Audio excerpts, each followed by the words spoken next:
I am Jonathan West. You are watching Death Valley Television, and for the first time in school history, the Scavengers play on week 0. Now, they had a very solid campaign last year, coming off of an Armed Forces Bowl victory, but now they've got new coordinators. Moses Cooper, the new offensive coordinator, has been brought in, and they hope he'll bring a little bit more to the offense this year, as well as Tavares Tripucka being brought in to help Coach Booker and that defense. Now, there also were some additions to the Pac-12 in the offseason. Boise State, Colorado State, San Diego State, Fresno State have joined the Pac-12, with Utah State coming next season. A lot of state schools being added to the Pac-12, but we're getting closer to that Pac-12 actual title. Now, before we go any further, I do have to say one thing. This schedule that the Scavengers are looking at is an absolute monstrosity. I don't know what they did to anyone who decided to choose a schedule for them, but 4 straight home games ending with the Coyotes of Sanford, followed by Clemson, Kansas State, Purdue, a bye, and Notre Dame. All 4 of those games on the road. It is an absolute travesty that they have to run a gauntlet that I do not believe this team is ready for. Look at it again. You have the Coyotes who are going to play this team tough. And then you had 2 Clemson to face the defending national champions. Had 2 Kansas State with Avery Johnson, who's a Heisman hopeful. Had 2 Purdue, who shocked everyone last year to make the bracket and even surprise a bit in there. And then you head to the legendary program at South Bend in Notre Dame. I mean, DVT can shock some people, but it's going to be a long road there. Now let's talk about some new faces on this team. The Nevada transfer, Ashton Hayes, will get the start at running back. But the third down back this year will be Nico Blanco, the true freshman. So a big get there. As for fullback, it's Leo Kemp, who transferred in, formerly played at UCLA and Fresno State so far in his collegiate career. To pick up the big shoes of Coles, you've got Jalen Jones coming in, the Utah State or UTEP transfer, and he had 7 sacks in his first 2 seasons at UTEP. We're hoping for more than just 5 and 2 sacks a season here. And finally, the big get, Raheem Clay, the middle linebacker. He will start immediately, and they hope that plug and play is going to be great for him. As far as Georgia Tech is concerned, their first opponent on the year, Aaron Philo, is their starter, the true sophomore. Very solid. We'll see how he performs in the long haul, but he's got a top target to go to in Eric Singleton Jr. Now, Singleton's had 2 very good years. However, we don't know how he'll play with Aaron Philo as his quarterback, as Philo's never taken a snap for Georgia Tech yet. Kyle Eford is their middle linebacker, the senior, and he is a monster. He has had a fantastic last 2 years. 2 sacks 2 years prior and a pick each season, but the tackles are the key for him. He is sure to bring your ball carrier down no matter who it is. And finally, Saeed Gibbs at corner.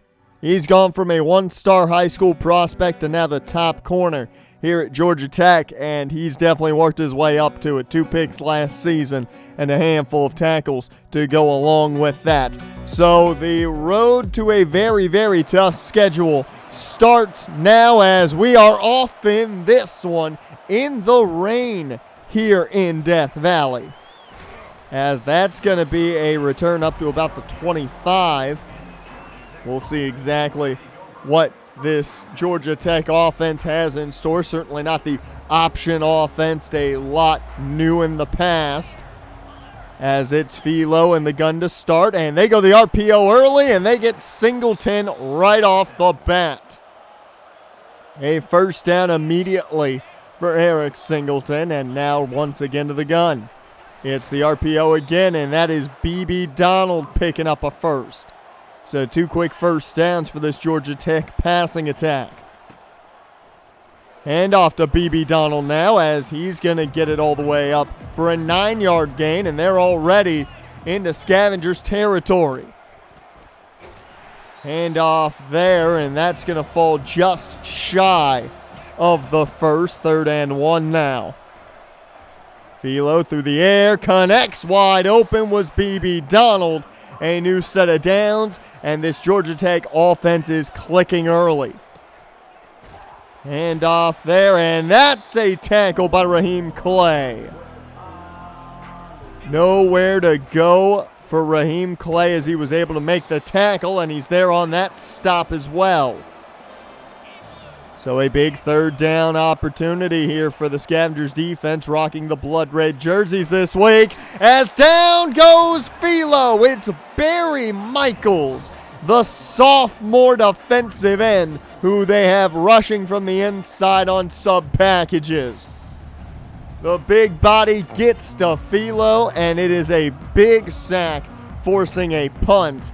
And it's the first look at this new look offense, and they don't even start with Hayes in the backfield. It's Ty Hardy, and he's not going to find much. Fights for only a yard. Hayes now in the backfield. It's a handoff to Hayes. He's got room, runs over him, and my God, that's a way to make a first impression. A gain of 15 on his first carry. Payne drops back here on 1st and 10. Quick throw, and that one's knocked away and incomplete. 2nd and 10. Payne in the gun now. Handoff here goes to Blanco, and the freshman with a solid pickup here. So 3rd and 6. Payne takes the snap. Plenty of time. He finds his man underneath. That's Luvo with the first. And they've got a new set of downs here as Hayes is in the backfield. And off to the Nevada transfer. He's going to have a gain of 4. 2nd down and 6. Payne under center. Hands off to Hayes again, right up the gut. He's got a new set of downs. Ashton Hayes at least getting the job done right now as Blanco checks in to give him a spell in the gun. Payne. Time runs out. He gets it to him, but Blanco couldn't catch it. There's also a flag on the field. And if he had caught it, it would have come back. As Eric Polding, who's playing right tackle this season, gets called for the hold. Payne going to flip this one out to Hayes on the pitch. He's not going to find much. I don't think that's the smartest play, not the fastest man in the world there. 2nd and 17. Payne. Plenty of time. That one's knocked away. I think this one might be coming back. No. It looks like roughing the passer's going to give DVT a fresh set of downs. So a new set of downs for Death Valley Tech thanks to a roughing call. And now they try and get their ground game going again with Hardy, but a flag flies in, and this one's going to be coming back. The refs have taken this game into their own hands right now, as it has been a flag after flag after flag situation. Payne, plenty of time, finds his man, Scooter Page, who picks up a chunk. 2nd and 13. Luckily, there was no flag on that last play as Ty Hardy picks up a bit here as that takes us to the end of this first quarter, all tied up at 0 apiece in the rain. And the big stat, -1 rushing yards right now for Georgia Tech. So 3rd down and 7 here to start the second quarter of action. As Payne takes the snap. Over the middle, it's intercepted into a crowd. And the only man who had a chance at it could not reach behind him. That was a definite. Intercepted by Georgia Tech. And now DVT has to play defense again after what looked like it was going to be at least a field goal drive.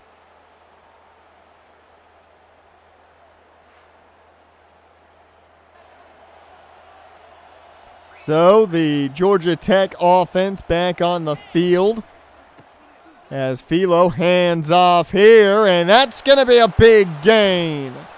A massive first down run as that gets them all the way past midfield on one play. And they're going to run some no huddle. This Scavengers defense did not fare well against the no huddle last year. And this time they're able to make a play. That was John Decker, the fourth. 2nd and 10. Quick throw by Philo, and that's the tight end who picks up the solid pickup, nearly getting them a first down. 3rd and 2. They got some pressure in there as that one just got pitched, and Jamie Felix can't pick up the first. So it's back to the Scavengers offense, and hopefully they can put the first points of the day on the board. This one thrown to Johnson. Jamari Johnson getting his first full year in with this team. The former Louisville Cardinal played one game last year, and that being the bowl game. It's a 2-yard loss there on that carry. Hardy checks in. 2nd and 12, screen set up, but nothing worked. Hardy could not get free, and that's incomplete. 3rd down and 12. They need a big play here. Payne with time, plenty of it. It's incomplete off the hands of Scooter Page. Back to the Georgia Tech offense. Neither offense can find enough on these drives as B.B. Donald picks up 7. 2nd and 3. Men in motion as handoff here goes to Felix, and he gets him close, but not enough. 3rd down and 1. Tight end in motion again. And Philo goes down. The ball comes loose. He falls on it, but it was DeMarvin Holland who made the play for the strip sack. So another big sack takes them out of any possible field goal range, and the Scavengers offense gets the football back. Their defense is coming through for them today. Hand off here to Ashton Hayes as he can only find 2 yards. We have not seen any Cam Teague yet today. 2nd and 8. Handoff there to Ashton Hayes. And now Nico Blanco checks in after a 4-yard pickup after 2 plays. As this one underneath finds Page. First down, Scavengers. Scooter Page was the top target arguably last season. See if that continues for the rest of this year as Hayes takes the handoff again, but a flag flies, and this one looks like it's coming back. The 3rd hold of the day and the 3rd different Scavenger offensive lineman to get called for a hold. That was Isaiah Crowder who was called for that hold as Payne looks to throw, finds his man. That's Trayan Bell. He'll pick up 6. But they're putting themselves behind the 8 ball early almost on every drive, it feels like, with these holding penalties. So over the middle, Luvo has a nice pickup. 3rd down and 4 here. Payne in the gun, takes the snap, screen set up here for Blanco. He's got blocks in front of him. 1st down and more, the freshman picking it up. And this has been the best drive of either team so far today. 1st down and 10. Handoff on the delay, and that's not going to go far for Blanco. 2nd and 11. They go play action. Payne cannot hook up with Johnson. That's incomplete. 3rd down and 11. Payne looking to throw. Downfield finds Luvo, who hangs on. A first down for the Scavengers as they have 20 seconds to try and get in the end zone. That's Johnson. He's got it. Touchdown. Scavengers draw first blood here in the hunting ground, and it is a massive one given the 16 seconds before we head to half.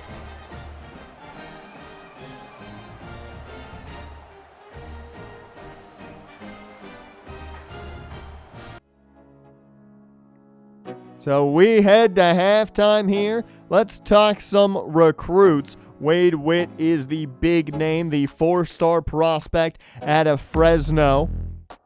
He's a very solid safety. However, in my personal opinion, and I'm no scout here, he is not my favorite safety that the Scavengers have on their board. John Crane, another name, out of Oakdale. He's a cornerback who, I think he needs a lot of work. Not the greatest coverage guy from what I've seen, but it seems to me that the Scavengers believe they can make something out of him. Now, Alex Slade might be the big name to watch. This guy is believed to be the Scooter Page replacement from what I've heard. He can run routes solidly right now. That definitely needs to get some work on that, but he's very, very quick. Now let's talk about the best safety, I think, on the board for the Scavengers. Eli Mielauser. Now, I'll learn how to pronounce that, especially if he commits here to DVT. But he is a zone threat. He is a JUCO sophomore out of Vegas. They hope they can bring him in and get a couple years out of him. Another name to keep in mind, Jaden Anthony, another defensive back. And this man is exactly what the doctor ordered for this team. A man cover specialist, and he's very good at what he does. He can press guys up in man coverage and can play very, very well. So a lot of focus on the secondary this year from what it looks like. And I think DVT's got a good chance to bring a lot of those names in, especially if they can pull off some victories on this massive schedule of theirs, which hopefully they won't have to worry about pulling off the big victories. They can get the easy ones early. But it's a 7-0 game here in Death Valley. They've got to finish this job before they start thinking of any other game this season.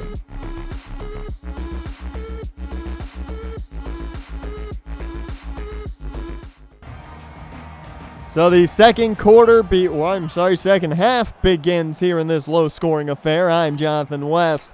And it is a delayed handoff to Ashton Hayes to start us off as the Scavengers begin with the football. And it's the first Cam Teague sighting of the season as he checks in here on 2nd and 5.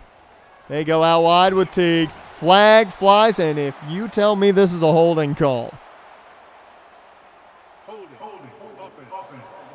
Unbelievable. It is Isaiah Crowder's second hold. That is the 4th hold, I believe, of the day. I could be wrong. My math may be off, but this is just embarrassing for this DVT offense. Coach Booker cannot be happy with what he's seeing right now out of his offensive line. 3rd and 12. Payne looking to throw. Wide open is Millam, and he's got him for the first. So a new set of downs as Hayes in the ball game. And they go jet sweep here to Trayan Bell. He's got a bit of room, and that's going to be a gain of 5. The speed of Bell on display there. 2nd and 5 here. Handoff goes to Hayes right up the middle. He powers his way for a first down and more. So 1st and 10. Hayes still in the ball game in the backfield. They go play action off Hayes. Payne. That one, I don't know who he's going to. Either way, it got intercepted because the only man there was the Georgia Tech middle linebacker. That was it. I don't know what was going through his head there, if he just was caught off guard, if throwing off his back foot as he did was the issue. I'm not sure where he was even looking, but Jacob Cruz takes advantage. And you give up a big opportunity now to Georgia Tech. Thank you. A.J. Burns, though, with the sack. The sophomore middle linebacker coming in. He plays now in the base sets while we see Denzel Shaw in the sub packages. So it is a young core at linebacker, and we'll see if they can pick up their play as the season progresses, as that's incomplete for Philo. 3rd and 20 now. Philo takes the snap. Deep shot to BB Donald, who has it, and he'll outrun everyone. Outran Sidney Stovall and Malik Moon, 2 of the faster players on this team. And just like that, Georgia Tech turns the pick into 6. And it's a tied ball game. DVT makes another mistake. This one bites him a lot more than the last. And thank you, Ashton Hayes, for making up for it with a big run. His biggest run of the day. 1st and 10 now. Here as Hardy checks in. And Ty Hardy just runs into the defense. I'll tell you now, Grant Huff not impressing anyone. He is getting pushed around at center right now. 2nd and 12. Short here for Blanco, and Nico Blanco with a solid pickup of 6. That brings up 3rd down and 5, though. And they're set up as if they're going to run this ball, and they elect to. That's Hayes. I do not like that call. A terrible call there. Forces the punt, and now Georgia Tech has all this momentum on their side. BB Donald picking up a near 1st down, just inches shy. 2nd and inches now, man in motion. They hand it as Felix picks up the 1st. 1st and 10. Man in motion's the tight end again. He's already made one big play, I believe, against this team. As down goes Philo. It is a big sack for Jalen Jones. He was brought in to replace Taj Coles, and those are some massive shoes to fill, but he gets his first Scavenger sack here. 2nd and 14 now. Philo to the sideline, and that one is caught. Quincy Bliss could not keep up with Singletary, and that brings them to the line quickly. So the no-huddle offense begins here for Georgia Tech as Philo connects with his man, and that's going to be another big pickup. A.J. Burns gets attacked here. So a new set of downs. In, I would assume, field goal range. Georgia Tech with a very good kicker at their arsenal. And that's going to be a touchdown for the tight end. And if you want to believe me, he was matched up on Dakota Mills, the number 2 corner. But Jackson Long, the tight end for Georgia Tech, just burnt him. So for the first time today, the Scavengers are on the losing end of the scoreboard. They've got to tie this one up as the 3rd quarter is getting close to a close, as that one's incomplete, luckily. This offensive line is getting beat down by Georgia Tech and themselves as another flag flies, and this one is going to be on the center. The 5th holding call of the day, and there is but one player that has not been called for a hold today.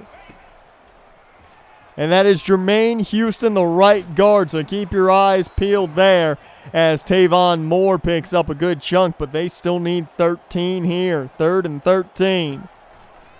Payne takes the shot, and Javon Moore, what a catch! 1st down, Scavengers. The young receiver is taken over as the main 3rd receiver, not the slot receiver from Scooter Page, to give him more snaps, and it has worked out as Ashton Hayes picks up the 1st as we head to the 4th and final quarter. Throw up those 4s because we're going to need that energy. You look at the stats, and the unbelievable fact is Georgia Tech has no rushing yards. So 1st and 10 here to start the 4th quarter for this Scavengers offense. Payne goes to the sideline. That's caught. There's another flag, and you've got to be kidding me. That is the 6th holding call by this offensive line. You might as well take the line off the field. It might help you stay at 1st and 10. They have been living in 1st and 20, 2nd and 20, 1st and 15. Like, it has been unbelievable how this team has shot themselves in the foot. As Nico Blanco luckily trying to fix that and does it all himself there, picking up the first. The throw underneath gets it to Blanco. It works out, and the freshman showing how deadly he can be as a receiver. 1st and 10 now, Payne under center. Cam Teague in the ball game. And they'll go Teague's way to the outside here. He can't get fully around him. That's only going to be 1. Hayes checks back in. 2nd and 9. Hand off to Hayes. No, it's play action. And wide open. That's Jamari Johnson. Touchdown, Scavengers. He was alone, and the Scavengers take advantage. So they tie this one up after fighting against themselves and their offensive line. It's a touchdown to tie this bowl game, and now they need their defense to step up. They've done a solid job overall today, but lately it has not gone the defense's way as Felix picks up not much there. 2nd and 6. And in motion. And that is a sack. Raheem Clay, the 5th sack on the day for Death Valley. And you wouldn't believe they have 5 sacks with the way this game has gone. But that is the first sack for the freshman. As now Philo back to the air. This one is caught on the curl for a first down. A new set of downs here for Georgia Tech. The defense can't get off the field. Hand off to Felix, and he's going to have enough for a new set of downs. Every time you think this defense is going to step up and find a way to get off the field here these last few drives, it just has not happened as A.J. Burns makes the tackle there. 2nd and 11. Hand off to B.B. Donald, and he's going to pick up 6. 3rd down and 4 now. As Philo with time. That one's intercepted! Denzel Shaw! He played very well in the bowl game, and now he's on the field in sub packages and makes the play against Philo for the interception. A massive turnover right there with under 5 minutes to go in this bowl game. The Scavengers can now chew up some clock and hopefully end this one in the end zone. So the football in the hands of DVT as this flip goes the way of Scooter Page. Haven't seen much of him, but he's had a couple catches today. 2nd and 7 now is Ty Hardy in the ball game. And it's a keeper for Payne. He's got room. Slides down safely after a gain of about 9 yards there. 1st and 10. Blanco in the ball game. Handoff goes to Nico, and the freshman can't find much. A gain of 3, but they're not going to complain right now. 2nd and 7. Possibly the last play before the 2-minute warning. Cam Teague up the middle. He's got the first down, and the 2-minute warning has hit. So now what do? You hand that ball off to Ashton Hayes for a gain of 2. 2nd and 8. Clock continues to tick. Georgia Tech all 3 timeouts right now. Hayes with the handoff again, but the timeout taken here after a loss of 1. 3rd down and 9, and they're in the empty. Scavengers look like they're going to the air here. Payne with time. Once more, it's incomplete. And they settle for the George Lincoln field goal. It's up. It's good. The Scavengers are on top, but now the defense needs to shut this Georgia Tech offense down. 1:07 on the clock. Philo looking to throw. Laney couldn't get there in time as that ball's thrown away. 2nd and 10. Philo to the sideline. That one's caught. Singletary. It'll bring up 3rd and 2. Under a minute to go. Philo getting pressured. He's hit but gets the ball to B.B. Donald. I don't know how he did it, but it's a first down for the Yellow Jackets as they move quick to snap this ball and spike it. Under 50 seconds, 2nd and 10. Underneath. They'll let him have that as that's a 6-yard pickup. Can't let him get anything deep downfield here. Jackson Long on the outside. They've got a tight end matched up on Malik Moon, one of the faster corners, and he just beat Malik Moon for the ball. Touchdown Georgia Tech as a tight end just defeated the fastest corner on this team. And this crowd, as well as myself, are in shock.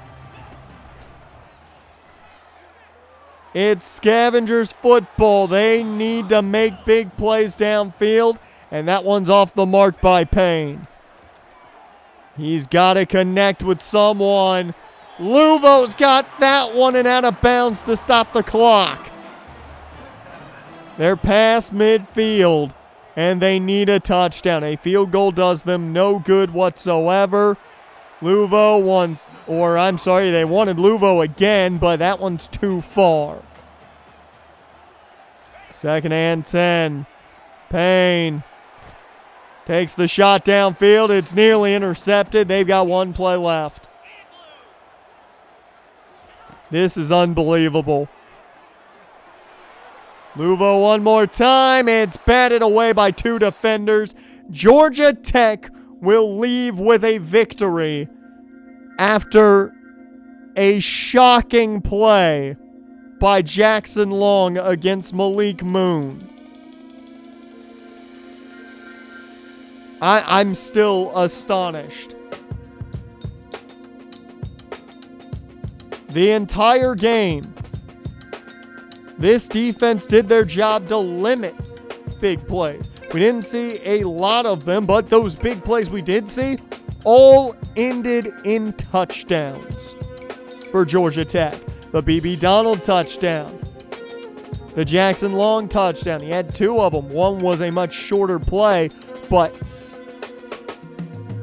this team did not look ready for week 1, in my opinion. Mistakes by everyone. More so the offensive line than anyone, with 6 holding calls. You can't do that to your offense. You just cannot. I think they owe their offense an apology. Because if you're not starting 1st and 20 on 50% of your starting snaps here, maybe you score more than 17 points. Now you also have to look at the picks and other things that happen. They take a 5-sack day from this defense and throw it out the window. Now it doesn't help that Malik Moon got beat by Jackson Long. And to see a corner get beat by a tight end is certainly something I don't think anyone expected to see once. Not only that, twice. As remember, Dakota Mills, the number 2 corner on this team, got beat by Jackson Long earlier. But now they have to try and shake this off, which I don't know how you do it that easily, as they get ready to host Eastern Michigan next week. It should be an easier opponent, and after what we saw, I don't think anything is going to be easy this season for the Scavengers. You're watching Death Valley Television. I'm Jonathan West, and well, it's week 1 of the college football season, and week 0 didn't go the way the Scavengers were hoping. A heartbreaking loss to the Georgia Tech Yellow Jackets off of a touchdown to Jackson Long against corner Malik Moon. Not what you wanted to see. Not the showing you thought you were going to start with at home in front of your home fans, especially when you have 4 straight home games followed up by 4 straight very crucial and brutal away games. Well, they're going to look to get at Jace Stuckey, as he is getting his first chance to start here with the Eastern Michigan Eagles. The true sophomore threw 6 touchdowns and 1 interception last year, was sacked 5 times in a short amount of play. He will, though, have Tariq Brown behind him. Now, the senior has waited his turn, essentially, to get this opportunity, and he is going to try and make the most of it. Only carried the ball 4 times last year for 14 yards. But he has a massive opportunity now in front of him, being essentially the focal point of the Eagles' offense. Now, their defense has a lot more, I think, firepower here. Sophomore Kenneth Jackson is a definite guy to keep your eyes on, the middle linebacker of this group. 4 total tackles last year, but now he is the leader of this defense in the middle of that linebacking core. And it is going to be a big question of how much damage Messiah Blair can do. Blair out of Detroit, Michigan, the senior, 6'6", 230. He had only half a sack last season, but he can get around the tackles, and that's what makes you a bit worrisome if you're a fan of the Scavengers and worried about possibly getting hit by Blair as we get underway in this one, and it's a deep kick that will not be returned. So the Scavengers begin on defense as Tariq Brown, and this Eastern Michigan offense comes out to start things off. Stuckey at quarterback, Brown to the left of him in the gun. As they go to him on the handoff, and immediately Denzel Shaw comes down to make the tackle, but the no huddle begins. The Scavengers had their problems with the no huddle last season, and they get to work to do the Eagles early here. Tariq Brown picking up some more there, and right back to the no huddle. As Stuckey still in the gun, making a change here. And they go to the option. Pitch goes out to Brown. He's corralled, though. So a good 3 and out by this Scavengers defense. Now the Scavengers offense, led by Matt Payne, the true sophomore quarterback, have to make something happen here. It's Payne through the air to begin things with the mesh concept, and it leaves the big tight end open. Jamari Johnson with a big first down. An immediate big play to cross the 3,000-yard passing mark on his career. The sophomore's already had a very good start to his collegiate campaign. 1st and 10. Handoff goes to Hardy. No, it's play fake instead, and Payne goes down. Blair and company get there, and a quick sack turns it into 2nd and 16. Handoff here goes to Nico Blanco, the true freshman running back. He picks up 3, and it'll still set up a 3rd and very long as Ashton Hayes checks in. Payne, with time, finds his man. Luvo somehow hauls it in. 1st down Scavengers. The sophomores connect, and for the first time today, DVT's in the red zone. Ashton Hayes with his first carry can't find room. So no gain there, 2nd and 10. Hayes, the transfer out of Nevada, stays in the ball game and finds a bit of room, but I think this one's coming back. And it's going to be on Scooter Page on that hold. That'll push him out of the red zone now, 2nd and 18. Out of the strong eye, Hayes can't find room. He goes down, and he'll bring up 3rd and 19. They're going to need another big play. Do they have one in the tank here as downfield? It's a touchdown, Jamari Johnson. The tight end had the first big play of the drive, has the last one of the drive as he gets DVT in the end zone for 6. And the Scavengers strike first in this one. So the offense does their part, getting them on the board off Matt Payne's arm. Can the defense make another 3-and-out happen here? Is nowhere to really go from the outside initially, but they find 6 yards and the no huddle begins again. 2nd and 4. Stuckey makes a change as men get in motion to get in position. And Stuckey just swings this one out, and that'll be shy of the mark. Only a 1-yard pickup. Denzel Shaw, the man who finished the tackle there. 3rd down and 3 as the no huddle continues. Shotgun set, Stuckey, hands off, nowhere to go, and it's another 3-and-out by this DVT defense. The Scavengers are on point currently. Can they keep it going as Blanco picks up 6? 2nd and 4. Hayes checks back in the ball game. Hand off to Hayes, and Ashton Hayes has his best carry of the day for a first there. 1st and 10. Cam Teague checks in for the first time today. Teague, the senior back, finds room past the 50 to the 40, up past the 30, inside the 30 and around the 28. Cam Teague with a huge run there, as now we've seen at least for a snap all 4 backs get involved in this game. 1st and 10. Hayes checks in.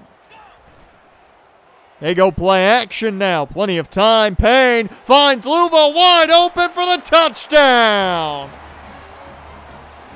So there's touchdown number 2 on the day for the Scavengers, and Matt Payne connects with Johnson and Luvo for the big plays today. And the Scavengers offense making sure the defense has a lead to play with.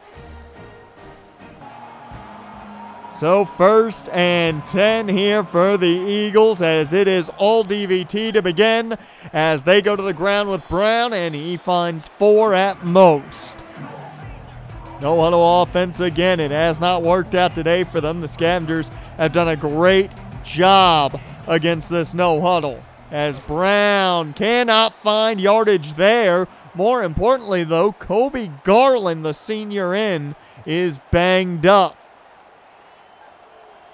So no Garland on the field right now. It will be Jones who checks in for him. The transfer out of Pitt, and that's going to be a 1st down. First real big play from Stuckey today through the air. 1st and 10. And in motion is the tight end. As play action, Stuckey connects. That's a new set of downs. For the first time today, the Eagles are past midfield. They change it up, flipping this play around, it looks like. Handoff goes to Brown, and Tariq Brown with room picks up 6 again. They keep moving quick to the line. Now empty here as Stuckey gets the play from the sideline. Takes the snap. It's a screen set up that never manifested properly. Incomplete. And at least some rotation here, I'd assume, for this DVT defense. They bring the pressure, though, and Laney's the man who got there. It was Ben Laney who forced the strip sack. And on 4th and 3, after the recovery by the Eagles, they stay out on offense. They bring the pressure again, but Stuckey connects with his man as we head to the end of the first quarter. Scavengers up 14-0, as it's been all about the air for DVT today. Second quarter begins now here with the Eagles on offense. Eastern Michigan back to their ground game with Brown. He's going to pick up 9. No huddle continues. 2nd and 1. Stuckey taking his time, making a change here. He hands off to Brown, and Tariq Brown fights his way through traffic, picking up the first. And they are getting dangerously close to the end zone, trying to cut this lead in half. Garland back out there on defense now as well. As Brown takes off again on the ground, picks up only 2 though. He's corralled quickly. And they go back to the line quick. They flip this one around. Stuckey gets his man in motion.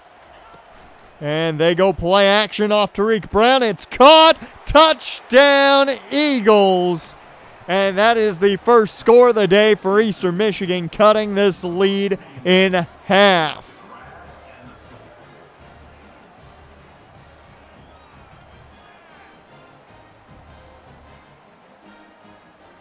A.J. Zimmerman, the man who had the touchdown for Eastern Michigan. It was the first time today the Scavengers defense has floundered against that no huddle, as now the offense looks to keep their rhythm going. Is Javon Moore going to help with that as he picks up the first?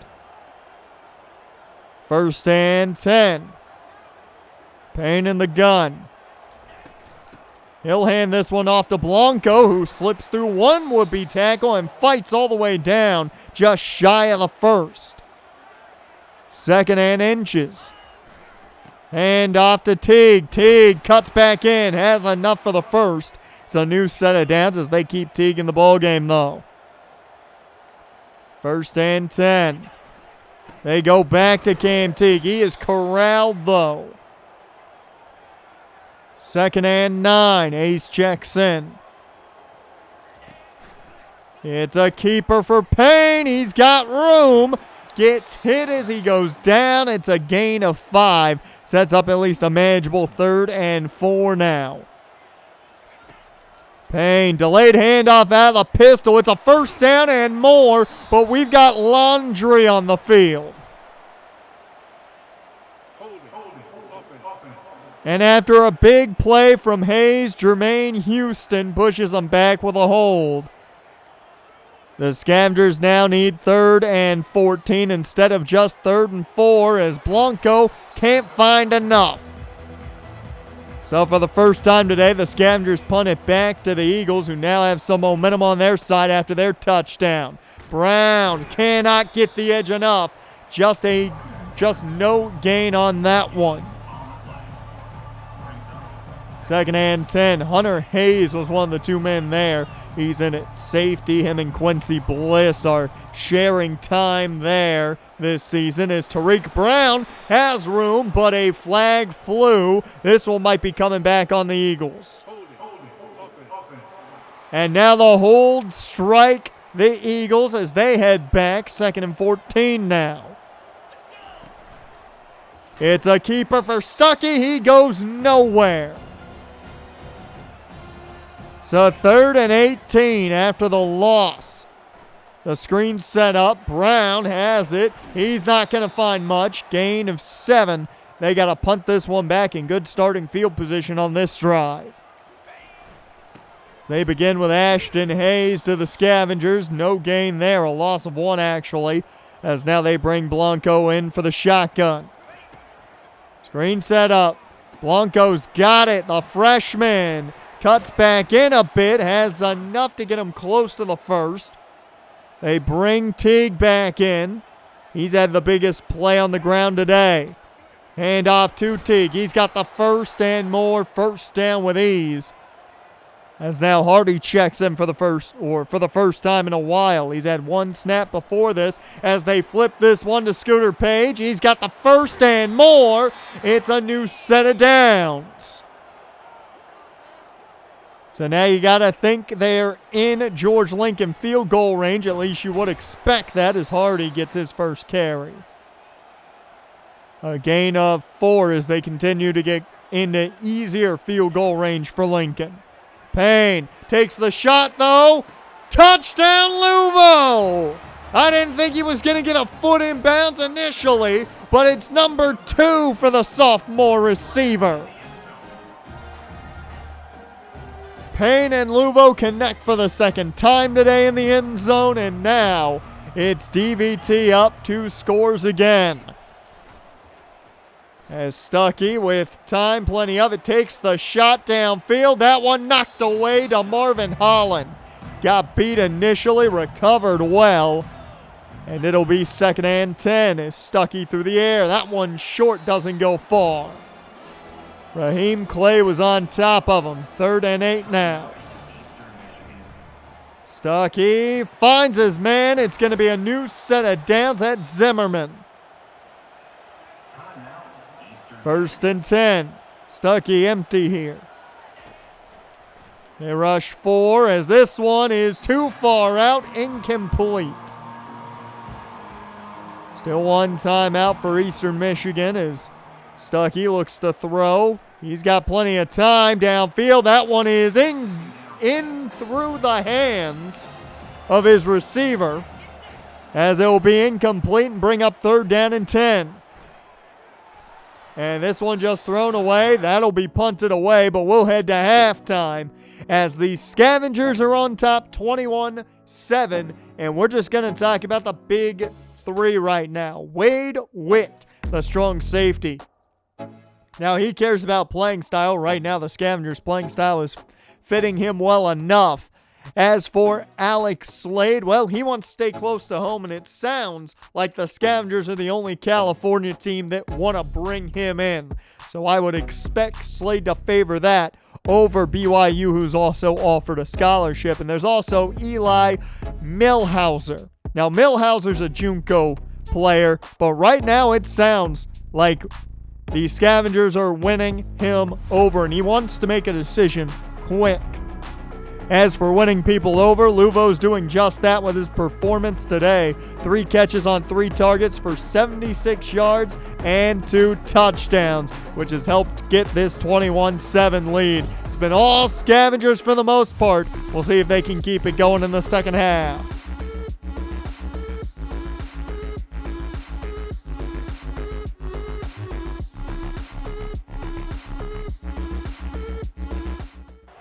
Well, welcome back, everyone. I'm Jonathan West, and it is a huge second half here for DVT because they controlled the first half entirely as Ashton Hayes picks up 9 there as Payne under center again here.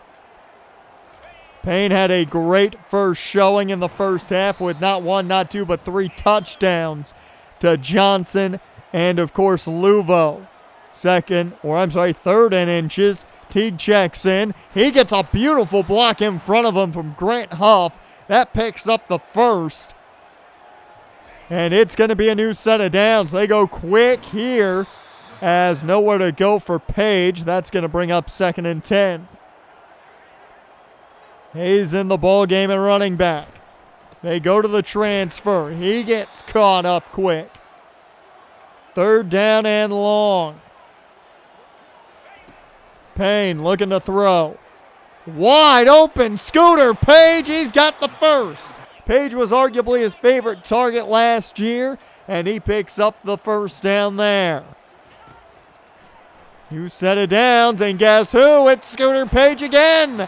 Back-to-back plays for Scooter Page as Matt Payne right now, 225 yards through the air. And in motion, that's Luvo. Can he get number 3 on the day? Well, not today at least, as that's 2nd and goal. Payne out of the gun. Screen set up a little too short, I think, for the screen, as he'll bring up 3rd down and goal now. Payne out of the gun with Blanco there with him. He's got time, plenty of it. It's bat away into the hands of Javon Moore. Touchdown, Scavengers. Javon Moore in the right place at the right time as he's able to get the tip and score for the Scavengers. It's the 4th passing touchdown of the day for Matt Payne. What a play by Javon Moore as this offense now playing with a this defense playing with a 3-score lead as Tariq Brown finds no room there. 2nd and 7. Stuckey in the gun. He'll take the snap. Finds a man wide open as Dakota Mills lost him immediately. So 1st and 10. The no huddle continues here for Eastern Michigan. Hand off to Brown. Brown, though, collapsed before he can get too much. It's a gain of 8. 2nd and 2. Shotgun set. Stuckey hands off Brown. He's got open field. That's a 1st down and more. So another new set of downs as this offense continues to roll through their no huddle.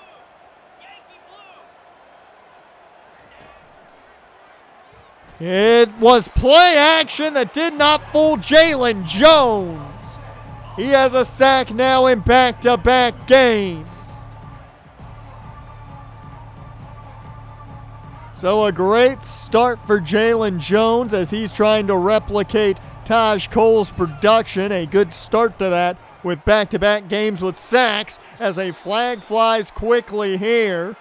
And it looks like we're going to get another hold. No, ineligible receiver downfield moves them back 5. And now they're looking at 2nd and 22.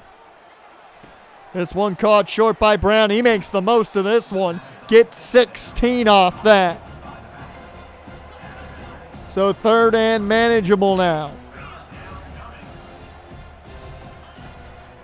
Hand off Brown. No play action as this one is caught on the curl. So a new set of downs once again as they continue the no-huddle offense. Hand off Brown, and he's not going to go far. Gain of 4 there. 2nd down and 6. Stuckey keeps it, but he's taken down Raheem Clay.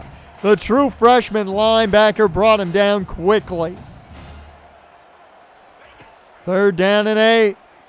Stuckey to the end zone. It's caught. Touchdown. So the Eagles fight back and once again try and make this a ball game. They cut the lead in half again. Quinn Francesi gets the touchdown there. And now it'll bring up the Scavengers offense, who, though, have not been able to be touched, as a long ball just out of reach of Trayan Bell.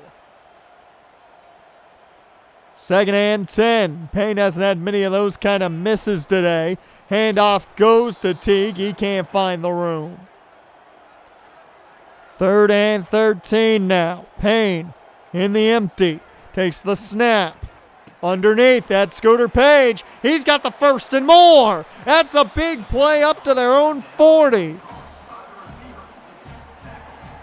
He's finding his old Mr. Reliable in Scooter Page right now. 1st and 10. Handoff goes to Blanco, and he's going to have a good pickup here. Gains up 6. 2nd and 4. Hayes in the ball game. They go Hayes' way on the delay, as that'll get him close to a new set of downs, as that'll take us to the end of the 3rd. Throw up those 4s, folks. One more quarter of action remains, as it's been all DVT through the air this week. And it is 3rd and inches to begin the 4th quarter. Cam Teague in the backfield. No shock here. They go Teague's way. He fights. Has the 1st. And a new set of downs as they have passed midfield. Handoff goes to Hayes. The transfer is taken down quickly here. 2nd and 8. Payne under center with Hayes behind him. Payne looking to throw. That's a quick throw Hayes' way, and he's got the 1st. So a new set of downs again. They, I would assume, are in George Lincoln field goal range. Handoff goes Trey Hardy, and he's going to have a new set of downs. Only his 2nd carry of the ball game. First and 10. They keep the ball on the ground again. Hayes right up the middle, can only find 2 yards.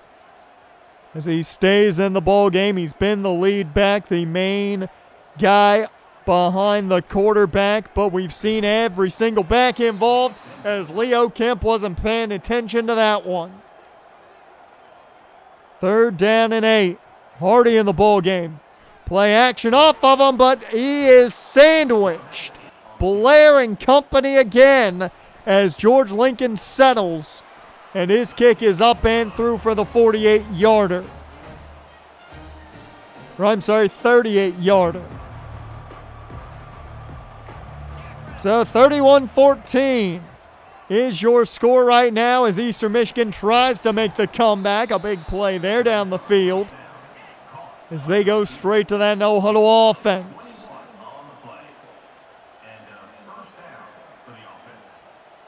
They reset. All 3 receivers now to the right side as that's play action. This time the Scavengers bit, but that one's incomplete. Good coverage from Sidney Stovall there. Empty here for Stuckey. That one nearly intercepted. Stovall had a hold of it. 3rd down and 10 now. Stuckey with time connects. It's caught. First down. So a new set of downs here. Hand off on the ground, as that's going to be a pickup of 7. 2nd and 3. Safety comes down here into the box. That's Kingsley Reese. As they go play action, though, no, it's a handoff instead. I bought that they were going to the play fake there.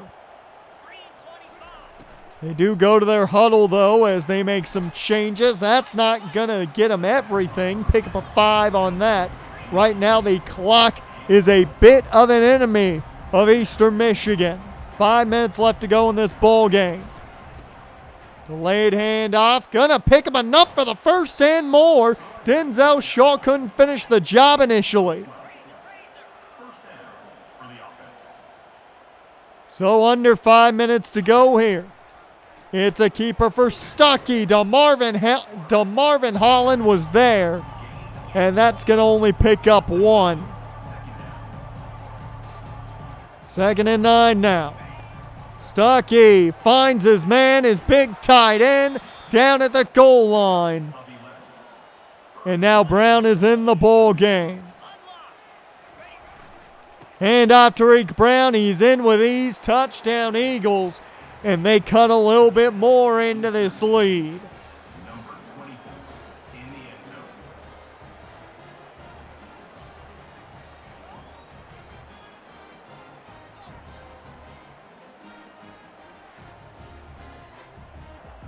So it's now just a 10-point deficit, but DVT now gets to do what they like to do best, and that's run this football down the Eagles' throats as it's a gain of 7 there for Hayes. 2nd and 3. Payne under center. Handoff goes to Hayes following his blockers as he only picks up 2 there. So 3rd and 1, Teague checks in. Hand off to Cam Teague. He's got the first and more as that's a new set of downs. They keep Teague in the bowl game with only 2 minutes to go here. Hand off Teague. Teague with another first down run. That takes the first time out of Eastern Michigan.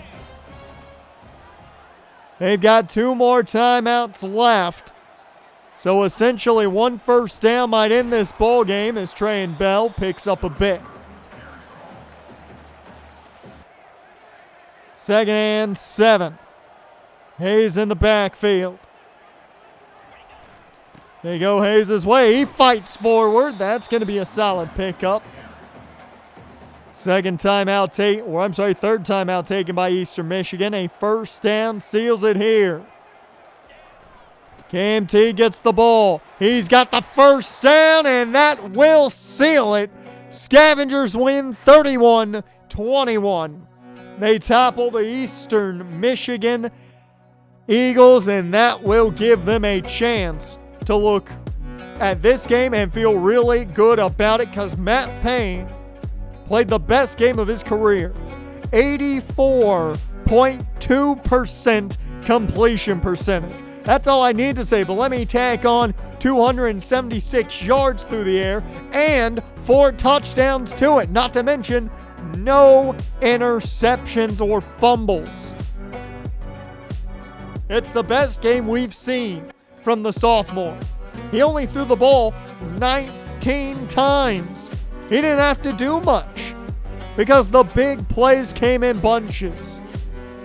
As for the ground game, well, Cam Teague leads the way there off only 10 carries for 74 yards, as Hayes 13 carries for 37. He didn't do a ton, as much as they wanted, I'm sure, there in this ball game. The receiving game, though, well, Scooter Page had a nice day, 5 for 92. Luvo, 4 for 78 and 2 touchdowns. And Jamari Johnson, 2 for 50 and a touchdown. 1 sack given up. That was Eric Paulding, who's been playing right tackle this season. And, of course, Tariq Williams letting up 1 from the left tackle spot. Tackle-wise, Raheem Clay has been the leader right now at middle linebacker. And, of course, Jalen Jones and Ben Laney both collecting a sack today. This team finally looked like the team you kind of hoped they would last week. This week, this was the team we thought was going to show up against the Yellow Jackets. Maybe it was the rain. Maybe it was the weather that caused this team not to look the same. But that team right there is a team that is better than the one that went to a bowl game and won last season. Next week, they take on Appalachian State, and we'll see if they can keep their winning ways going and begin the first winning streak of the season. You are watching Death Valley Television. I am Jonathan West, and it is week 2 of the college football season as the Death Valley Technical Scavengers take on the Appalachian State Mountaineers as win number 1 in the books for DVT. They're now 1-1 on the season after taking down the Eagles of Eastern Michigan. And win number 1's in the books. You can be happy about it, and you're not going 0-4 in this first homestand. That's a positive. Now you've still got to win some more games to feel good about your chances in 2 weeks against the Sanford College Coyotes, who are coming into the hunting ground. Now you've got App State here to take on before the Coyotes come in. So you've got to hope you can get a big win against an App State team with a young quarterback. Matthew Wilson, the starting quarterback for them, the sophomore out of Rock Hill, South Carolina. Didn't play at all last season, but right now 2 touchdowns, 1 interception, and 366 yards in their first game of the season. But the key factor is there, he was sacked 5 times in that game. Now, he does have a good back behind him in Kanye Roberts. Now, Roberts is a true senior and a former 2-star high school recruit, but he has shown up a bit his first year with App State. Very good, 609 yards and 7 touchdowns. His average went up a bit last year at 5.1, but only 473 yards and 5 touchdowns. Top receiver, though, for App State is going to be Grant Tucker, the 6'3 junior.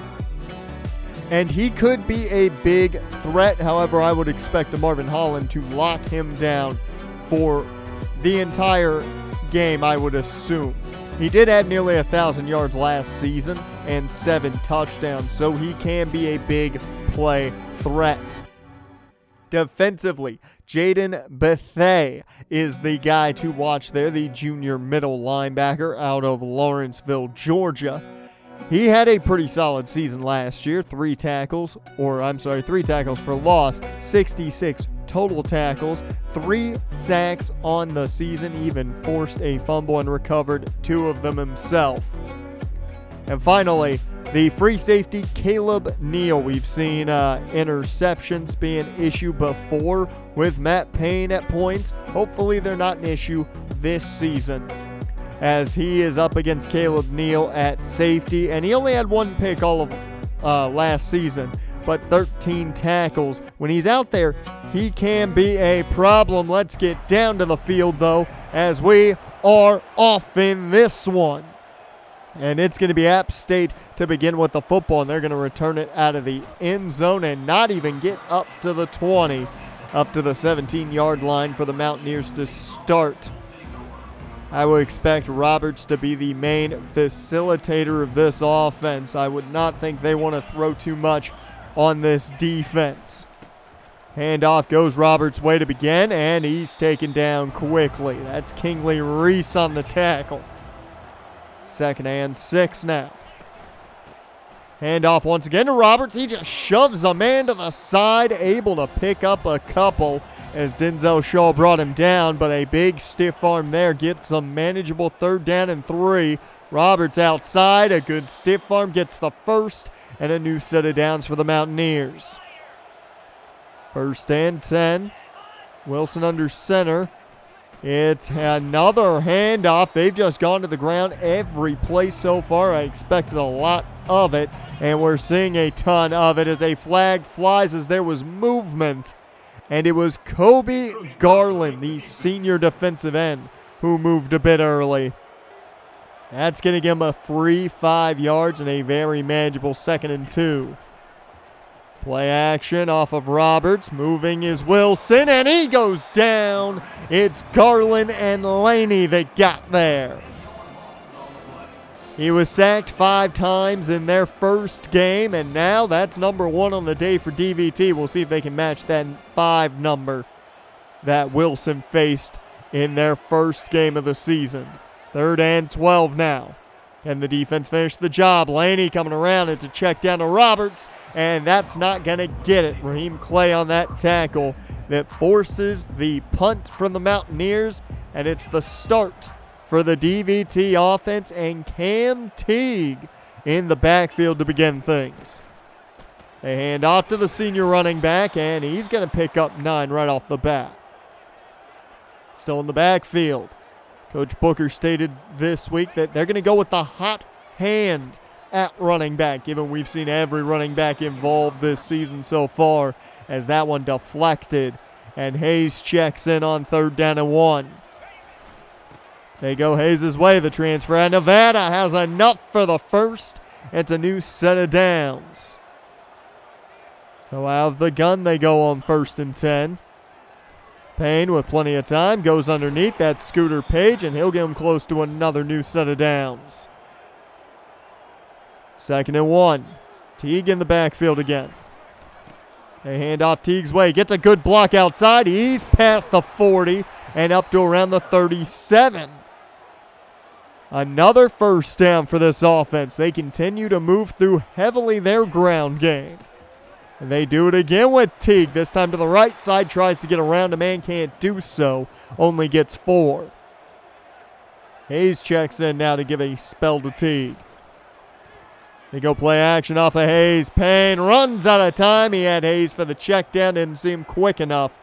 So he goes down for the first time today. It's 3rd and 15. Screen set up. Did not set up nearly quick enough, as that's going to lead to the first DVT punt of the day, and back to the Mountaineers offense as Kanye Roberts can't go anywhere there. Laney on top of him. 2nd and 13. Hand off to Roberts. The delay didn't do him well enough. Barry Michaels is there, and it will bring up 3rd and 14 as there's Ben Laney. Comes free off the edge. The 2nd sack of the day on Matthew Wilson. So a good start for this Death Valley Technical defense. The offense, though, needs to show up now. App State looks to boot this one from their own end zone, and they should have very good field position to begin. Nico Blanco, solid enough return, getting them up to about the 45. 1st and 10 here. Payne hands off, and Teague is met immediately in the backfield for a loss of 3. So they quickly go to their shotgun with Blanco. Payne has time, and that one's picked off. Intended for his tight end, Jamari Johnson, but intercepted, and it's the first pick of the day. And the first turnover goes to Appalachian State.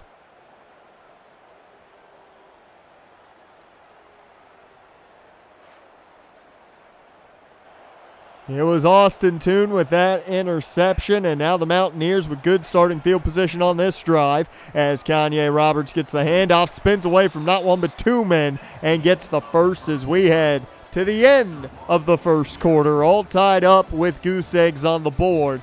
And it has not been a good showing for either offense to start things. App State with the single turnover of the day. And it is the big difference maker right now as we get started with this second quarter of action. Kanye Roberts on the ground picks up 2. 2nd and 8 now. Wilson off play action. Plenty of time downfield. Flag flies. That's a touchdown. However, it looks like it's coming back. And Montrell Walker called for the hold. That touchdown does not count, and App State moves back. As the pressure coming in, Wilson gets it off to his man, and that's going to be close to a new set of downs. 3rd and inches now. Roberts gets the handoff. He's met quickly, but A.J. Burns couldn't bring him down. He's got enough for the first. And now they are inching closer and closer to the red zone as off-play action. Wilson wide open, finds his man. It's going to be another big first down, and this one puts him at the 5. So for the first time today, a team is in the red zone as Wilson to the end zone. Touchdown, Mountaineers. They strike first in this one, and they turn the turnover into points as Fowles has his first touchdown of the day.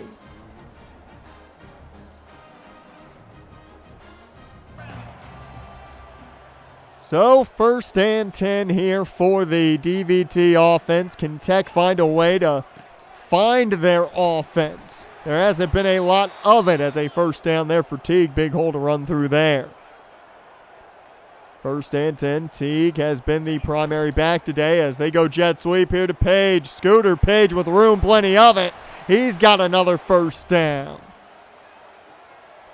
Teague has been the primary back so far. We've seen a bit of Hayes, not much Hardy today. He was in there for that screen that failed as Teague doesn't fail on this run as he gets a new set of downs. His hot hand approach may be what they need to go with. If Teague continues to do this, the senior has gotten his opportunity and run with it figuratively and literally today, as Hayes only picked up 2 off that last carry. 2nd and 8. Blanco in the ball game as a screen set up, and that didn't develop quick enough for him. So 3rd down and 8. Payne rushing a bit today through the air as this handoff to Blanco gets him closer. And when you see him run on 3rd down like that, you expect to see the offense on 4th down. And they go right back to Blanco on the ground. He'll have enough for the first. 1st and 10 now here. Blanco to the right of Payne. Payne takes the snap, looking to throw. Quick one to Johnson. Jamari Johnson's first catch of the day. So a new set of downs here at the 9. Can DVT cap it off with a touchdown's the question. Plenty of time. There's a flag on the field. It was almost picked off. And well, luckily it wasn't because this one's coming back. So just inside the red zone now at the 19. Payne takes the snap out of the gun. Plenty of time downfield into double coverage. I don't know what Payne saw there. He wanted Scooter Page, but he was locked down. The 2nd interception of the day.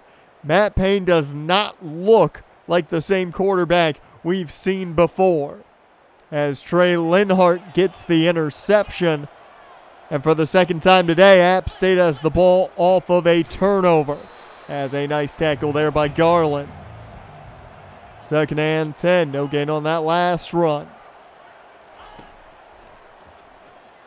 As over the middle, Wilson connects. That's Fowles with the catch.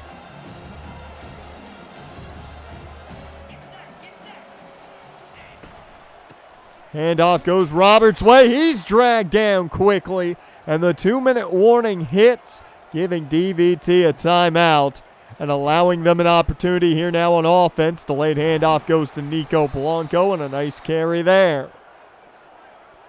2nd and 4. Clock keeps ticking here. All 3 timeouts for both teams. It's Payne, plenty of time. Underneath gets the open man. That's Ty Hardy for the first time today. 1st and 10. Empty set. Payne sets the screen for Luvo. He's got blocks to the 20, 10, 5, touchdown Scavengers. Luvo strikes first for DVT, and the screen worked out perfectly. The only worry you have, did you leave too much time with 42 seconds? You hope this defense continues to play as well as they have today. So Luvo ties this one up off the screen. Can the defense maybe get the ball back before the end of this half? Is a quick throw there by by Wilson, as that's going to be a 3-yard pickup. As that screen does not materialize, down goes Wilson, and that is going to be luckily incomplete for him. The name Foles has really gotten in my head now, and I'm saying Fowler instead of Wilson as a timeout taken there by DVT after the short gain. 20 seconds. They scored quickly off a screen. They're going to take some shots, though, as Jamari Johnson holds that one in. 2nd timeout taken by the Scavengers. 15 seconds. They do have 1 timeout left. They want to get probably about 15 yards, I would assume, is over the middle. That one's intercepted. Flag flies. This one looks like it's on the Scavengers, so it's not going to matter. The 3rd interception of the half. That one really doesn't mean much, but we go in tied, and it hasn't been a good showing for Matt Payne. Let's talk, though, what is a good showing, and that's right now Eli Millhauser. The JUCO sophomore safety is expected to make a decision very soon as the end of next week. The expectation as well is DVT will be his decision. Another one that sounds very good right now for the Scavengers is Jaden Anthony, who's getting closer to making his decision, and the Scavengers are a top choice for him, as I've heard. Alex Slade, still plenty of time for him to make his decision. Only 2 offers on the table from what I know, DVT and BYU, so not a big fight there just yet. And finally, Wade Witt. I've been hearing that he likes the playing style, but it's starting to rub him the wrong way a bit. I don't know what really he means by that, but that's just from what I've heard through the grapevine. As for the stats on today's game, the offense starting to pick up a bit for DVT, but they need more of it. And most importantly, less of those turnovers. 3 interceptions in the first half, and that's why we're tied at 7 apiece, and the Scavengers aren't on top in this one. Thank you for the Luvo screen. Well, the second half of action begins here. I'm Jonathan West, of course. Thank you again for watching Death Valley Television as things start on the right side here with a Cam Teague touchdown. Not touchdown. Looked like it was going to be a first down. Instead, it's fumbled and recovered by Linhart. He's got a pick on the day and now a fumble recovery to go along with it. Right when things look good, I shouldn't have opened my mouth on that. As play action here from Wilson, he goes down. Jordan Underwood not fooled by the play action. But this defense has played very well so far, only allowing 7 points after 3 already turnovers. Now they've got to do what they've been doing, and that's not allow points again. As Wilson cannot connect there, and that's going to bring up 3rd and 20. They're showing blitz. Scavengers drop back instead. It's a screen setup, and that's going to be just shy the 30. It'll make it a 48-yard field goal. Kicks up. It is good. The Mountaineers take a 3-point lead. They're back on top in this one. So the Scavengers defense does its job to hold off any possible touchdown. Now the Scavengers offense needs to not turn this ball over. Got to be priority number 1 as Blanco picks up a nice gain of about 9.5. 2nd and inches. Hayes picks up enough for the first there. They're quickly changing backs here as now Teague's in the ball game. Hand off to Teague. He's going out wide again. He's got room this time, and he'll get out of bounds this time around to save from any turnovers, as that's a new set of downs. Hayes checks in. Delayed handoff. The transfer doesn't go anywhere, though. A loss of 2. So 2nd and 12 now. Payne through the air. Finds his man, but Page can't hang on. Incomplete. So a big 3rd and 12 out of the empty. Payne with time, but it runs out as he's getting rid of the ball. Incomplete. And that's going to bring out the Mountaineer offense again. And the DVT defense has been on the field a lot today. 2nd and 5. Roberts, the man in motion, is a screen set up and does not manifest well. A drop was the best thing for them there. 3rd and 5. They bring the pressure to the Scavengers, but it doesn't get there quick enough. Foles with another catch. 1st and 10. Handoff goes to Roberts. He doesn't go anywhere. 2nd and 8. Hand off Roberts. He goes nowhere again. The defense on top of him right now. 3rd and 11. Wilson to throw. Plenty of time here. Takes the shot downfield. 1-on-1. And it's incomplete. Quincy Bliss in coverage. So that forces another Mountaineer punt. The defense once again does its job. And Coach Booker's got to be happy with that as 4 yards there from Hayes on the first carry. 2nd and 6. They go play action off of Teague. Payne just throws this one away. 3rd down and 6 now. Payne out of the gun. They need a first down here. Payne going to move with it. He's going to take off and run. He's got the 1st and more, and it's going to be out of bounds at the 44. So a new set of downs off the legs of the quarterback. Payne sets up a screen here. That's Teague with the catch, and he's going to pick up 5. Blanco checks in now, 2nd and 5. Payne out of the gun to throw. Underneath, that's Johnson, and Jamari Johnson shoves a man right out of his way as a new set of downs, and they're back into Mountaineer territory. Teague up the middle on 1st down. It's a gain of 7 there. 2nd and 3. Payne moving a bit. Going to take off with it. No, just throws this one up to Johnson, and that'll be enough for the 1st. I think that one caught Jamari Johnson a bit off guard. Made the catch nonetheless, though. It's play action on 1st down. Downfield. That was in a weird situation there. Not a good look to throw into. Luckily, it's only incomplete. And it's 10-7 as we head to the final quarter of action. Throw up those 4s and hope that Death Valley is able to find a way to win this one.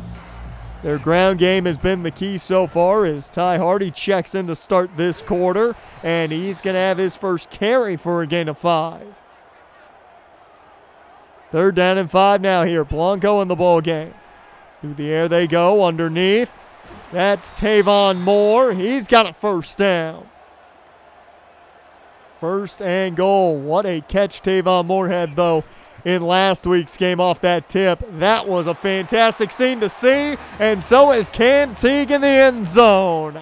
Touchdown Scavengers as Teague finds his way in, and it's the first DVT lead of the day.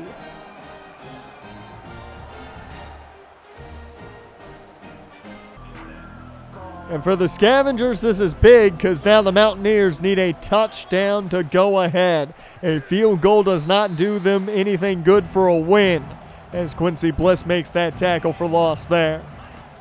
2nd and 13. Plenty of time for Wilson. He'll just throw this one out of bounds. 3rd and 13 now.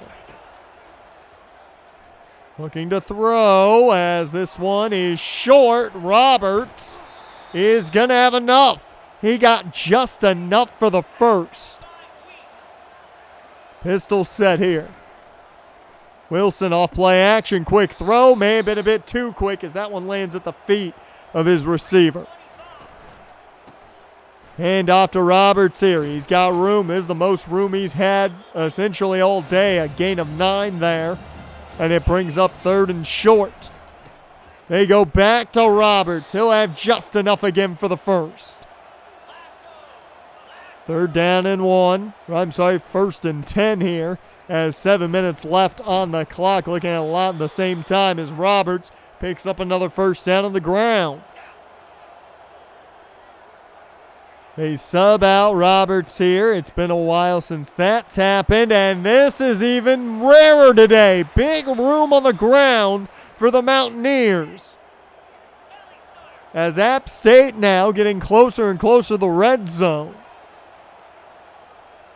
The Scavengers defense has done a good job of really keeping this offense at bay as they get to Wilson this time, the 4th sack of the day. That's Denzel Shaw who got there. They may give half of that sack to the freshman Raheem Clay as well, but a 2nd and 17 now after the 4th sack of Wilson today. They need one more to tie how many sacks he saw last game, as that one is going to pick up 5. 3rd and 11 now. And in motion.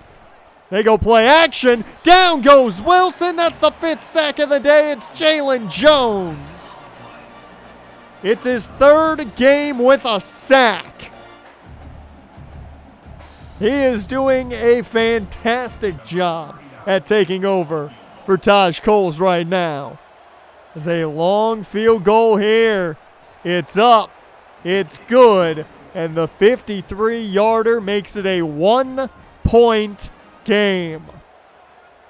Now, the only bad part for App State is there's only 4 minutes and 15 seconds on the clock here. DVT just needs to run this clock if they want to win, as Cam Teague can only find a yard there. Hayes checks in. 2nd and 9. Hand off to Hayes. He's got room and a blocker in front of him. That's Leo Kemp, the transfer, as that's a new set of downs. 1st and 10.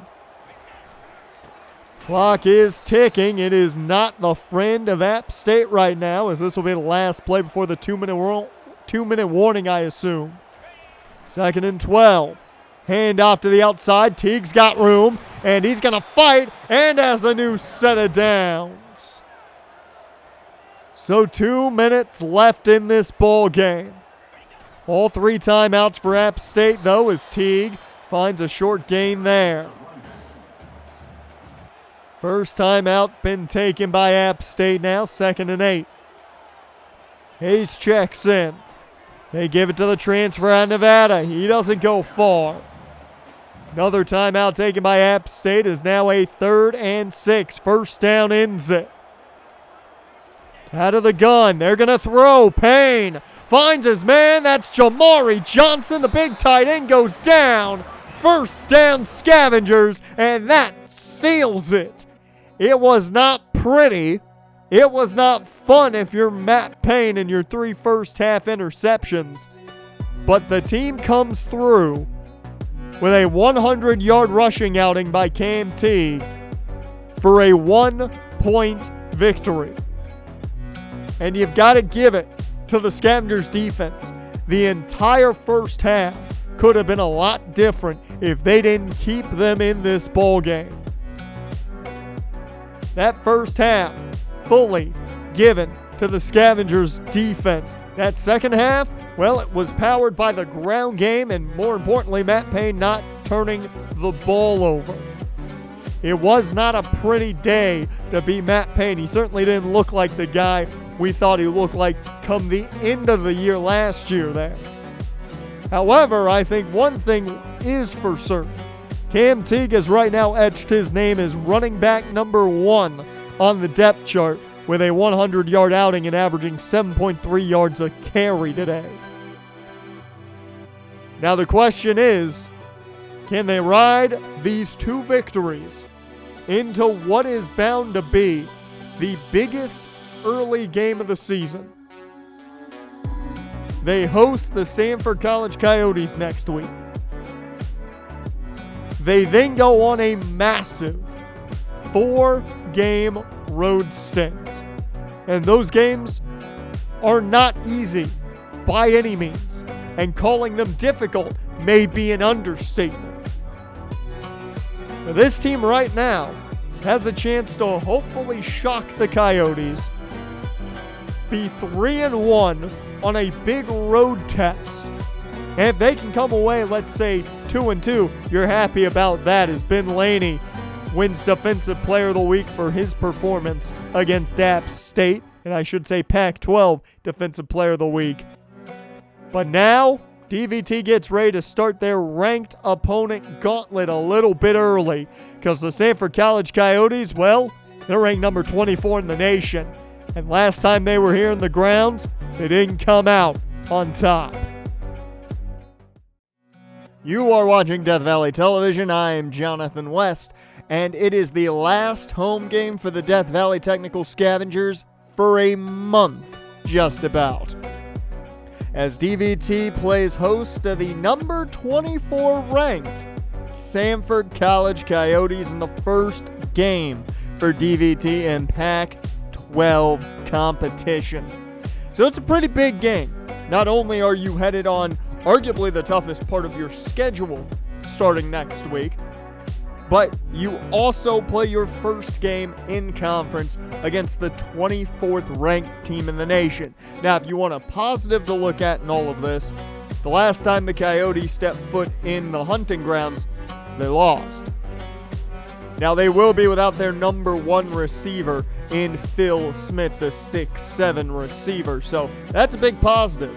As well, as they have a new man under center, P.J. Johnson, the sophomore quarterback. He will be the one now taking over for J.D. Granger. Now, it's been a good start for him. 7 touchdowns, only 2 interceptions. But this guy is not J.D. Granger. He is not the threat J.D. Granger was. But he certainly doesn't have to be that when you have Bolin Roller, one of the best backs in the nation, behind you. Now, he has been rolling, pun intended, ever since he stepped foot on the football field. 790 yards the first year for him. And, of course, he was banged up all of last year, but still put up 260 before getting hurt. Now, without their top receiver, Kendall Bass may see some more snaps go his way, as the top tight end now hasn't caught the ball much. 8 catches all of last year. He's already tied that, 71 yards and a touchdown so far for the 6'6" senior.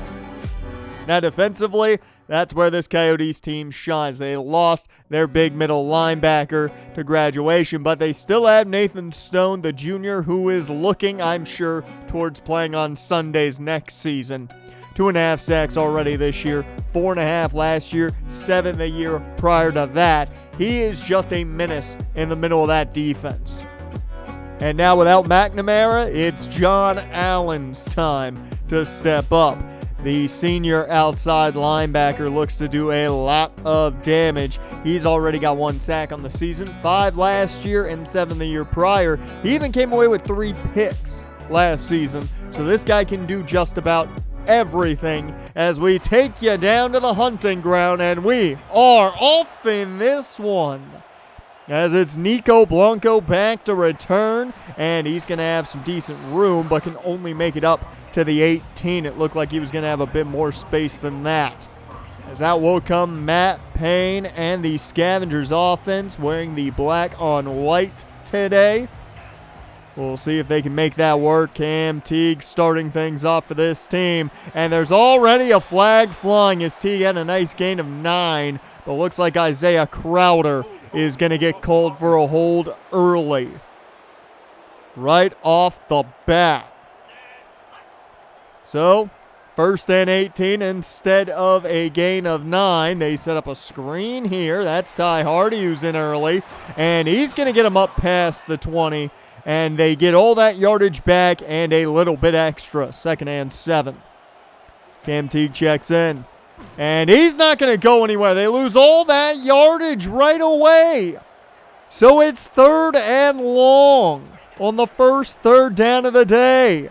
Payne finds Scooter Page, but Scoot can't get close enough, as that will force the punt and bring out P.J. Johnson and this offense for the Coyotes. And they've got great starting field position at midfield.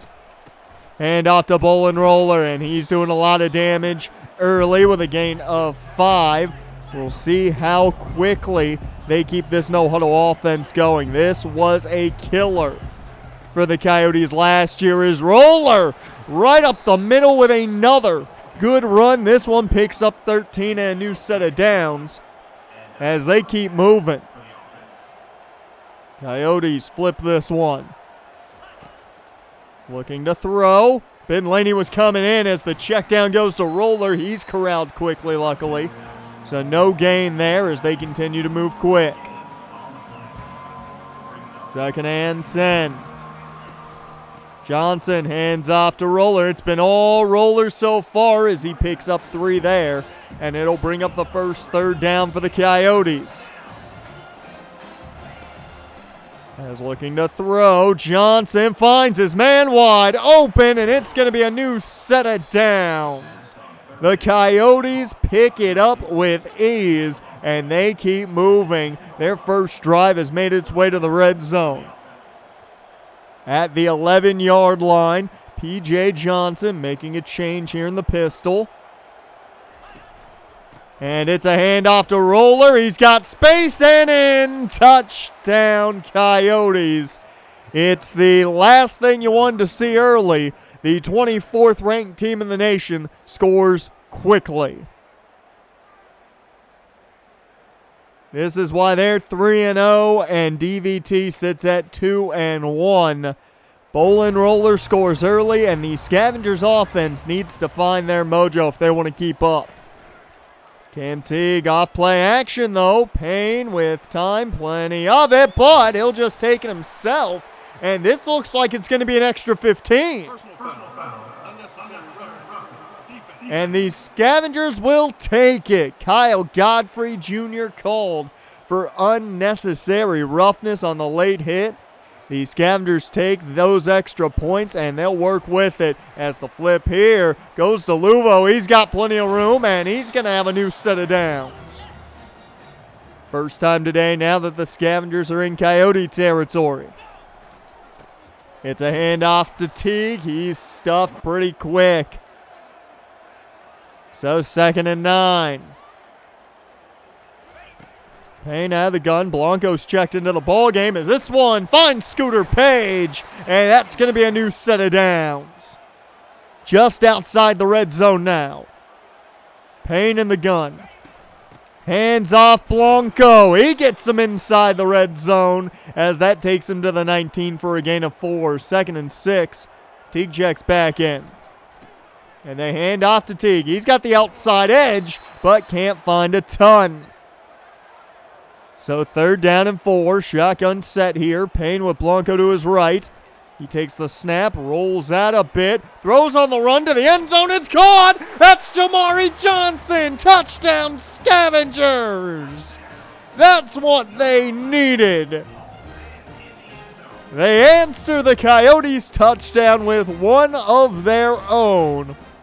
And Jamari Johnson didn't play at all last year except for the bowl game.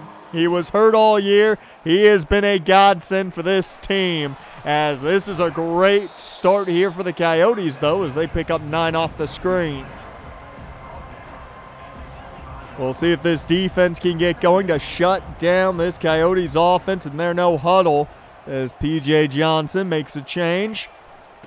He'll hand that one off to Roller, and he fights through not one but 2 men and picks up the new set of downs. He was finally brought down, but it took every single Scavenger, it felt like, as P.J. Johnson on the option here, picking up 5. Not the most athletic man, but has enough running ability to pick up yards if he gets space. 2nd and 5 now. And they're going play action. That didn't work. Ben Laney on the sack. He was not fooled. A big sack for Ben Laney, as him and Jalen Jones have been a pretty good tandem so far this year. We'll see if that continues. Is looking to throw. Johnson, plenty of time, gets rid of it as he took a shot from behind. I believe that was Jalen Jones bringing the pressure. And DVT now with a chance to maybe get their first lead of the day if this drive goes well. Scooter Page on the screen can only find 2, though. 2nd and 8. Shotgun set here as Payne takes the snap. Another screen set up, and this one just misses Trey and Bell. So a 3rd down and long. Payne, plenty of time. He finds his man. Guess who? Jamari Johnson picks up the first, as that takes us to the end of the first quarter, all tied at 7. Story of the game so far, though, is Jamari Johnson and what he's doing right now for the passing attack. 2nd quarter begins, and it's the pistol offense to start as Cam Teague can't find any room. He'll lose 1. The ground game not working well with Big Nathan Stone in the middle of that defense. It's tough to run on him as down goes Teague again. So 3rd and long. They've put themselves behind the sticks. Can they pick up another big play? Payne just lobs this one up and too far for Luvo. So it's back to the Coyotes offense. As I hand off to Bolin Roller, he's corralled. Kendall Bass couldn't get any blocks that time around. So only a 2-yard pickup as they continue this no-huddle offense of theirs. Hand off to Roller. He goes up the middle and has enough for the first. So they move the chains and they move their offense along with it. 1st and 10, shotgun set for P.J. Johnson, man in motion. And Roller does nothing. It's Ben Laney there. This defense is bringing a lot at P.J. Johnson, but he has handled it well as there's the big play they've been waiting for. As a massive pickup gets them a new set of downs into Scavengers territory, and now the momentum all on the side of the Coyotes. As this one's caught, and another 1st down. Never mind, they'll call him just inches short there. Looked like he got it to me, but I'm happy he didn't. 2nd and inches. Johnson, man in motion. Flips it his way. That's Bass on the tight end jet, and that's going to be enough for a first. They've got a lot of tight ends out there. As P.J. Johnson looking to throw downfield. That's caught and touchdown Coyotes.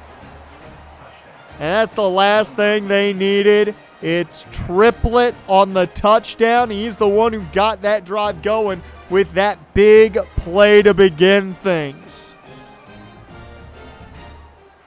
So Will Triplett puts the Coyotes back on top by 7. And once again, the Scavengers need to answer with their offense. As underneath, that's Luvo. He's going to have a new set of downs. 1st and 10. Payne in the gun. Tight set here.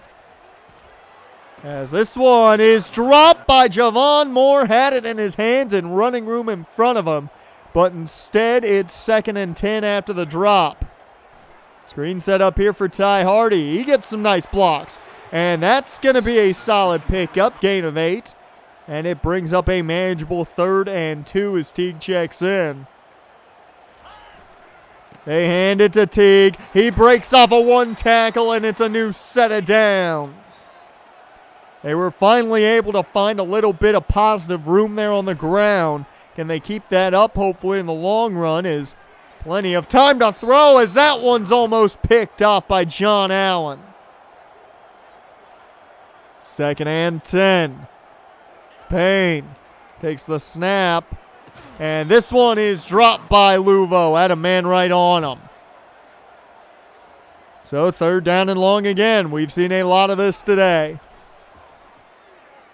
And that pressure got there. Luckily, it's incomplete. But it's back to the Coyotes. P.J. Johnson playing with a 7-point lead as the screen set up for Roller.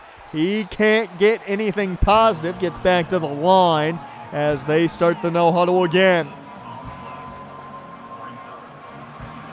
The clock is ticking, under 5 minutes to go here in this first half of action. P.J. Johnson pressured. It's another screen, but didn't set up quick enough. So that brings up 3rd and long, and they're showing blitz. They bring the pressure. Laney doesn't get there, but that is not going to be enough for the first. So it is going to be another punt to DVT, and maybe, just maybe, the offense can find something as that Scooter Page on the sideline. A new set of downs here after the Page catch. They flip it to Luvo again. The first play worked out, and it works out a second time as Luvo's got a 1st down. Clock now well under 3 minutes. Payne, plenty of time. He gets it to Bell. Bell gets around the defender. He stiff arms his way down to the 5. Great play, Trey and Bell. And this is a big opportunity here. The 2-minute warning is hit. 1st and goal. Handoff goes to Cam Teague, but he is stuffed. His big defensive front for the Coyotes. Not looking to give up anything on the ground. Through the air they go. Payne rolling out. Throws as he's hit. It's caught. Jamari Johnson for a 2nd time. Touchdown Scavengers. They do it again, and I don't know how Payne got that ball off to his tight end, but we are not going to complain one bit. The Scavengers tie it up with just over a minute before halftime. Can the defense hold the Coyotes from adding more? This one's caught. That's Kendall Bass as they move quick. 30 seconds left, though, here on the clock. Johnson over the middle connects with his man. That's a new set of downs as they take their first timeout. Keep in mind, both teams have all 3 timeouts, so 2 timeouts left for the Coyotes. As Johnson connects, and that's a lot of green, or I should say red grass in front of them, as that's a new set of down, and you've got to think that they're in easily Shannon's field goal range. This one caught but incomplete. Bass couldn't hang on. 2nd and 10. Johnson looking to throw, and this one is held on to. The 2nd timeout taken by the Coyotes. 12 seconds left, and that'll be a sack. It was Barry Michaels that got there first, and it forces Easley Shannon out. The kick's up, and it is good. He struggled with those easy kicks last year, makes that one. And we'll head into halftime as a 3-point deficit for the Scavengers. And guys like Wade Witt are definitely paying attention to this game right now. Now, the positive with Wade Witt is the belief is the Scavengers still have the front runner, but he is keeping an eye on how that secondary's playing. Speaking of secondary, Jaden Anthony looks like he's going to be making his decision very, very shortly, and the Scavengers sound like they are the expected commitment.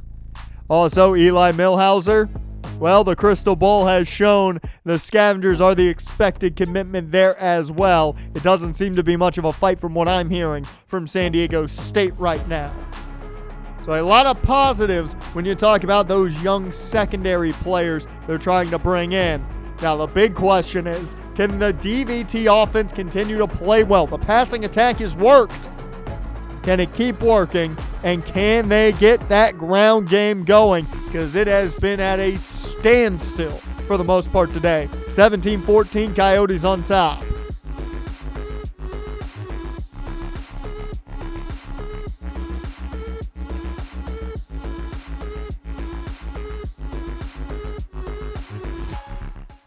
Welcome back, everyone, to Death Valley Television. I'm Jonathan West, and the second half of action is underway here in the hunting ground, as that's only going to be a gain of 2 for the Coyotes as P.J. Johnson gets the no-huddle offense going again.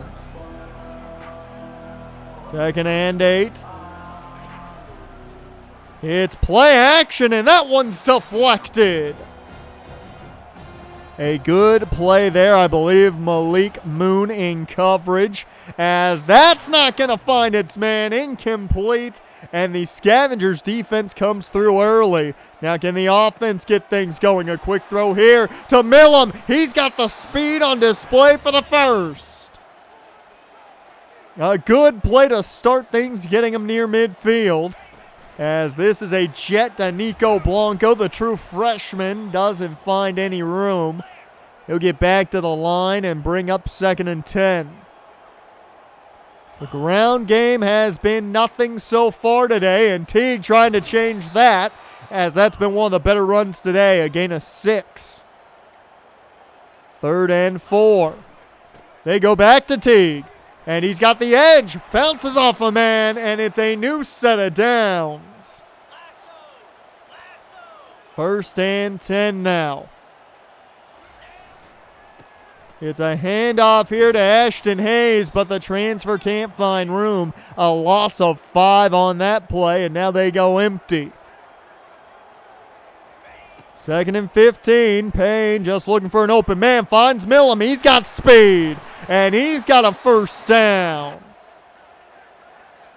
So a new set of downs.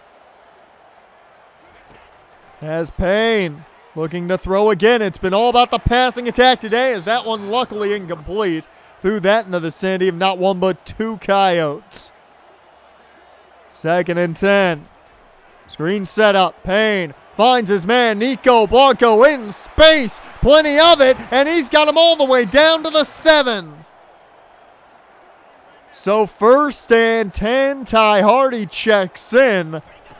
Can they find pay dirt? Hardy finds touchdown Scavengers. That was a Freudian slip from my past right there.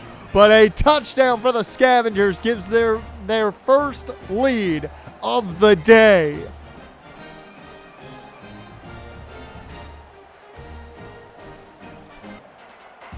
Well, a new drive here for the Coyotes, and the Scavengers are on top, and I couldn't be happier right now.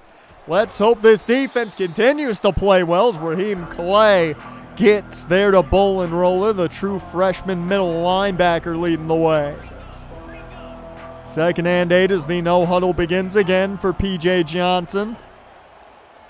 And pressure gets there. My God, Ben Laney. Another sack for Ben Laney today. He just bullied his way in there quickly and that is going to put the Coyotes well behind the sticks at 3rd and 15.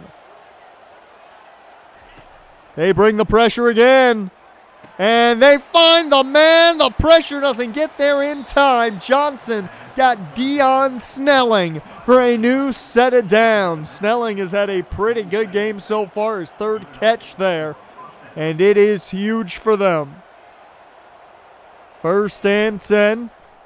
It's a keeper for Johnson as he's going to find a new set of downs.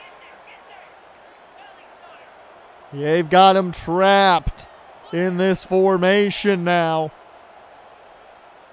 A big weakness right here. Really all you're going to see them do is possibly send the house or drop back as the pressure, though, gets to Johnson. He somehow got it off. It's a new set of downs. And they continue to go with this no huddle. Johnson brings Snelling in motion. It's play action. And this one is dropped, incomplete. And at least the Scavengers get to change their formation, maybe bring in some new bodies as well, as Johnson on the keeper gets a gain of 6 there. That'll bring up 3rd down and 4. They continue the no-huddle offense. Johnson in the empty. Bull and Roller now out as a wide receiver. Johnson takes the snap, looking to throw. Plenty of time, but that's winding down. Jalen Jones causes chaos. And that forces an easily Shannon kick. And that one just makes its way inside, and it's 20-21. So let's see how this Scavengers offense does. They still hold a lead, but a very small one at that. As the ground game starting to find its legs as Teague with the big run. That's the best run of the day, and if they can get their ground game going, the Scavengers may take this game with ease. 1st and 10. Handoff goes to Ashton Hayes outside. He's going to have a good one here, and that's going to be a new set of downs. So 2 big runs get them into Coyote territory. Screen set up here. That's Ty Hardy, and he's going to have a short pickup. Blanco now checks in. All 4 backs getting usage here. It's a keeper for Payne, and he's going to have only a 3-yard pickup. So 3rd down and 4. Tight set. They go to their bread and butter, that mesh, and that's Johnson picking up the 1st, and it takes us to the end of the 3rd as it's 21-20, Scavengers on top. It's been a good day for Matt Payne with the way he's been throwing the football. Well, throw up those 4s, folks. The final quarter of action is a go here as Matt Payne and the offense start this new set of downs out of the pistol, and that's a catch for Ezekiel Cross. He's got a new set of downs. 1st and 10. They flip it to Luvo again. The first 2 times worked out. Well, the 3rd time didn't. A loss of a couple there as it makes it 2nd and goal from the 13. Hand off to Blanco inside, and he's going to have a gain of 6. 3rd down and goal now. Can they cap it off with 6? Payne over the middle. Javon Moore breaks the plane. Touchdown Scavengers. He got him. And luckily Moore able to find a way to break that plane. Add 6 more. And pending an extra point, this is a huge 8-point lead. They were able to get the extra point, 28-20. So if the Scavengers score, they're going to need a 2-point conversion. But Ben Laney is having a day off the edge. 2nd and 11 after the Laney tackle there of Roller for a loss. This one a little too high. 3rd down and long for P.J. Johnson. Pressure coming quick. The screen sets up. Roller doesn't have enough. They'll be shy, and they elect to punt.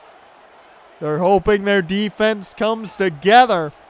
But this Scavengers offense has started to find their ground game here now, and what a time to find it. A gain of 7 there for Teague. 2nd and 3. Hayes checks in, and he's going to have the 1st and more. So a new set of downs, and now they're just killing this clock. 6.5 left to go here. Handoff goes to Teague. He's going to only pick up 3 as now they go empty. 2nd and 7. Payne letting that clock tick. It's a screen set up, but that did not set up well enough behind Trey and Bell. And that brings up 3rd down and 7, and more importantly, it stopped the clock. Downfield intercepted. I don't know what he thought he was going to get out of that, but the first really poor throw by Matt Payne today, it's intercepted. And the Coyotes now have a bit of life. You'll want to talk about the only real problem this year for Matt Payne. It's been the interceptions. You can go back to the 3 interception first half a couple weeks ago. Not what you want to see out of this team right now. Or I'm sorry, last week against App State it was, and they were able to come back from it, but you don't want to see those type of interceptions again. He had a man underneath, didn't find him, and now Sanford with a chance as Bolin Roller can't find room here. A.J. Burns on top of him. 2nd and 10. P.J. Johnson takes the snap. He finds his man underneath. That's Triplett, and it's going to be a gain of about 7. So 3rd down and 4. Johnson gets the play from the sideline. Takes the snap out of the pistol. Plenty of time over the middle. That's caught. Will Triplett gets him down to the red zone. So 1st and 10. P.J. Johnson with time. He finds his man. That's Snelling again. He's been the go-to guy today. 1st and goal. It's a handoff to Roller. This defense has shut him down as of late, and they do it again here. 2nd and goal. P.J. Johnson continuing this no-huddle offense today as they hand off Roller. He's caught quick. A.J. Burns. 3rd down and goal now. Pressure doesn't get there yet. Nowhere to go with the ball for P.J. Johnson. He just throws that one out the back of the end zone, and they're going to settle for the Easley Shannon field goal. And it's right on the money. This is the question now.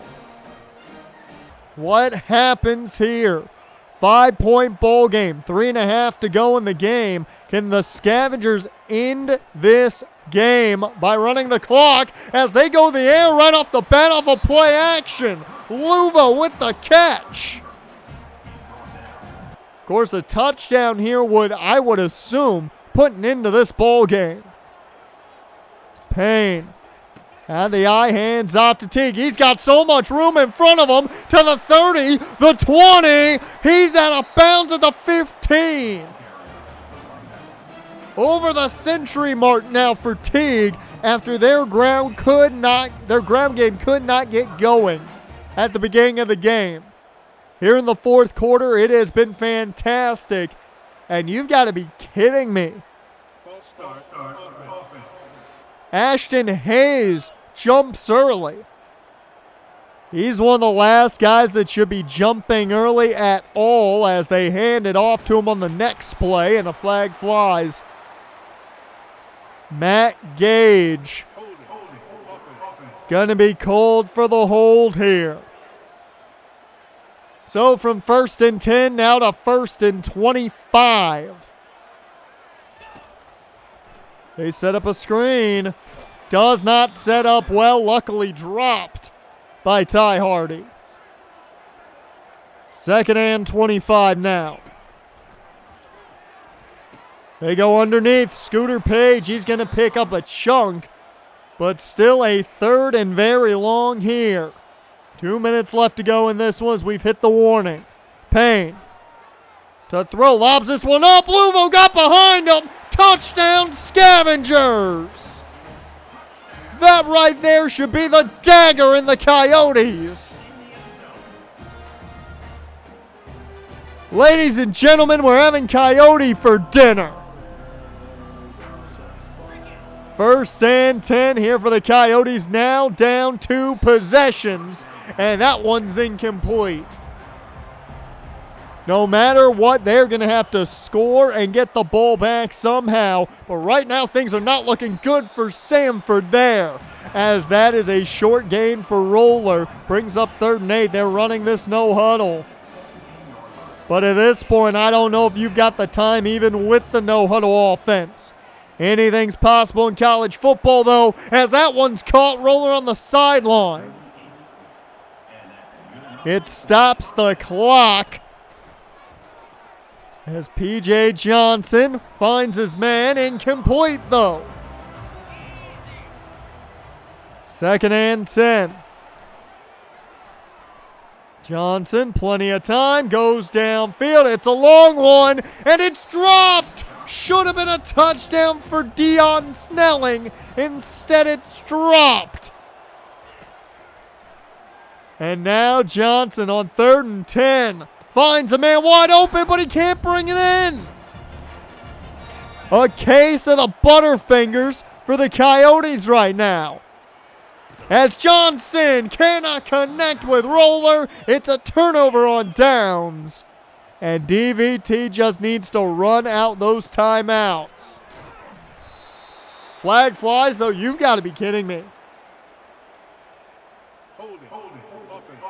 Isaiah Crowder called for the hold.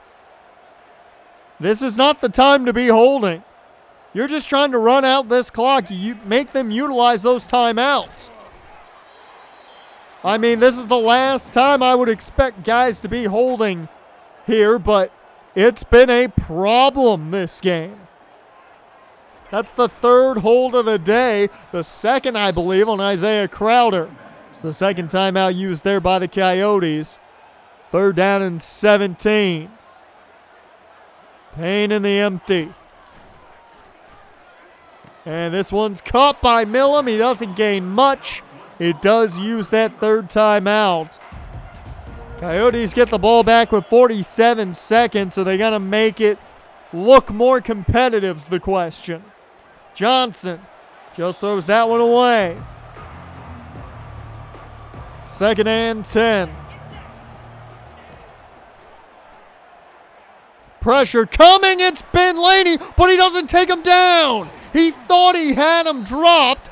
He stays on his feet, and Johnson, instead of getting sacked, throws a 3-yard completion. Ben Laney's got to be just hitting himself there for that one. As over the middle, that is caught. A new set of downs. That'll stop the clock for a moment as they reset. Johnson spikes it, and that's going to bring 16 seconds left on the clock. Pressure coming, it gets there, but out of bounds goes the ball. 3rd down and 10, 12 seconds left between us and the Scavengers being 2-0 against the Coyotes in the hunting ground. As that one sails out of bounds, and it leaves 3 measly seconds on the clock. Johnson sets up the Hail Mary attempt. It does not matter in the slightest, as that one is downfield and incomplete. This game is over, and the Coyotes fall to the Scavengers 35-23. They upset the number 24 team in the nation, and also they are the one behind the one, and the Coyotes 3-1. A huge game for Matt Payne, who looked very good outside of that interception he threw. I don't know what he was thinking there, but outside of that, he looked perfect in this ball game. Now, the offense couldn't get the ground game going earlier, and that was a problem. We saw that. However, Matt Payne stepped up. 72% completion, 331 yards, 4 touchdowns. Of course, the 1 interception, but I don't think that matters when you play as well as you did there. Now, Teague eventually found his footing, gained 104 yards on the ground, but the fact that they could not find their footing on the ground early in that game, it worries you a bit as they head on the road now for the toughest slate of the schedule. The next 4 games are going to test this team more than any other. Clemson, Kansas State, Purdue, a bye, and then following that, Notre Dame, all on the road. It's a rough slate of games, but if this team can play like they did today in front of their home crowd, I mean, they've got a chance to shock the world and get some upsets. Key point, though, they do have to play like they did today. Ben Laney especially, as he was the Pac-12 Defensive Player of the Week after a fantastic showing against that Coyote offense. But that's not it. He also won National Defensive Player of the Week after that performance. So big congrats to Ben Laney, the sophomore rusher, who did a great job there. But now we look on to the defending national champions in the Clemson Tigers. Can they beat another unbeaten team? We'll have to find out next week as the road trip begins. You are watching Death Valley Television. I am Jonathan West, and it is the start of the, easiest way to put it, the hell trip. A 4-game road stint for the DVT Scavengers, and it is rough. They begin with Clemson this weekend, and from that point on, it just gets tough. K-State following that, Purdue, who shocked the world last year and made the playoffs, and then they get a much-needed bye week, and then head to Notre Dame, so nothing gets easy on the road track. If they can pull off even one upset during these next 4 games, I mean, you crown Death Valley after that, in my opinion, because that would be a miracle. Now, they did keep up pace last year with the national champions, the NC State Wolfpack. This year, it's the Clemson Tigers who won the title, and they will be without Jamari Lyons, so a big loss up front. However, their redshirt freshman quarterback, Damian Ahmad, is everything they want him to be. He looks like the next coming of a Deshaun Watson or Trevor Lawrence type here at Clemson. 10 touchdowns to no interceptions so far this season. 72% completion percentage. I think that says all I need to say there. In the backfield, it's Jarvis Green to help out for the most part, the junior out of South Carolina. He's had a solid season, but only 32 carries so far. He was the lead back last year. Now he's splitting reps, still the main guy. I don't think he's going to get to that 11 touchdowns he had last season. And TJ Parker is their top end on the defensive side. He is their number 1 pass rusher and a guy that can definitely find the quarterback. 9.5 sacks last year, 1.5 so far to start out this season. So the tackles are going to have to be on their best behavior against him. In the middle of that defense, Sammy Brown leads the way, number 47, the junior middle linebacker out of Georgia. He had 1 full sack last year and 75 tackles. He's got 5 tackles so far on this young season, half a sack, and a pick to go along with it. And finally, cornerback Shelton Lewis leads that secondary for the Tigers.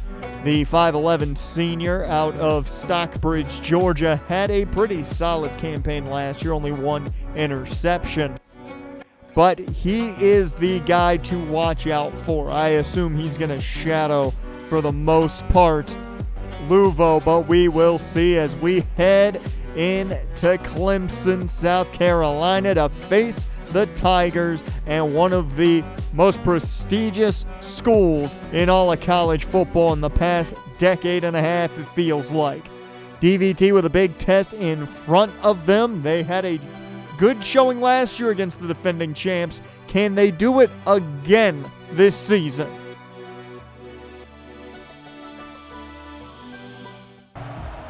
And we are off in this one, as that is George Lincoln III kicking this one off to Clemson, and the Tigers going to return it, and they don't get far, up to the 10-yard line. So technically fantastic field position if you're DVT. However, what can Ahmad do with it? They've got to drive 90 yards for the first score of the day. Does Clemson, is Montgomery in the backfield, and he'll get the handoff to begin things. I said that the backs are splitting reps. Skylar Montgomery is the 3rd down back this season. Jarvis Green gets that handoff, and he's taken down at the line. Raheem Clay gets there to finish the job. And quickly, 3rd down and 1. They bring pressure, but Ahmad finds his man, and it's a new set of downs for the Tigers. So 1st and 10. Looks like man coverage across the board. Shocked they go with that, but the Tigers go underneath and don't get much out of it. Only a gain of 2. 2nd and 8. Hand off to Montgomery. He finds room. He's got a new set of downs, and he gets him even closer to midfield as an offensive lineman for the Tigers banged up a bit. So a new set of downs, a new center is in, I believe, as that's a handoff to Jarvis Green, and he'll have a 5-yard pickup. 2nd down and 5, pistol set. Ahmad takes the snap. Play action this time around, and he'll go to the sideline, but that one's broken up. So that'll bring up another 3rd down opportunity. And the Scavengers get to him. Ahmad rushed a bit. He finds his man, but that one in shy of the mark, and it'll bring in the DVT offense for the first time today. Give it to the defense. They forced the defending champs to punt. Now can the Scavengers offense find a way to move the ball as they start underneath with Jamari Johnson picking up 4. 2nd and 6, and this atmosphere is loud in Clemson as that one's caught. Jamari Johnson with a big pickup, getting them to midfield.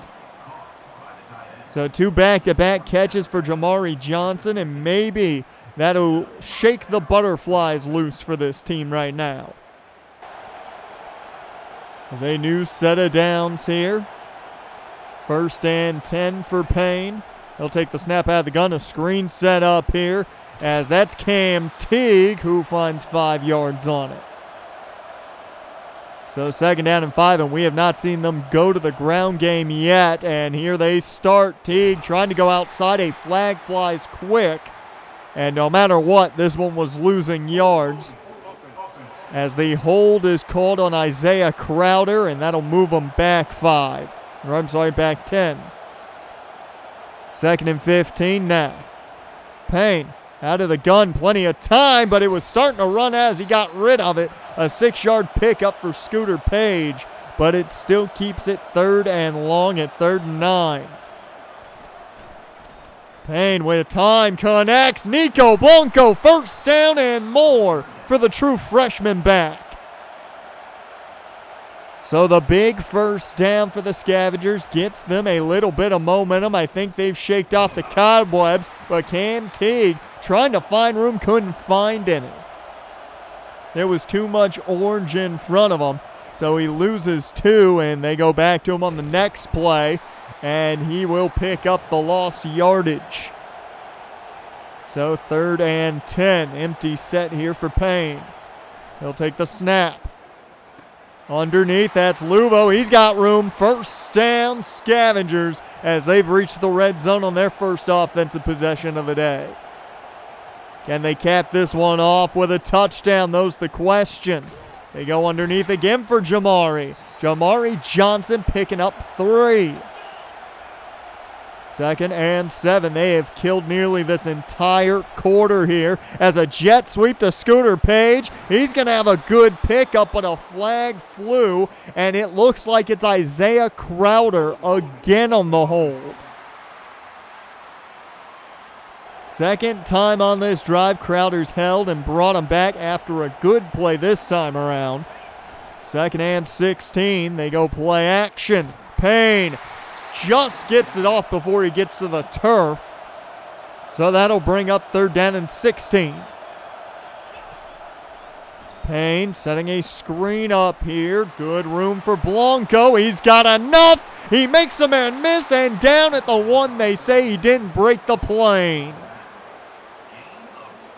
So Blanco takes us to the end of the first, as DVT killed nearly that entire quarter, it felt like, on that drive. Not a single positive rushing yard to talk about right now.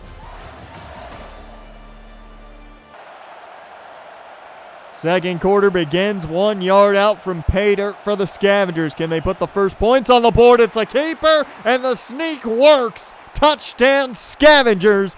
Matt Payne and company get the first points of the day on the defending national champions.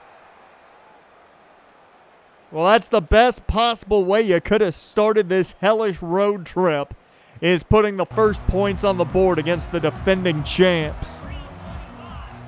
But now Clemson has to try and answer. The defense did their part last drive, but Skylar Montgomery finds room and a big pickup all the way up to near midfield.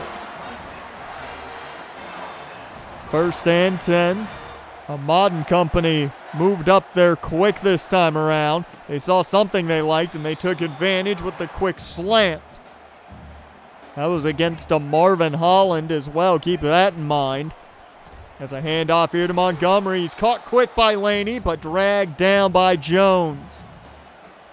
3rd and 3. They bring a lot of pressure, and that doesn't get there. Bliss stops them shy. And once again, DVT's defense holds.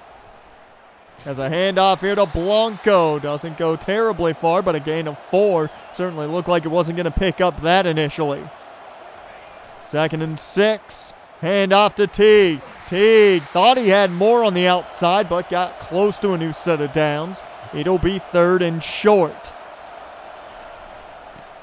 They go Teague's way again, right up the middle, picks up the first, and if this ground game gets going, it could be a long day for the Tigers defense.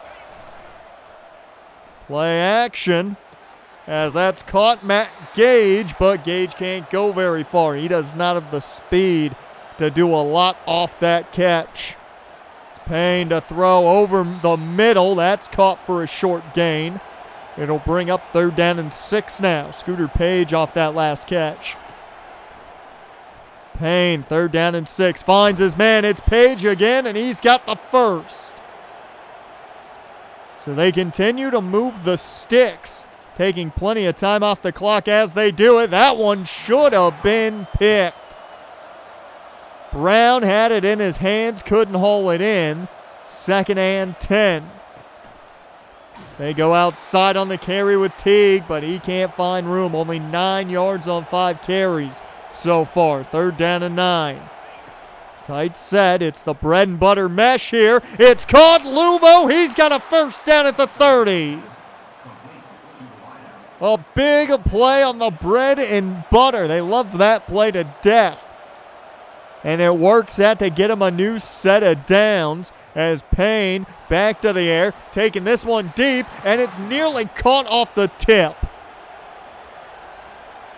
So 2nd down and 10 after the incompletion. Payne setting up another screen. This one, though, got sniffed out quick. Luckily incomplete. 3rd down and 10. They are in Lincoln field goal range, I would think, but this atmosphere here is going to be tough to kick in, as that is close to a new set of downs, and the offense is out there. As it's Hayes in the backfield, they go his way. Easy 1st down and more. Inside the 10 they go.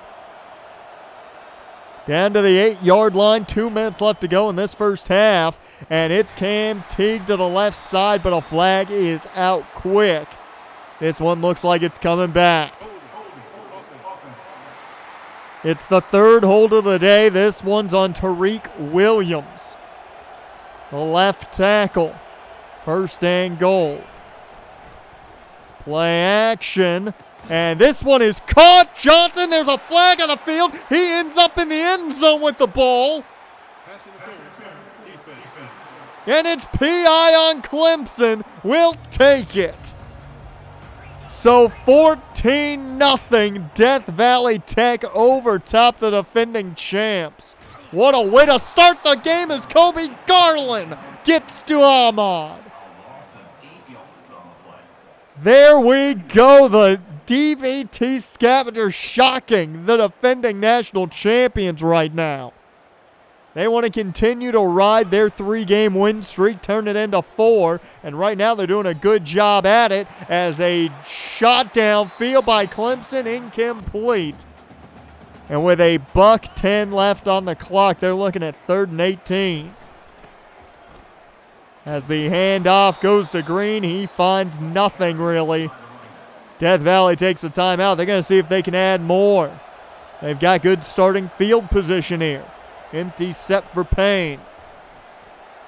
As he starts underneath, Luvo hauls that one in. They go quick, though, to the line. 2nd and 3.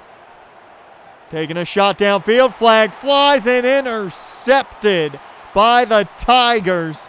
As Payne can't bring him down, but Luvo will get some help from Williams to do so. The 4th hold of the day by DVT, and this one's on Eric Paulding, the right tackle. So with 35 seconds in great field position, Clemson has a chance to get points on the board before half now. As that one is caught on the check down to Montgomery, they take their first time out. 2nd and 7, 30 seconds left before we head to halftime. DVT shocking the Tigers right now, but this one's caught in a big play, getting them down inside the red zone for the first time today. Or I should say near the red zone. They're still 2 yards out. There's a man in motion. And Ahmad goes his way. That one is caught. And a new set of downs now inside the red zone, inside the 10, even at the 8. Under 20 seconds to go. That clock is ticking. 1st and goal. Ahmad to the air. Finds his man, and that is caught just shy of a touchdown. 2nd and goal. Last time out was taken by Clemson, and this one is caught. Touchdown, Skylar Montgomery. And the Tigers now cut the lead in half in what seemed like seconds with how quickly they got down there. They turned the interception into points before halftime. And as much as DVT's still on top, you feel like Clemson now has a bit too much momentum headed into half. Let's talk about these recruits, though, as Wade Witt, interesting news here, has locked out, from what we've heard, DVT because he has not liked the play of the defense, specifically the secondary this season. On a positive note, Alex Slade is still heavily favoring the Scavengers from what I've heard. And Jaden Anthony, well, time is ticking. The expectation is this week he should commit to the Scavengers, at least verbally. So a big get there it would be. However, they did get their top target. Eli Millhauser will be a Scavenger next season from the sounds of it. And right now I would tab him in as a starting safety on this defense. as Jamari Johnson has had a good start to the day. 4 catches, 41 yards. Of course, the touchdown on the PI as well, which was great. But they're going to need more from him, and I think a lot more from the ground game to keep this ball away from the Tigers as DVT begins with this football in the second half. They hand off on the draw to begin, but only find 2 for Blanco. 2nd and 8 now. Payne cannot connect with Blanco there, incomplete. And that's going to bring up 3rd down and 8 to start this second half. Not what they were hoping for. As over the middle, Johnson goes in and out of his hands. And that one is going to force a punt. And now great starting field position here for a Tigers team that now has all the momentum on their side. 2nd and 2. Wilson was the man on that last catch. Hand off here to Green. He's got room, plenty of it. He's going to get them down near the red zone again. And going quick are the Tigers. They saw something they liked there.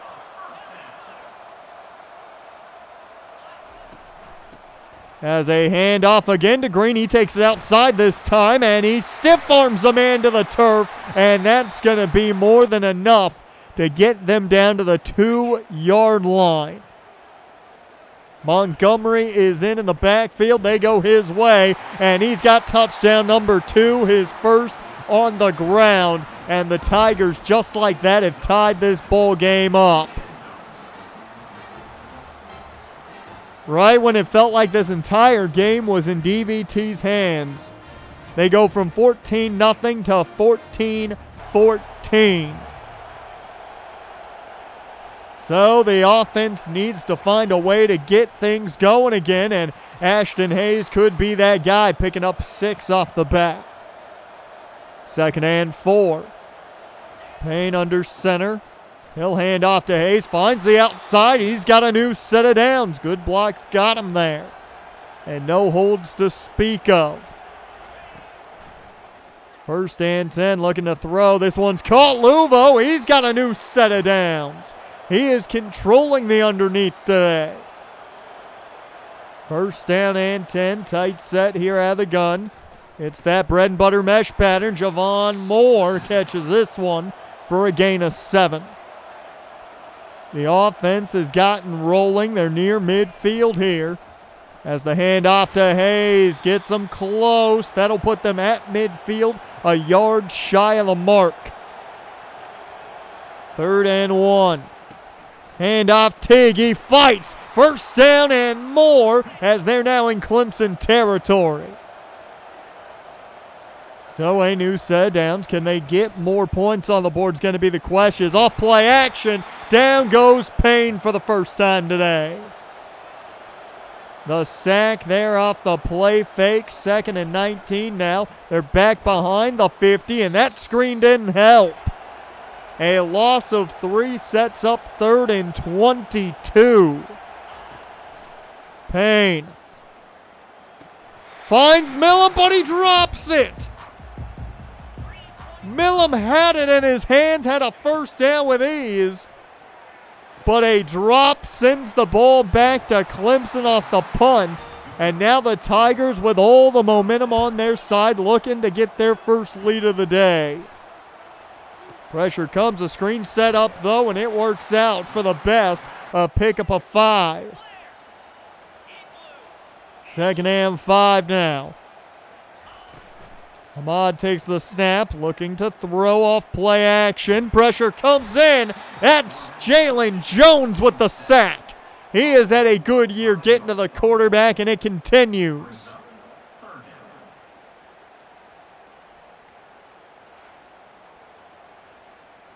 Jalen Jones has had a sack in nearly every game this season. It's been good to see that out of him as Kobe Garland gets the pressure there. He's already got a sack on Ahmad today. And that ball goes back to DVT now off a punt. And off to Hayes. Hayes wrapped up quick for only 2 yards. using a lot of Ashton Hayes today.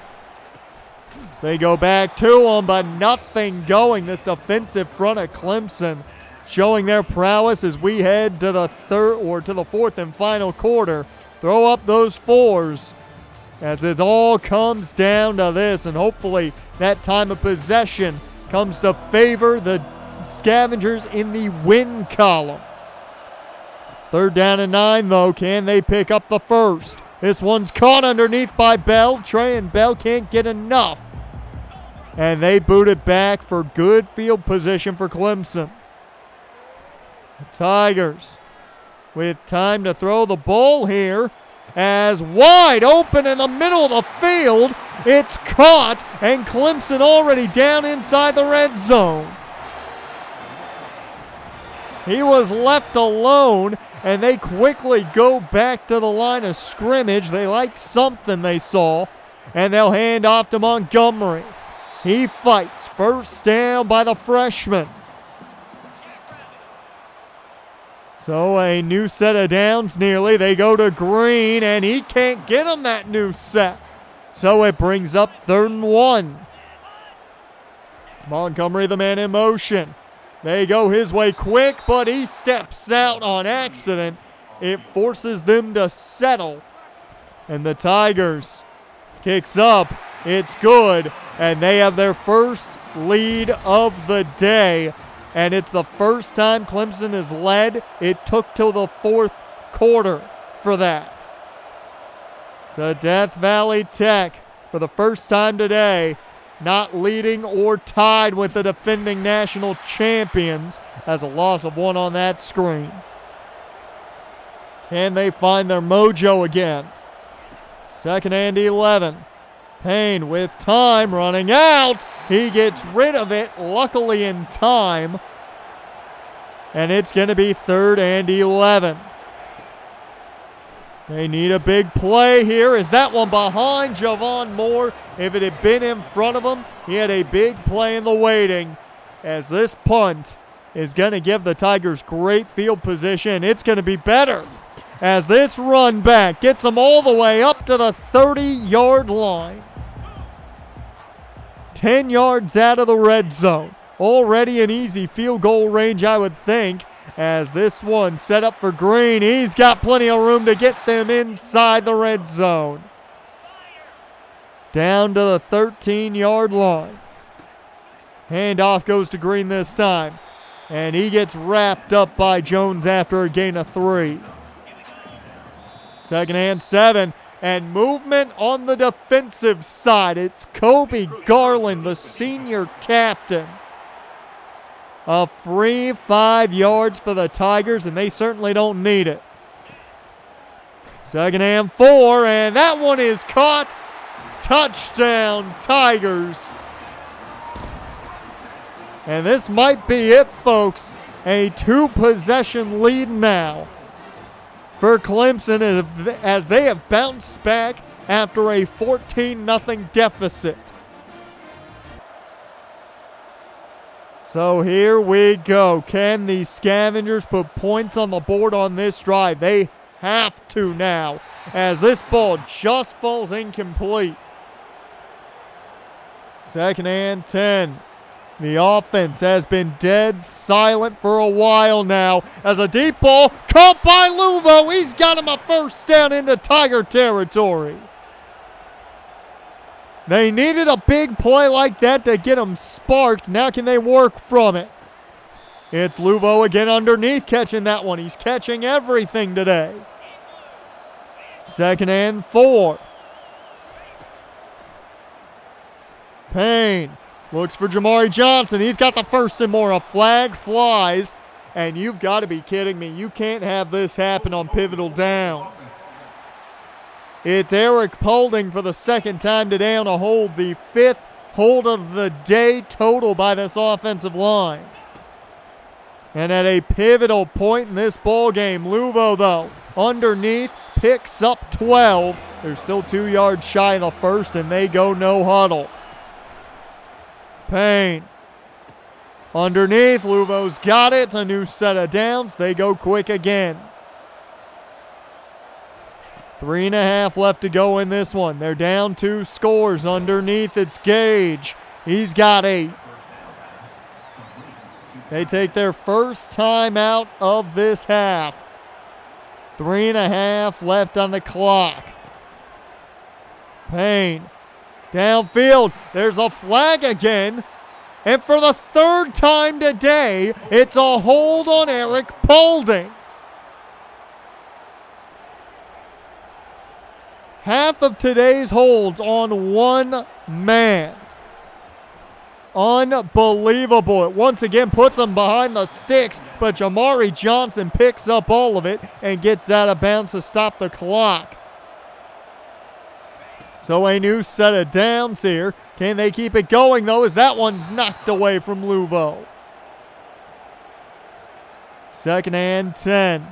They have remained in the tight form, trusting that bread and butter formation. It's Scooter Page picking up the first as they go quick. 3 minutes left.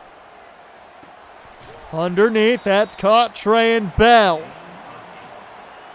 2nd and 2 now.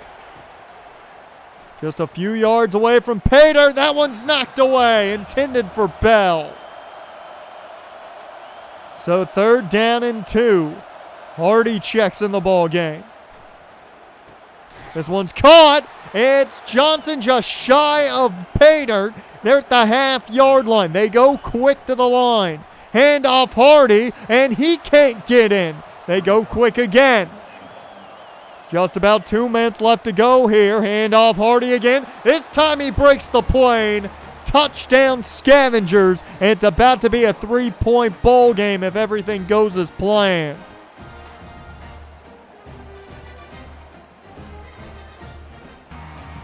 So a 3-point ball game. The 2-minute warning and 2 timeouts for Death Valley. If they can get a much-needed stop, they have hope, as that is off the mark, and that stops the clock as Ahmad missed his man. 2nd and 10. They send pressure, but nothing gets there, and he connects.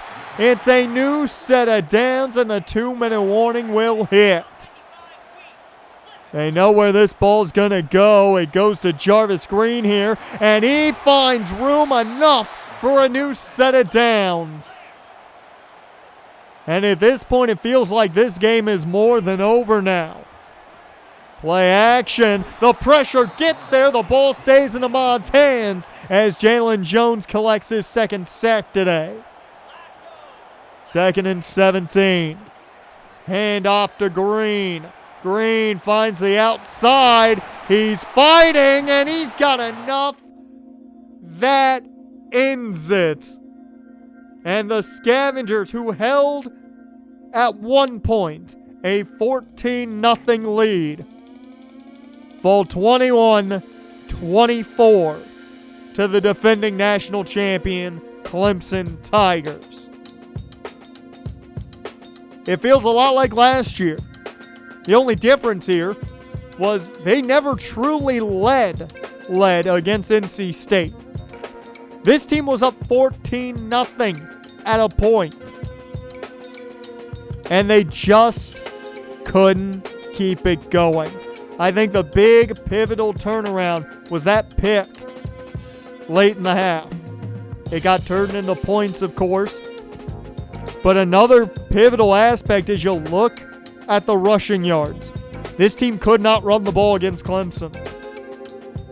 Now, their passing game was working. That helped.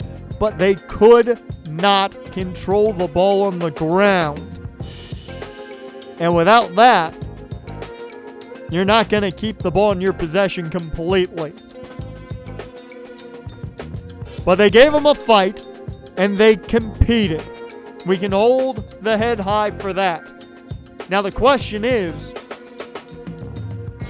can they do better against a team like K-State, who they've got next week? They're head to take on the Wildcats next week.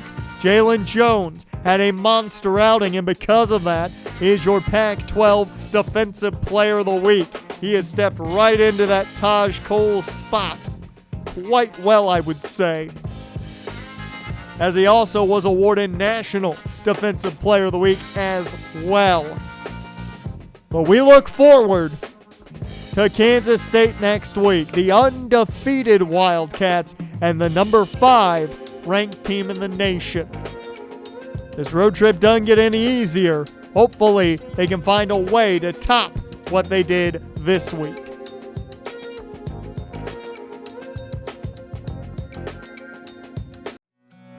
You are watching Death Valley Television. I am Jonathan West, and the hellish road stint that this Scavengers football team is currently on continues this weekend, as after a tight game with the Clemson Tigers, the defending national champions, by the way, DVT now sets their sights on the Kansas State Wildcats. Now, Kansas State has a fantastic quarterback in Avery Johnson. We'll talk more about him here in a second.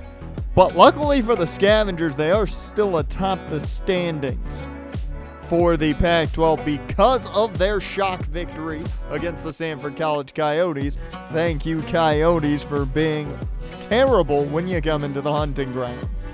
Now let's get to this weekend's game. K-State will be without their starting free safety, Wesley Fair. He has a partial MCL tear. He'll be out for a number of weeks still. But they do have a Heisman candidate quarterback in Avery Johnson.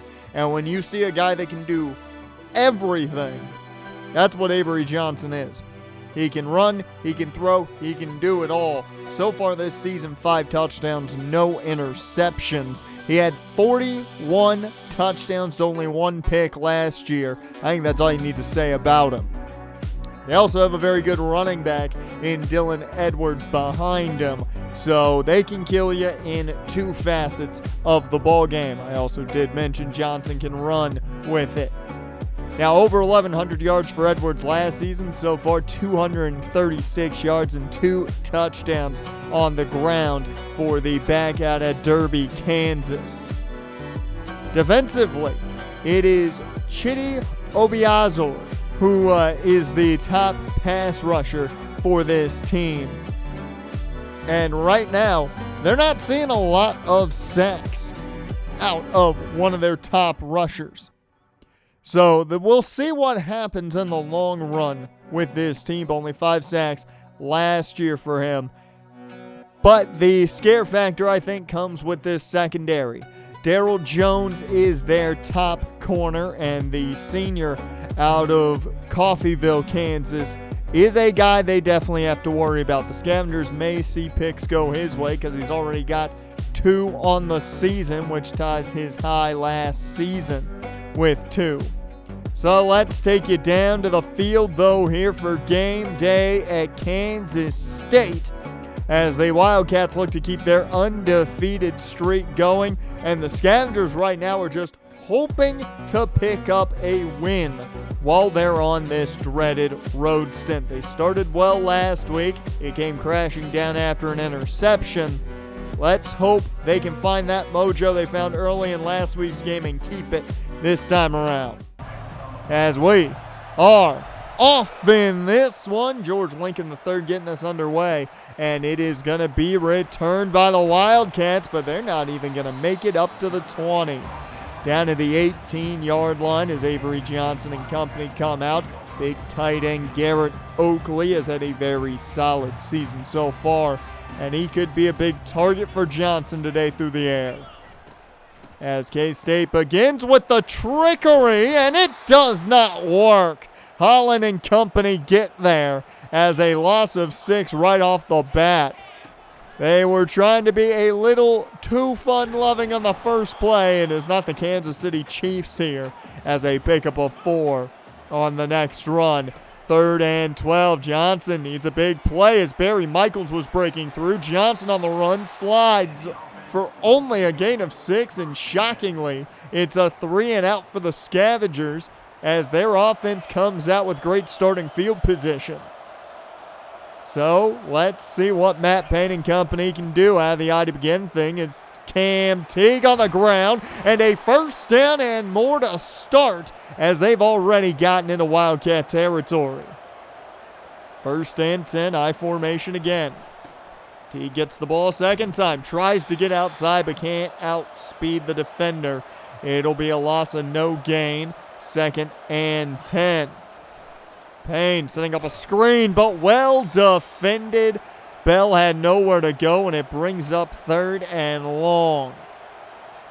Can they pick up the first out of the gun? Payne with time finds Jamari Johnson, and he's got the first. So a new set of downs, already in field goal range. Man in motion, as that's a flip to Scooter Page, the senior receiver. Off the jet pass, picks up 7 as Ashton Hayes checks in for the first time today.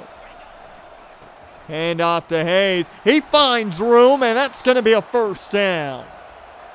Cut inside, found room, and now nearly inside the 10 as Teague checks back in, and they go play action.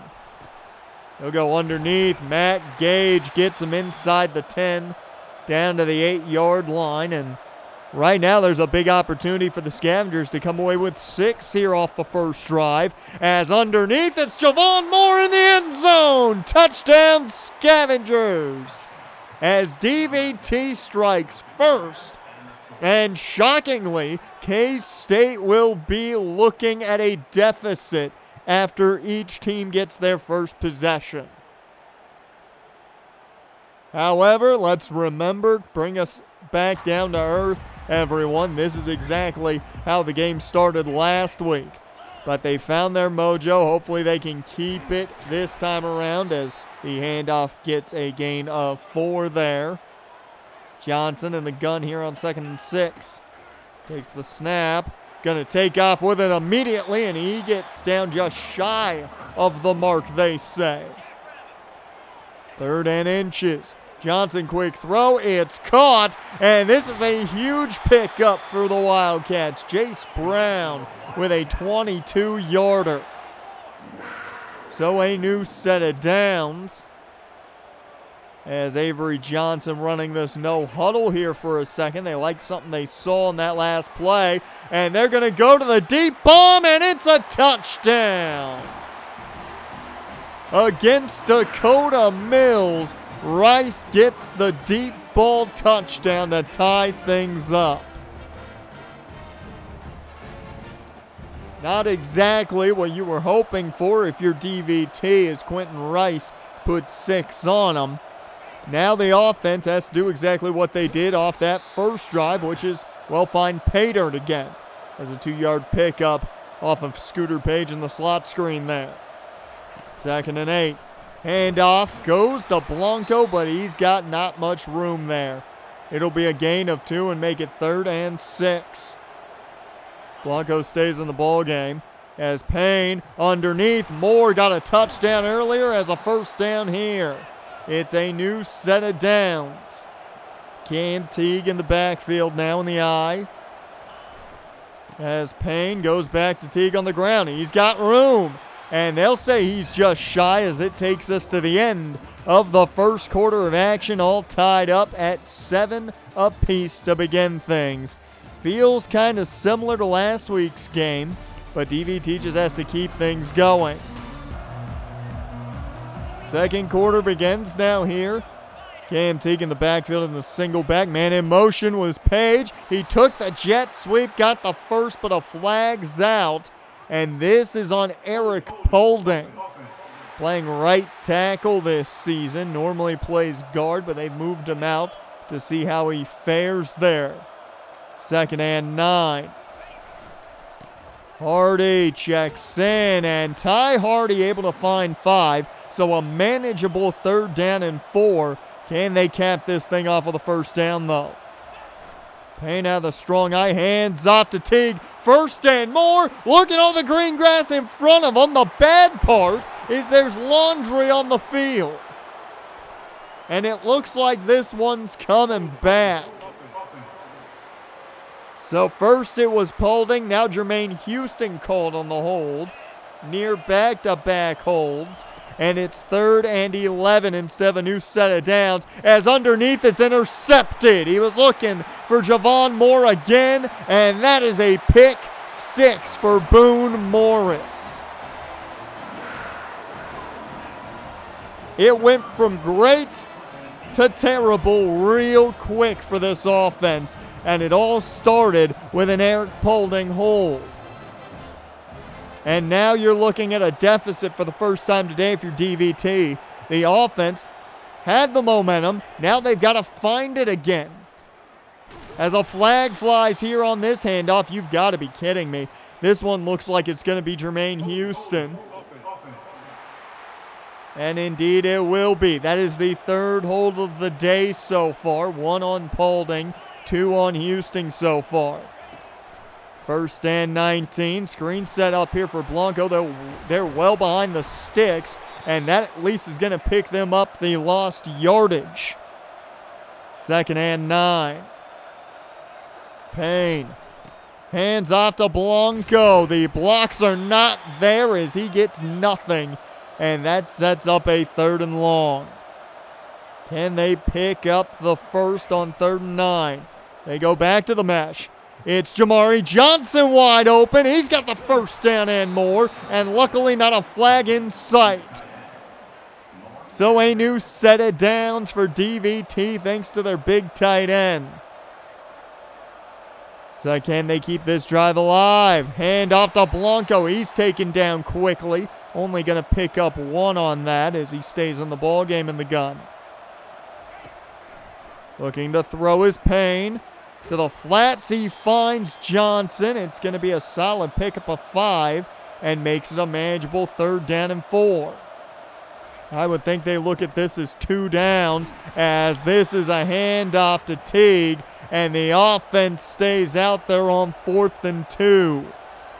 Teague out there in the backfield. They go his way. He's got the first and more. No flags to be seen. 1st down. So a new set of downs. Hayes checks in. They go jet sweep. That does not work for Bell. That play got blown up quick. Empty set now. 2nd and 13. Underneath for Luvo. He's going to pick up a chunk, but still sets them up in 3rd and long. Another 3rd down and long situation where this team needs a 1st down, and that's Scooter Page, the senior receiver, picks up the first. So just over 2 minutes. Payne and company in the gun in that tight set. As this one is off the hip, it looked like, of Javon Moore. He wasn't ready for that. 2nd and 10. Payne hands off to Hardy. He's got the outside. 1st down. Makes a man miss. He's in the end zone. Touchdown, Scavengers. Ty Hardy gets it done to tie this ball game up. We haven't seen a lot of him this season, but he shows off there to get the touchdown. But 2 minutes still on the clock. Keep that in mind. As Avery Johnson, a Heisman candidate quarterback, at the helm here for K-State. And this is what can happen as a big play right off the bat gives them the 2-minute warning. 3 timeouts still for K-State, 3 for DVT, as this one underneath again is caught and close to a new set of downs. So now in the gun, 2nd and 2 as they go quick to the line. Over the middle, that one's caught, another 1st down.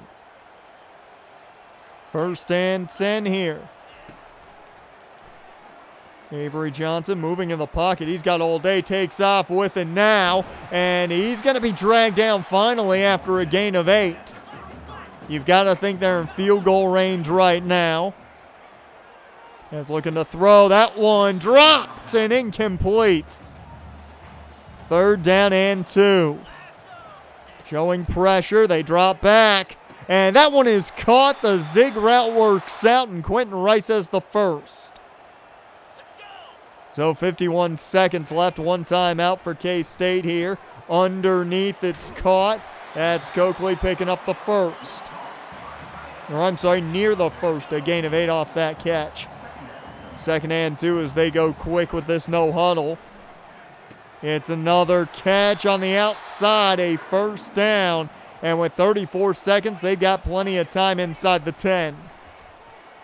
Avery swings it out, and that's going to be out at the 4. So second and goal. Johnson finds his man. It's Coakley in the end zone. He finds his top tight end, and that is it for this half, I would think, when it comes to points being put on the board. Garrett Oakley with the touchdown, and K-State up 21-14 as we head to the half. As I stated, it looks similar to last week. Let's talk real quick, though, about Wade Witt. The belief is he will be headed somewhere else and not DVT, as he has made it very well known that he's not happy with the way the defense, specifically the secondary, has looked for DVT this year. Alex Slade, on the other hand, there's a lot of good coming out of that conversation from the sounds of things, so good positives there. Another name to keep in mind, Jamie Trinidad, who may make his decision any time now. It's between the Scavengers and the Aztecs in that battle. And a name we haven't talked about much, Peter Bruce, the running back out of Orange, California. It's just DVT in this race from what I've been hearing, but they like him a lot. A guy they like a lot has already verbally committed, though, and that is their top cornerback, I would say, on the board, Jaden Anthony. They believe he's got the chance to be a starter next year as a freshman. So a lot of big expectations for Jaden Anthony, as there's a lot of expectations for this offense after that first opening drive for them, and it did not continue. That momentum gone away once again by an interception. Sound familiar to last week. We'll see if they can get it back in the second half of action. 21-14. K-State on top right now, but the Scavengers not out of it just yet.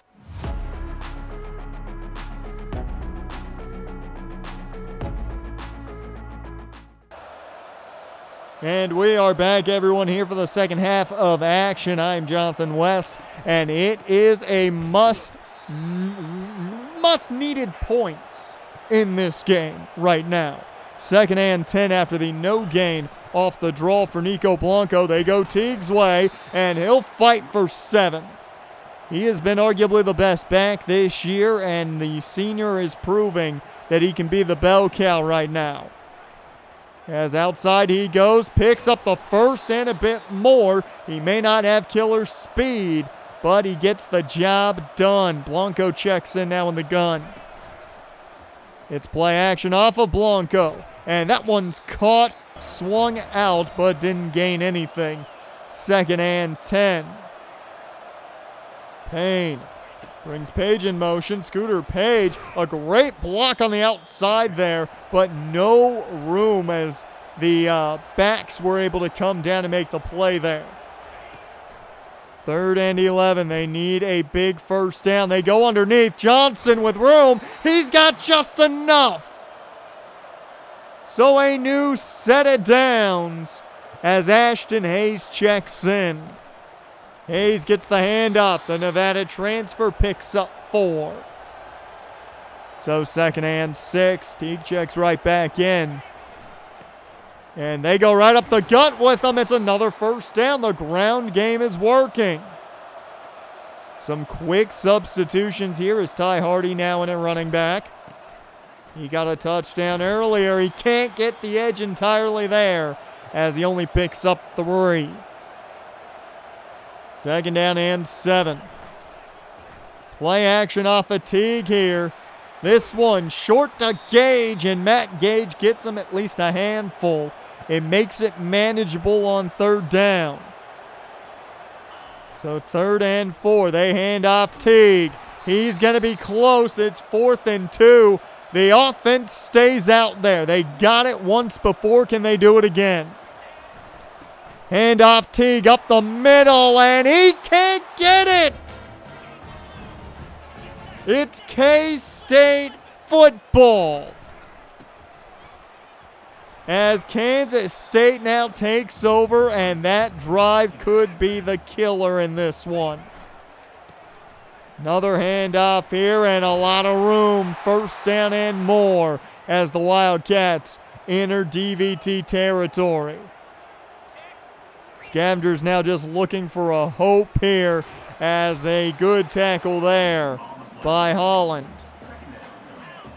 Second and 10. Handoff, and there's the edge. It's going to be a first down and plenty more. Everything going the Wildcats' way right now. Avery Johnson liked something he saw as they're going no huddle here.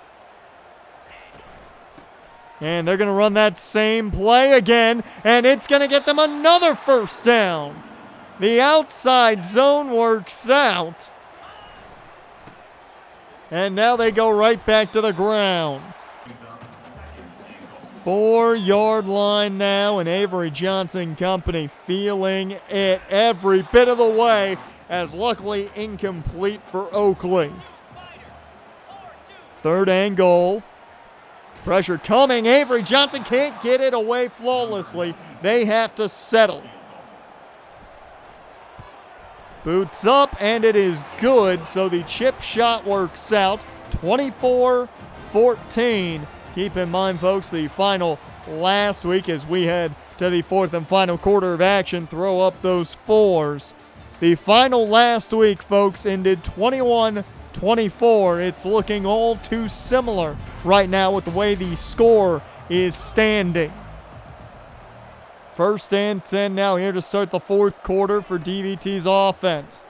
Can they get some momentum going? Payne sees green grass. He'll take off and pick up the first.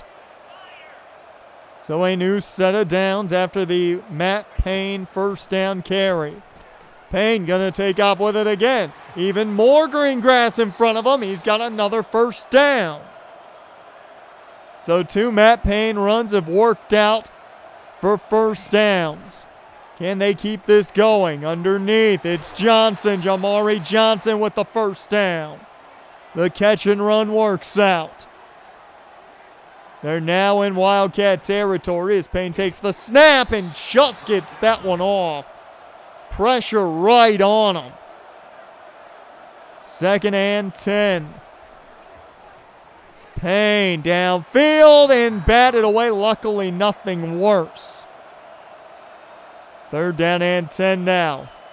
Big third down situation. They're going to treat it as 4-down territory as that handoff to Blanco did not work out. Only a gain of 2 as Payne connects. Tanner Millam picks up the first. A big pickup for the senior receiver who hasn't seen many snaps outside of the 4 and 5 wide sets. As speak of a senior receiver that makes plays, Scooter Page picks up 7 there. Second and 3. Flag flies as that's incomplete, and this one's going to be coming back. Now it's Grant Huff getting called for this hold. And if you're keeping track, folks, that is 3 of the 5 offensive linemen. That is the complete right side called for a hold today, as Jamari Johnson, though, has had a fantastic outing. Over 100 yards receiving for him. They go his way again. He can't haul that one in. Incomplete. Second and 10. Payne out of the empty. Underneath, that's Page, but that's only going to pick up 5. Time is ticking. 7 minutes just about left to go in this one. It's third down and 5 out of the empty. Payne goes underneath. It's caught, but Blanco couldn't get it. It's 4th and 2. The offense is still out there. Underneath, it's Moore. He caught it. First down, and they go quick. Snap taken by Payne. Trying to take advantage. No one open, and Payne just goes out of bounds on the run. Second and goal now. Payne cannot connect with Johnson. They keep trying the crossers with that mesh pattern, and it does not work. Third and goal. They've run it too many times. Maybe it's nearly intercepted. They are lucky it wasn't picked off. They'll now settle as George Lincoln could not get it. He misses the chip shot.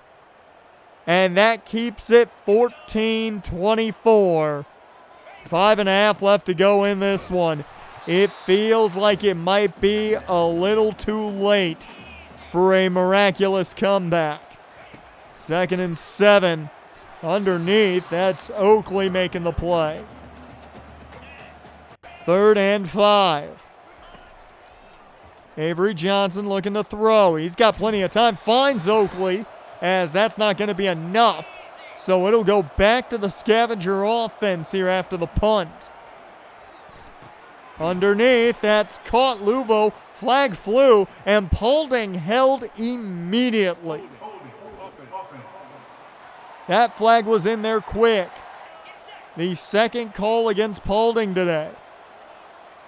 Payne takes the snap out of the empty. There's another flag on the field. What is going on today? And this one's going to be on Williams, it looks like. The left tackle. Isaiah Crowder, folks, is the only offensive lineman without a holding call to his name today. There have been 6 holding calls on this team, as that one is knocked away on 1st and 30. 2nd and 30. They're going to take another shot as Payne can't get it to Luvo. I mean, at this point, it seems like the coaching staff understands it's going to take a lot to get there, and they're just trying everything right off the bat, as this one's dropped by Millam. 4th and 30, nothing going the way of the Scavengers. They set up the screen, and Blanco gonna pick up about half of it, but it does not matter. It's a turnover on downs. And I can't believe what we've seen. A 1st and 30 situation happened today. I can't believe it. As a 1st down run here for the Wildcats. 2 minutes now on the clock. And they'll continue to kill this clock. They may find pay dirt at this rate. $1:20 left. No timeouts being taken by DVT. They know it's over. Everyone knows it's over. 3rd and 4. Handoff. Nowhere to go. It was Garland, one of the 2 in there. And looks like they are just going to let the time run out. No. They kicked the field goal to add a little bit of insult to injury. Simmering gets the field goal to make it 27-14. That will be your final. And you know the story of this game, a little bit different than last week, but we had the same situation. Momentum. An interception happened, specifically a pick 6 in this case. And then the offensive line decided to shoot the offense in the foot the entire time there at the end. Holding call after holding call after holding call. When your line has 6 holds on the day and only one offensive lineman doesn't have one, there's a problem. There is a problem. Matt Payne, 209 yards. Couldn't really get the ball downfield much, but the ground game was working. Cam Teague, 68 yards on 10 carries. Everything seemed to be going well with Teague. They just couldn't finish the job. You look at the 4th and 2. If they don't get stopped there, hey, maybe they fight back in this one, but the stop there really took everything out of their sails. Jamari Johnson, a big day with a $105 on the day off, 7 catches. A little surprising for him as he came in here to be a blocking tight end, and there have been swirling rumors. I have nothing to back this up, but rumors going around of Leo Kemp and Jamari Johnson being a tad bit frustrated with the way the ground game's been. That's just what I've heard. I've got nothing to back that up. It's just what I've been hearing a bit. Doesn't sound like it's anything crazy. We'll see, though, if the Scavengers can stop this slide against the shocking Purdue Boilermakers. Made the playoffs last year. They're 1-4 as of right now. Hopefully this is their opportunity.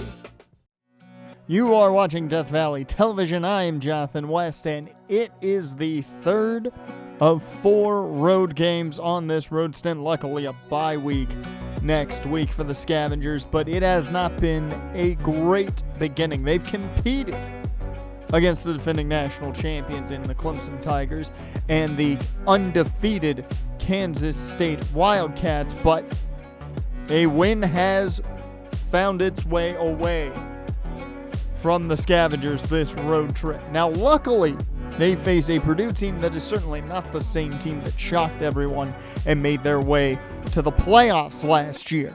It's a 1-4 Purdue team. And I mean, a big reason for that is, well, Purdue is missing their biggest weapon. Wide receiver Armand Branch. He is not going to be available at all this year as he tore his Achilles this season, and that is a big saving grace for the Scavengers right now. As Bennett Meredith is their quarterback, the senior out of Hoover, Alabama. Purdue does have the veteran experience. You've got to give them that. Now, he had a big year last year. One reason they made the playoffs, 34 touchdowns to 9 picks, only 7 touchdowns to 4 interceptions so far this season. But he will have a solid receiver to go to. May not have his number 1, but he has C.J. Smith, who now becomes that number 1. The 6'3 senior receiver who's off to a pretty good start here. 14 receptions for a $163 through the air and 2 touchdowns. He didn't do much last year, only 1 catch for 13 yards, so he's looking to have a big year this year. They will have their best pass rusher, though, as well. Helt is going to be healthy and ready to go. The 6'6 senior already has 2 sacks, had 9 all of last year, and he's looking to cause chaos against a Death Valley offensive line that he more than likely can get some big wins against.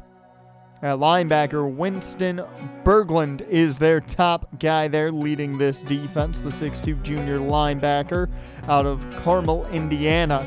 He had 1.5 sacks last year and 4 interceptions, which was the big shocking stat. 96 tackles as well. He's already got 38 this year and 1 interception to go along with it. And finally, the 6'1 junior, Derek Rogers Jr. is their top guy in the secondary.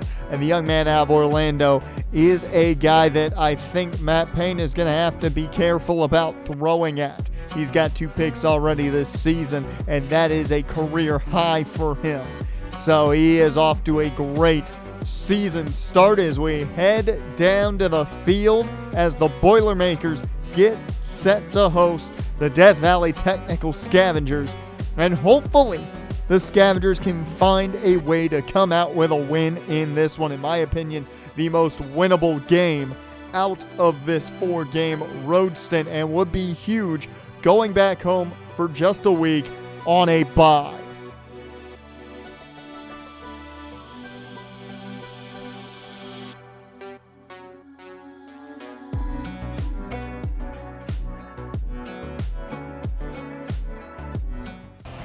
And we are off in this one. The rain is coming down, and it will be DVT football to begin as Boudet gets the run up to around the 20-yard line, and that's going to bring out Matt Payne and the offense. Now, the big change on offense was Aiden Kramer moving back to left tackle, Williams moving to right, and Eric Paulding headed to the bench. He had a large number of holds last week, and that's what forced their hand as Cam Teague picks up the first right off the bat. They say he's just shy of the first down, though, but they go right back to him, and no shock here. Teague with the first down.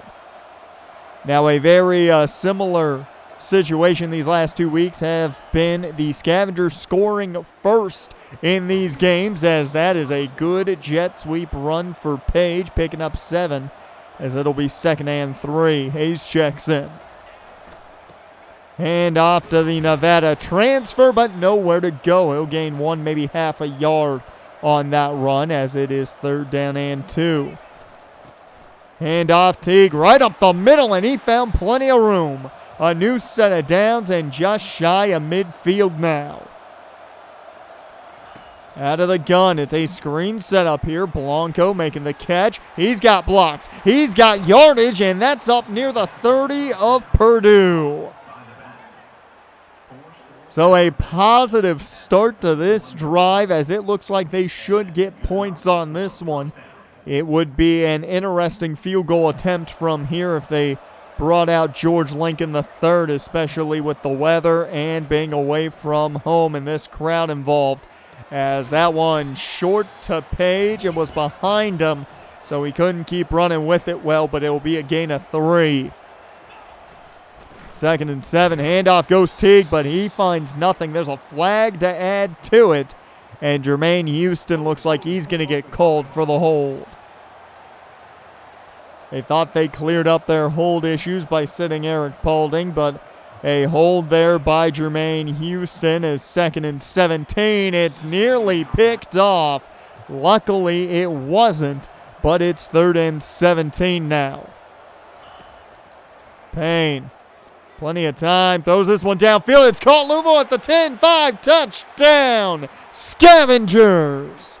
It's Louisville who gets the first score of the day, and the trend continues. The Scavengers, the first to put up points against these teams on the road. However, we know what the final's been these last couple games. I don't think you can buy too much into the Scavengers scoring first. They are 0-2 scoring first on this road stint, as that one is incomplete. Raheem Clay with a good hit there. 2nd and 10, Merriweather with the handoff, but he does not go anywhere there. So Meredith running this no-huddle offense, 3rd down and 10. He'll take the snap. Plenty of time. This one downfield. Caught C.J. Smith. Matched up onto Marvin Holland, the number 1 corner for the Scavengers, and Smith makes the play happen on the post. So a new set of downs as they remain spread out. 1st and 10. It's an RPO, and that one's caught. It's a new set of downs. So they continue to move down the field. I believe that was Max Clare, the tight end, who made that play on the last catch. As a handoff here to Merriweather. He doesn't go far. That's going to be a gain of 3. They were able to stop him for a short game, but the no-huddle continues. Meredith to throw. Underneath, it's caught, and enough for the first down there. Clay was on top of him, but a new set of downs as Purdue continues to move. The Boilermakers looking like they're going to put up points here on their first offensive possession as pressure gets to Meredith. He goes down. It's Garland and Jones that got there. So a big sack by this DVT defense. 2nd and 17 now. Meredith hands off, and this is going to be a big run, and that's going to be even bigger than initially looked as it's a new set of downs. And the no-huddle continues as into the red zone for the first time today are the Boilermakers. Meredith in the empty set here. To the end zone, it's caught but out of bounds. 2nd and 10. Once again empty as Meredith checks this one down, and it's going to be a touchdown. As the plane was broken, Purdue answers back to the first score of the game by the Scavengers.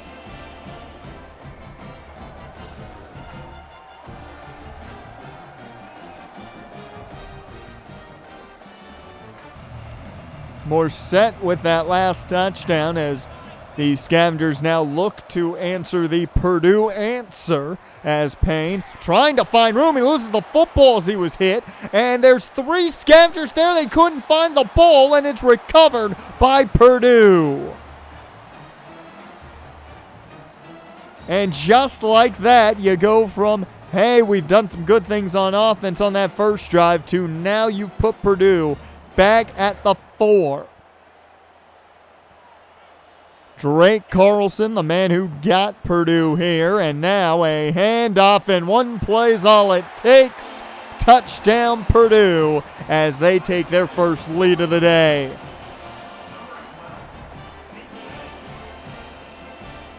That's what happens when you give up a turnover in your own field, and some of those fans going a little bit crazy for the freshman Larry Vernon.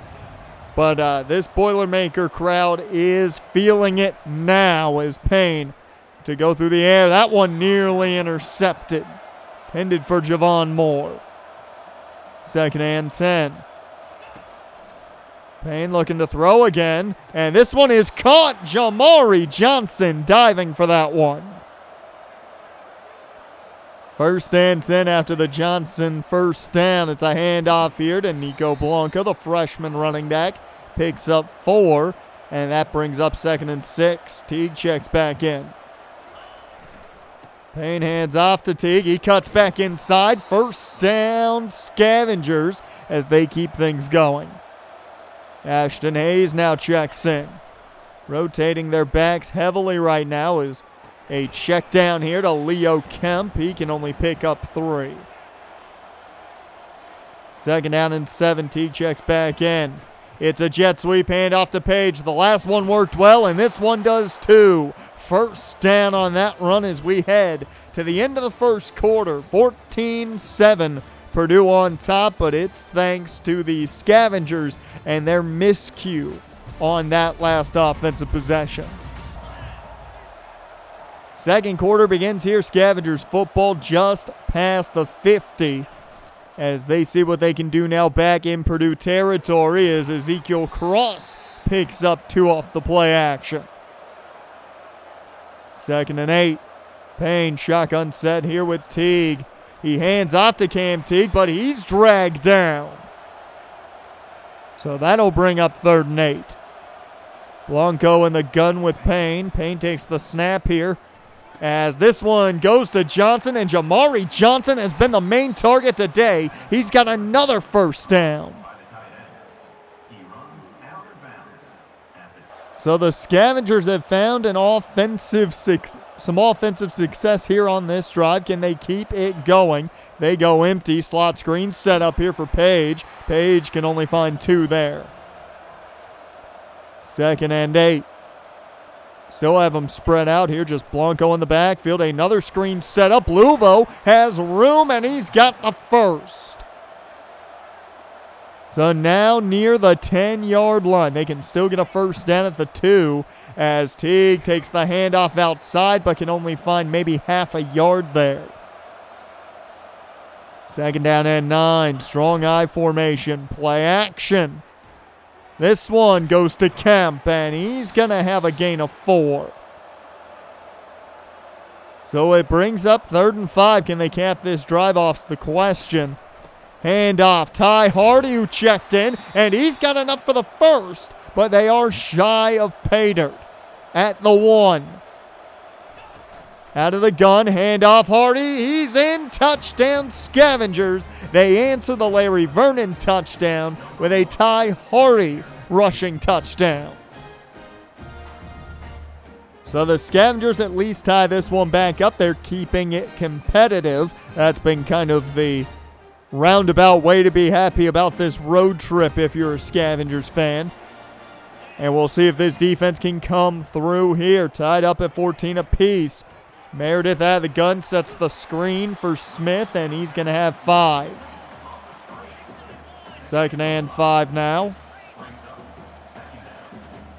Has a man in motion here as they flip this play around. Meredith, quick throw. C.J. Smith right at the sticks, has enough for the 1st, and they'll keep that no huddle going. A new set of downs for Meredith out of the gun. Hands off to Vernon. He gets taken down quick. Only a 2-yard pickup, but they keep going quick to the line. 2nd down and 8. Claire the man in motion. As now the pressure coming to Meredith. He gets out of it, and he slides safely after a gain of about 3. 3rd down and 5. They continue going quick. Can the defense get a stop, though? They got some pressure there. They're getting a bit more here, and that forces a throwaway, as that forces the first punt of the day. Purdue punting it away as Page can't hold that one in. That was in a mass of black and gold. 2nd and 10. Hand off to Cam Teague on the draw, but that doesn't work. Only one, or a loss of 1 yard there, and that'll bring up 3rd and 11. And the Scavengers find their offense here as that one is dropped by Luvo, and a flag anyways, and this one's going to be coming back. Looks like Isaiah Crowder is getting called this time around for the hold. So it's back to the Purdue offense after the first Scavengers punt of the day, and it's a very, very good starting field position already in Scavengers territory at the 45. Meredith couldn't gain 1 there, and that's going to bring up 2nd and 9. They flip this play, continuing their no-huddle offense, and Denzel Shaw gets there to bring down Meredith for only maybe 2. 3rd and 7. Shotgun set. They continue that no-huddle offense. It's Meredith, plenty of time, takes the shot downfield, double coverage. It's knocked away. So it forces another Boilermakers punt. And this is a good one. It's going to drop at the 5 out of bounds. So bad starting field position for DVT as the Scavengers go on the ground with Cam Teague. That's your best bet right now. 2nd and 7 after the gain of 3 from Teague. Blanco in the ball game now. They go Blanco's way. He's got room. 1st down and more, and they get some separation. So out of the shadow of their own end zone, it's 1st and 10 at the 22. Just under 2 minutes to go here. They set up another screen for Blanco. He gets outside a bit, not as much as they were hoping for, but a gain of 8 as the clock continues to tick. 2nd and 2. Hardy in the ball game. And that one's caught, Jamari Johnson. Another 1st down for the tight end. And the clock now under a minute. Payne takes the shot for Bell. Tryon Bell's got it. That puts him in the red zone. He beat his man, wins the one-on-one, and it gives them a chance here with 40 seconds left. Payne goes to Johnson. Johnson in space. Touchdown, Scavengers. They'll take the lead before the half comes to a close. And the big play there, the deep ball to Tryon Bell, which got him there as Bell celebrates with Johnson. A massive positive drive for this Scavengers team as we head into half. 21-14 DVT on top. Let's talk, though, about something not so positive, and that's Wade Witt. They are keeping their eyes on him, but it sounds like he has made his decision and is not happy with the way things look for the Scavengers secondary.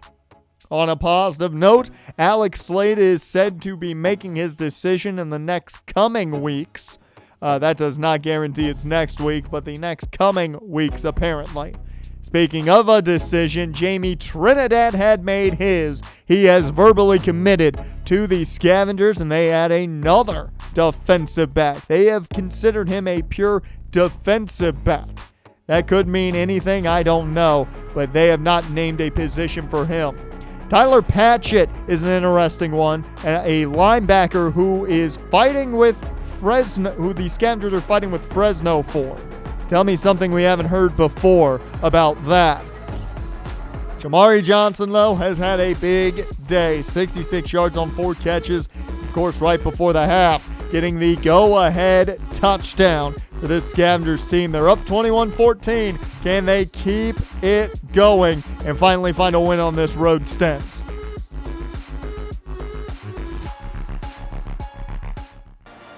The second half underway here at Purdue. It's 21-14, Scavengers on top as Merriweather begins, and he picks up 9.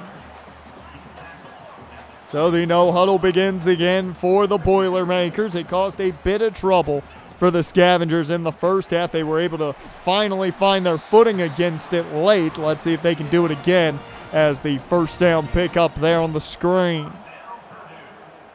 1st and 10. They continue this no-huddle offense as it's an RPO. Again, this one took Smith back a bit, so he lost about a yard that he would have had. It's a pickup of 4, 2nd and 6, as they once again make these changes with the no-huddle. RPO again, but Smith can't get that one incomplete. 3rd down and 6 here.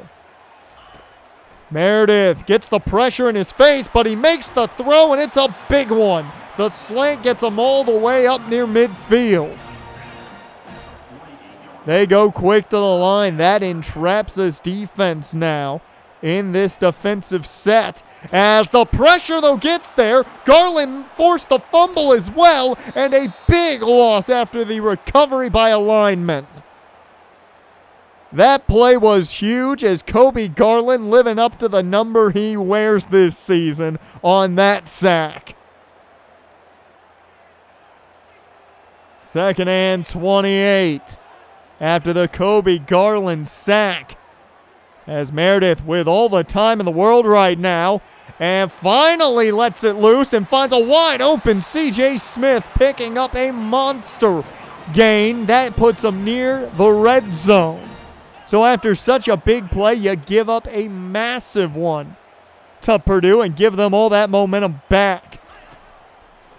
1st and 10. This is caught on what looked to be a screen. It's a 3-yard pickup. 2nd and 7 now.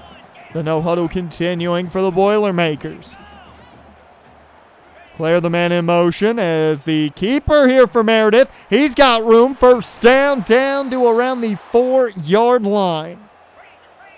So Meredith and company looking at pay dirt here as Meredith keeps it again. Finds his way past the defender, and that's going to get him all the way down to the 1.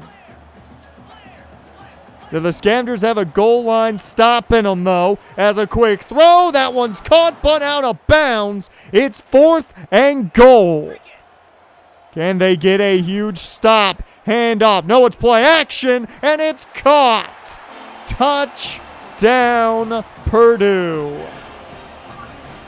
It looked like the Scavengers were going to get a big stop at the goal line, but instead, it's a Purdue touchdown, and it's all tied up at 21 apiece. So the Scavengers back to work on offense, and well, it starts the way we've kind of gotten used to. A flag on the field and a holding call here on Grant Huff. 1st and 19, as we're used to. They're behind the sticks very, very early in this drive. Handoff, here goes to Teague. Another flag flies, and this would be a great pickup if it would stand, but it looks like it's back-to-back calls on Grant Huff. So it was the same situation we saw last week. It's 1st and forever, essentially. Payne looking to throw, just goes underneath the Luvo. They just want something. It's a gain of 7. They still need 22 here. 2nd and 22. Payne with time. He somehow gets that to Luvo. What a catch. Picks up 12, and for the Scavengers, well, I'd call this 3rd and manageable. Can they pick up the 1st? It's Johnson. He fights. He's got it. 1st down Scavengers as they somehow get away after starting 1st and 29 on that drive. as a nice run here by Blanco gives them a little relief. A pickup of 9 there with no flag to be seen. 2nd and 1, and off Teague. Teague does what he does best, runs straight up the middle for a first down. And the Scavengers are back in friendly territory, Purdue territory to be precise, as Teague another positive gain, only 1 though. 2nd and 9. Under 2 minutes to go here in the 3rd quarter. This quarter has flown by as that's Ezekiel Cross puts one hell of a move there on, I believe that's Rogers. That's the top corner who just got juked out. Same man who got beat by Trey and Bell before the end of the half. Has nowhere to go for Blanco there on that run. 2nd and 14. Last play possibly of the 3rd quarter is a screen setup. And Blanco can't find the edge. It'll take us to the end of the 3rd. Throw up those 4s, folks. It's 21 all as we see if the Scavengers can finally pull out a victory on this road stint. 4th quarter begins and we're all tied up at 21. 3rd and 14 for the Scavengers. Can they pick up the first? Payne on the run. He's going to try and get it all. He goes out of bounds after a gain of 10, and they keep the offense out there. The weather and, of course, this crowd has to play a part in if they're going to bring out Lincoln or not, as that one is incomplete, intended for more on the other side. He had a wide open Jamari Johnson. That's just a missed play there by Matt Payne. Would add a new set of downs, maybe even a touchdown with the way Johnson's playing today. But now 2nd and 7 after a gain of 3 by Merriweather on the ground. It's this no-huddle offense by the Boilermakers again. Merriweather, though, can't find room this time. So 3rd down and 7 as they continue to go quick.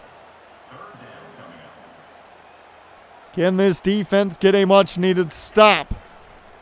Meredith the throw. He goes down. Jalen Jones gets there.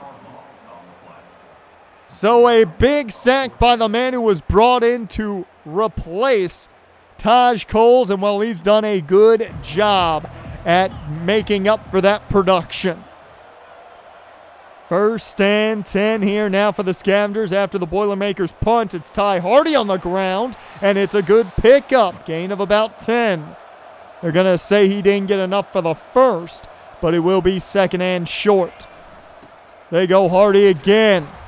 He fights. The ball comes out. I'm not sure how late that was. They say it's Purdue football right now. So a fumble on the field right now. Recovery by Purdue. I wasn't sure when he lost that football. He had the first down when that ball came out either way. But we'll see if they take another look at this one. Coy Beasley, the man who got it. As they are reviewing this, a challenge by DVT. Coach Booker not letting it slide, and you can see there at the end of that replay, it certainly looks like he was down before that ball came out. It does go back to the Scavengers, and they have a new set of downs to work with. Hayes with the handoff here, and he can only pick up 3. Teague checks back into the ballgame. 2nd and 7. Play action here. Payne finds Cross, but he can't haul it in. A drop by a man who was wide open, and with his speed could add a first and plenty more. They hand off here, trying to just make an easier 4th down. That didn't pay off. And that now, it goes back to Purdue, and with 6.5 left to go, this does not look good as a 5-yard pickup by Merriweather as the no-huddle begins. Keep in mind, very little time remaining now in this game. This drive is pivotal for both sides as that one bounces off of Kingley Reese. 3rd and 5, play action. Meredith just throws that one away, and it's going to be another punt. So back to the Scavengers, who with 6 minutes have a chance to add points. As Luvo on the screen, can't find room this time around. So a loss of 1 off that screen. 2nd and 11. They flip this one on the jet to Page. Page with room, plenty of it. 1st down and more. The senior receiver does his job. 1st and 10 in midfield now. They hand off Ty Hardy. They are trusting him a good chunk today. Pickup of 3 there as Blanco now checks in. 2nd and 7. Blanco tries to take it wide, cannot do it, and it's going to be 3rd down and 7. Can they find enough for a first? They go back to that bread and butter mash, but incomplete intended for Johnson, and that right there gives it back to the Boilermakers. It's been back and forth now with these two teams. As that's a stop of Garland. Banged up. He's had a pretty good showing today. But now he's off the field. And Kawan Jones now in. As this is a catch and a 1st down for Purdue here. As they bring out that no-huddle offense again. 1st and 10. Plenty of time for Meredith. He's got all day. Takes the short throw, and that's going to be a pickup of 7. 2nd and 3 now. Hand off to Merriweather, who had plenty of room. And I'm sorry, that's Vernon with plenty of room, and that's a new set of downs. Meredith making a change here. As they go with that RPO, and it's going to be a pickup of 5. So 2nd down and 5 as the no-huddle continues. Meredith making a quick change. And they hand it off to Larry Vernon. He's got a touchdown earlier, and now he's got a 4-yard run there to set up 3rd and short. It's a handoff to Vernon, and he's caught but fights for the first and plenty more. He's got them in field goal range, under 2 minutes to go in this one. And now Merriweather with room, and they're going to let him score. The Scavengers just let him get in, and I mean, that might have been the smartest idea. You look at the time, even if you do take the timeout, you're going to have to score anyways. Now they've got a $1:27 and all 3 timeouts to work with to try and find pay dirt now to tie it up. Jaheim Merriweather gives the lead to Purdue, and now the Scavengers have just under a minute and a half. Underneath, that's caught. Johnson, 1st timeout taken. 2nd down and 5. Hardy in the ball game with Payne. They look to throw again, and that is caught. Luvo, I don't know how he caught it between 2 defenders, but they go quick to the line now. Payne going to take off with instead. That's a 6-yard pickup. They go quick again. 2nd and 4. Lobbing this one downfield. It's knocked away, incomplete. 3rd down and 4 now. Payne with time. Wants Luvo. That one's knocked away from his top target. 4th down and 4. This is the game on the line right here. Payne over the middle, and it's knocked away from Luvo, incomplete. Purdue will take it, 28-21, and the story of this road trip continues as they compete, but just can't finish. And another thing to behold in these games, 1 turnover has led to things somewhat spiraling out of control. Not as much in this game. It did lead to a Boilermakers score, but they were able to make the comeback. But Purdue tops the Scavengers to get their 2nd win of the year. And the Scavengers, for the first time since their loss in week 0, have a losing record. They sit at 3-4 on the season as they head into a bye week. And because of the bye week, folks, we will give you an update on all of the season stats so far. But things don't get easier after the bye. You get to go home, rest up a bit after these 3 games. That's great and all. You have Notre Dame looming around the corner. You have to go to South Bend to face one of the best teams in college football. I mean, they hopefully will get their heads straight and be able to somehow shock Notre Dame. I'm going to keep some hope in there. But it is going to be a big ask for a team that has just struggled to finish the job here on this road stint. Good games out of guys. You see the sack numbers. You've seen everything. Jalen Jones even winning Defensive Player of the Week for the Pac-12. But they just have not been able to finish the job on this road stint. As I stated, the stats for the season: Matt Payne, 1,700 yards, 15 touchdowns to 8 interceptions, 66% completion percentage. It's been a solid year, but the picks have been a problem for him. On the ground, though, Cam Teague has been the leading rusher. No shock there with the most carries, 409 yards. Only 1 touchdown. Ty Hardy, with some of the least amount of carries, has the most touchdowns at 4.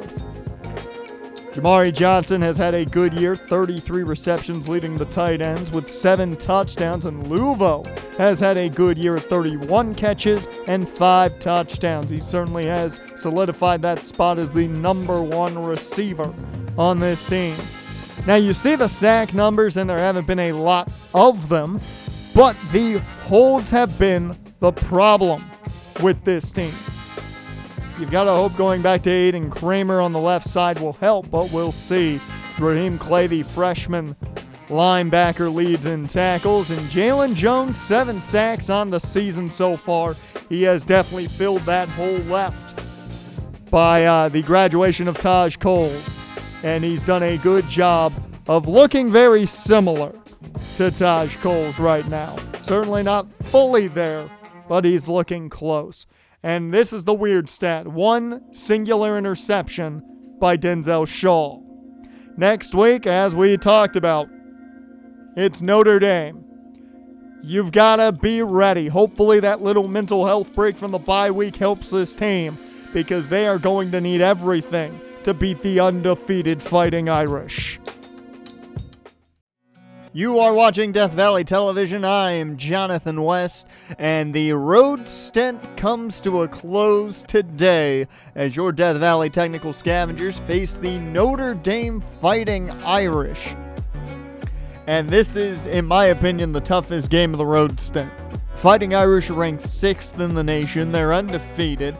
DVT hasn't gotten a win on this road stint. They are 0-3, and for the first time since the end of week 0, they have a losing record.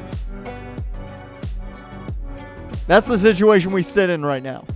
The Scavengers have not been able to close out these games on the road. They've been competitive with Purdue, with Clemson, even with K-State to a point, but they haven't closed it out. Now, the Fighting Irish will be without their starting left tackle in Absher, and without Tyson Ford, one of their top defensive tackles. However, they will have C.J. Carr, their sophomore quarterback, out of Saline, Michigan. So that's not a problem for them. They will still have their guy to lead them this week at quarterback. And he's been great. 28 touchdowns, 4 interceptions, 2,100 yards through the air. He has been fantastic for them, but he's not their best offensive player. That's Jeremiah Young, their running back. And the young man out of St. Louis has been literally and figuratively the lifeblood of the offense. 517 yards on the ground, 2 touchdowns on the ground. He can also catch the ball out of the backfield. So a dynamic threat on offense there with him. Defensively, Drake Bowen is their leader on the defense, a middle linebacker out of St. John, Indiana. He has had a very good year, and the past 2 years have been very good for him. 53 tackles so far this season with 1 pick. He's en route to find that magic he had 2 years ago. And finally, Christian Gray is their top corner, the senior out of St. Louis.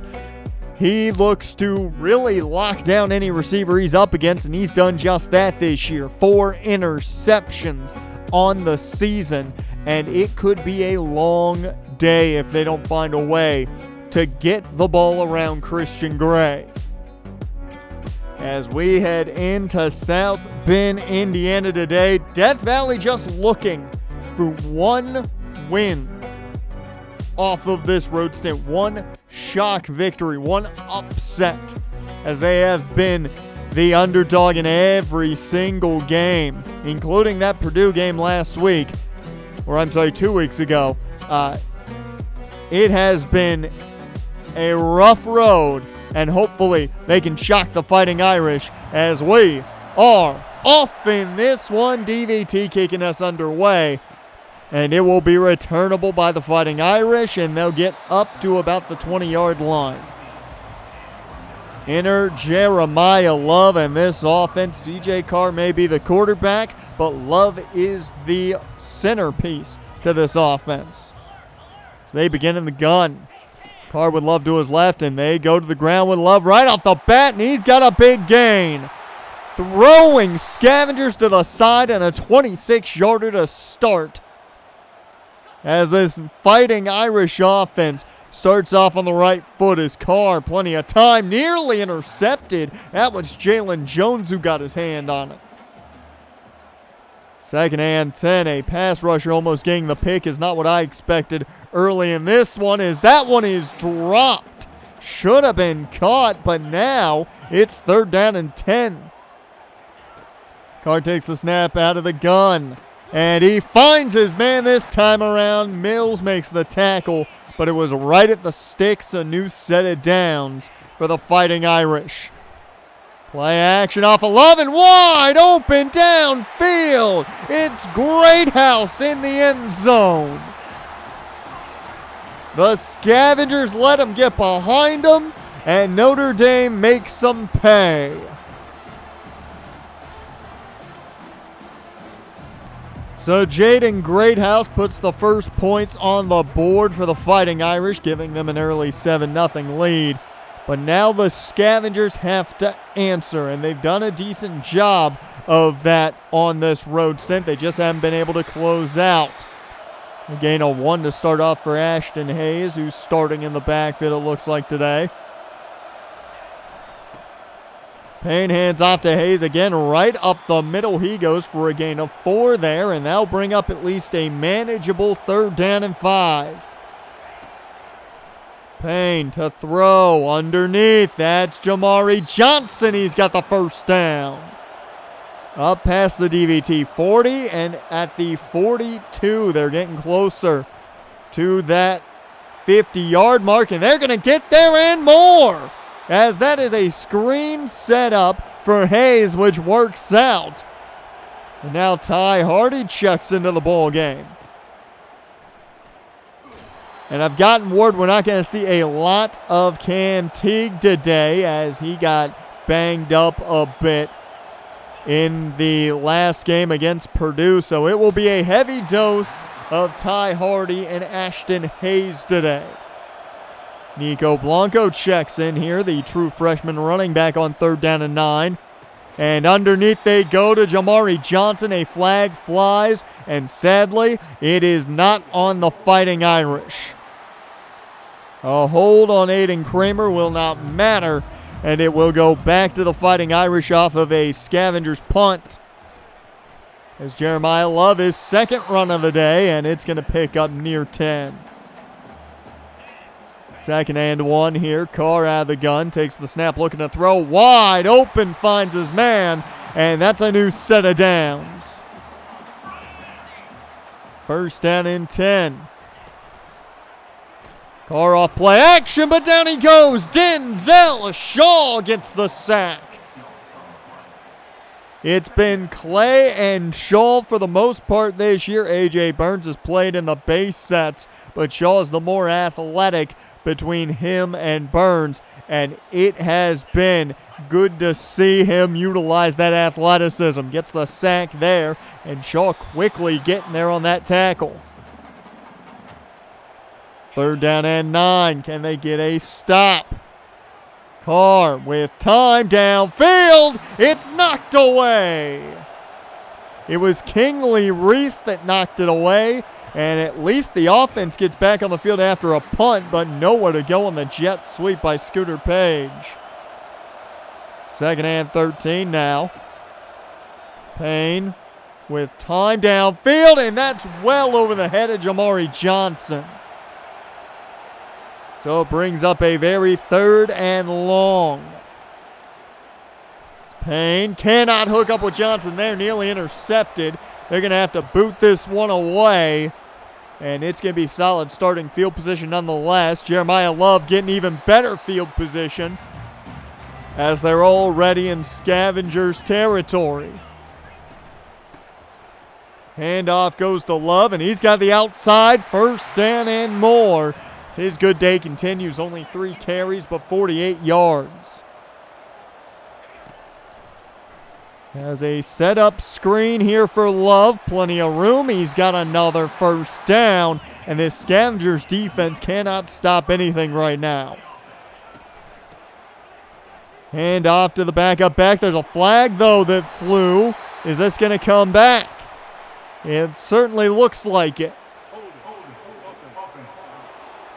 So a hold this time, though, not on the Scavengers. That was on Isaac Dubois. As a handoff to Love, he goes nowhere. Raheem Clay brings him down, the freshman middle linebacker. It's now play action off of Love. And this one is caught. Underwood didn't play well enough there. Played a little bit too shallow. And that's going to allow for a very manageable 3rd and 2. Hand off to Love, and he is in. Touchdown Irish. And it is another Notre Dame score. A 2-score lead now as we're about to head to the end of the 1st quarter. Last play here before the 1st quarter comes to a close, I would assume, at the empty. Payne goes down. He can't get it off in time. Vernon with the sack. And the Scavengers are down 2 scores at the end of 1. And even more depressing, -5 rushing yards. A total of 20 offensive yards so far.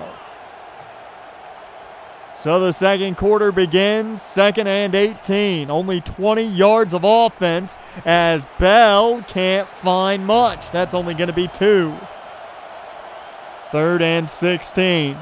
Trey and Bell screen didn't do what they wanted it to do as much. So on 3rd and 16, Payne just gets it off. And once again, it's going to be great starting field position for the Irish. Notre Dame goes through the air. Carr finding Greathouse again. His 3rd catch of the day. And he is now over 1,500 career receiving yards. 1st and 10 here. Carr off play action. He goes down, the 2nd sack of the day. This one, it's A.J. Burns. So the linebackers are coming down on the blitz and getting the sacks.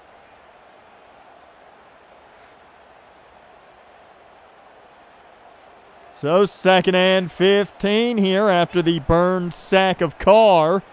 He'll check this one down. That's Greathouse, and he's nearly got a new set of downs. So that 2nd and 15, it looks like it was a long time ago at this rate as Love picks up the 1st down, fights off Kingley Reese a bit. So a new set of downs as Notre Dame continues to thrive. It's a catch here as Dubois picks up 6. 2nd and 4. It's caught in the end zone. It's Love again. His 2nd touchdown, 1st through the air today, as that will make it a 3 score lead for the Irish. So DVT down 21-0. They're just looking to move this ball and hopefully get some points out of a drive. 5 yards there from Blanco on the first run of this drive. Second and 5. They keep Blanco into the left of Payne. They go play action. Payne downfield. What a catch! Luvo makes the grab. So a new set of downs. They'll take the shot downfield for Luvo. Well defended with ease. So that'll bring up 2nd and 10. It just feels like this Notre Dame team is too talented as that one's knocked away from Johnson. And Payne's looking at a 3rd and 10. Looking to throw. Plenty of time. He avoids one would-be sack, and he's going to take off with it. Payne slides down safely at around the 45. So a new set of downs off Payne's legs as they now go Ashton Hayes outside. He's got near a new set of downs. So they've passed midfield for only the 2nd time today. Handoff here goes to Hayes. He's got a new set of downs. 1st and 10 for the first time today. Cam Teague has checked in. And they go play action off of Teague. It's caught. Ezekiel Cross. He's got a new set of downs. The young guy's getting the job done today as Hayes back in the backfield. Another play action play as this one's caught by Johnson, and that'll be just shy of a first. 2nd and 1. Best drive of the day so far as they are in the red zone for the first time today. Hayes has the first down there. So 1st and 10. Last play before the 2-minute warning more than likely. Underneath for Trayan Bell. He's going to have a solid gain, but he's a bit banged up here on this play.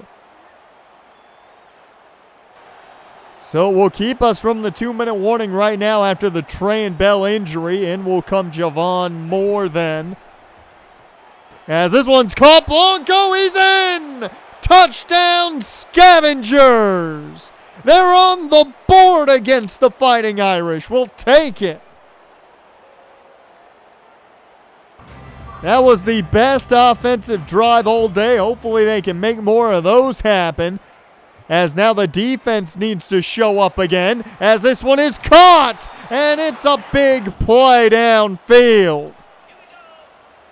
It took one shot to get him right back into Scavengers territory. As a nice hit by Laney there, but Carr gets this one out of bounds. 2nd and 10. Carr to throw. Laney coming in with the pressure. He gets this one to Love. And Jeremiah Love out of bounds after a gain of 3. 3rd down and 7. It's empty for Carr. In comes the pressure as that one's caught quick, but shy of the first. So they'll take a long field goal, 54 yards out here. Snaps down, kicks up. It is on the money, and that is a field goal for the Fighting Irish, and they will sit pretty once again with a 3-score game. So with 1:03 left, what can the Scavengers do? Well, almost throw an interception as Payne got pressured. 2nd and 10. Payne takes a shot downfield into double coverage and luckily just knocked away. So 3rd down and 10, and they are giving Notre Dame plenty of time to work with. If they can't make something happen, Blanco holes in that screen but cannot get enough. That would, though, take us to halftime. So no extra points on the board as it's 24-7.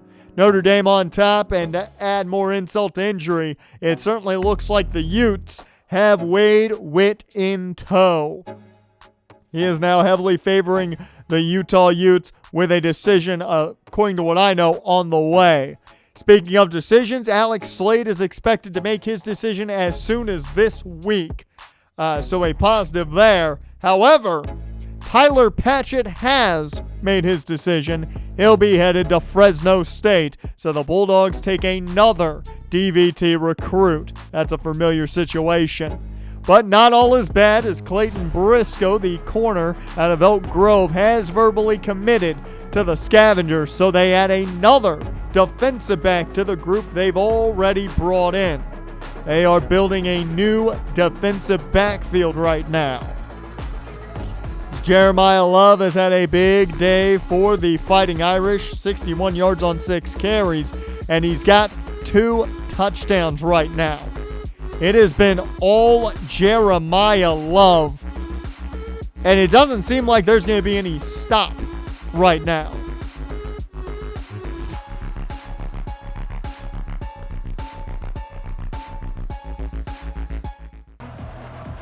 Well, the second half underway here as we get underway with the Scavengers having the football to begin. Can they put together another drive like that scoring drive they had? 2nd and 8. Blanco in the ball game. Screen set up here. Blanco cannot get the blocks in front of him. It's a loss of the 2 yards they picked up off Hayes. And that'll bring up 3rd down and 3. Payne with time, cannot hook up with Johnson. It's incomplete. And starting at midfield now are the Fighting Irish. Pressure sent. Carr got hit, but he got it to his man. And it's going to be a new set of downs. Unbelievable. You get the pressure there, but Carr makes the play happen as he goes underneath again. And it's another solid pickup. 2nd and 2. Carr goes quick. That's caught. It's a new set of downs. 1st and 10. Love gets the handoff. He's corralled, though. Nowhere to go. Maybe the best play they've made against Love all day. 2nd and 10. They go back to Love on the ground. Once again, he stood up. Fights his way for a gain of 4, though. 3rd down and 6. It's a delayed handoff. And fighting, he can't get enough. It's only going to be a gain of 2. And they force another Fighting Irish field goal. Kicks up. It's good. And it'll make it a 20-point bowl game. Keeps it a 3-score game. We'll see if the Scavengers can maybe take a little bit of momentum from stopping them from finding pay dirt there when their drive started at the 50. Payne underneath, he connects Javon Moore, picking up the first, or near the 1st. 2nd and 2. Blanco still in the ball game. A heavy dose of the passing attack right now as down goes Payne, and that's going to bring up 3rd down and 10. Payne needs all of it. As that one, I'm not sure if that was intended for Bell or if it was intended for Page. Either way, it's incomplete. And it's back to the Notre Dame offense as Jeremiah Love back to work. This quarter has sped by, already about 3.5 left to go. As play action, Carr gets it off before he goes down. Incomplete as it brings up 3rd and 6. Hand off to Love. Love fighting, and they'll say he's just shy. So the Scavengers get the ball back. A flip here goes to Page. He's got the outside, and he fights off one tackle and gets close to a new set of downs. 2nd and inches. Hayes in the ball game. And down goes Page. He had 2 men in his face quick. And that's going to bring up 3rd down and 10. All that good yardage lost. So they now try and make something happen underneath, intended for Johnson, knocked away. And tell me if you've heard this one before. Notre Dame begins another drive in Scavengers territory, and that's going to be a new set of downs. 1st and 10. Hand off Love, and Love gets another solid carry. This one a 5. So 2nd down and 5. CJ Carr to the air again. Over the middle. That one just dropped. That's Dubois who drops that one, is now looking to throw. This one's caught by Dubois, but he's shy of that first down marker, and I'd assume Notre Dame's going to start this fourth quarter with a field goal. You take a look at the top 25, Notre Dame there at 6. And of course, K-State and Clemson at the 3 and 4. That shows you just how tough this road trip's been. 4th and 1, it's caught. They don't even want to give the ball back to him. 1st down and 10. Handoff goes to Love. He finds room to the 9, brought down by Clay. And that's going to bring up 2nd and 1. Play action, quick throw, it's dropped, incomplete. And that'll bring up 3rd down. Quick throw, it's caught, Love, and he is in. It's the hat trick for touchdowns today. 2 through the air, 1 on the ground. Jeremiah Love with his 3rd touchdown of the day. I said in the pregame, he is their offense, and they're proving it today. 1st and 10 here for the Scavengers, who already know what this final's going to look like when it comes to a win or a loss. And it will be an 0-4 road trip. This is the worst they've looked the entire trip. You've got to hope maybe it's a little bit of momentum when they head back home to take on the Cyclones of Iowa State next week, as a big play there by Jamari Johnson gets them right into Notre Dame territory. 1st and 10, Payne to the sideline, it's caught! Luvo! He's made some pretty big catches, hasn't gotten an opportunity at many, but has made 2 big catches there. It's over the middle, and that one should have been picked, thrown right to the defensive back. 2nd and 10 now, Payne. Underneath, that's Javon Moore with the 1st down and more. That's got him inside the 15, down at the 10-yard line. So Payne looking to cap this one off with a touchdown. It's caught! Scooter Page! What a throw by Payne. It's at least a little bit better now on the scoreboard. It doesn't change the result, but a little bit better on the scoreboard. As now Notre Dame looks, I'd assume, to start wearing down this clock. As Jeremiah Love, another run here. He only picks up 2 there, though. 2nd and 8. Hand off to Love again. He goes outside. Fighting off another tackle, as that's going to get them close to a new set of downs, but shy. 3rd and 2. Direct snap to Love. He's got the 1st and more. His best carry of the day. Rhymes like best carry of this drive. Off the direct snap. So they go right back to him. He's got the outside. 1st down and more past midfield. Down to the 40 of the Scavengers. Love's good day continues, and his good year continues. 1st and 10 here. Carr in the pistol, a new back in the backfield, and they'll keep it on the ground. They are not going to try and throw this ball. They are killing this clock. Love checks back in. Hand off to Love again. Right up the middle he goes. Fighting. He fights his way in. It's a touchdown number to follow the number on his jersey. 4 touchdowns on the day for Jeremiah Love. 2 on the ground, 2 through the air, and just make it stop. And that would be the final. We began packing up after that Jeremiah Love touchdown. I can't tell you folks exactly what the Scavengers did. Last I looked up, they were running the clock out essentially. Jeremiah Love dominated. $155 off 17 and 4 touchdowns. I can't say that Notre Dame didn't do anything that was anticipated, because we expected the Scavengers to get beat. However, after what they had done the last 3 games of this road stint. They did not compete with the Fighting Irish. Not one bit. And to make things worse, Matt Payne did not turn the ball over. The first game of the road stint that he didn't, and they don't even compete with their opponent. I think that's the most disappointing part of everything. They just got beat, plain and simple, on this one. They didn't have a chance to try and make a comeback. They didn't have a chance to try and come back late to take the lead or tie.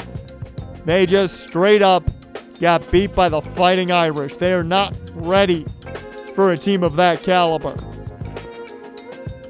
But the Scavengers now can refocus, hopefully, head back home, and know that they have 2 more home games left on the calendar.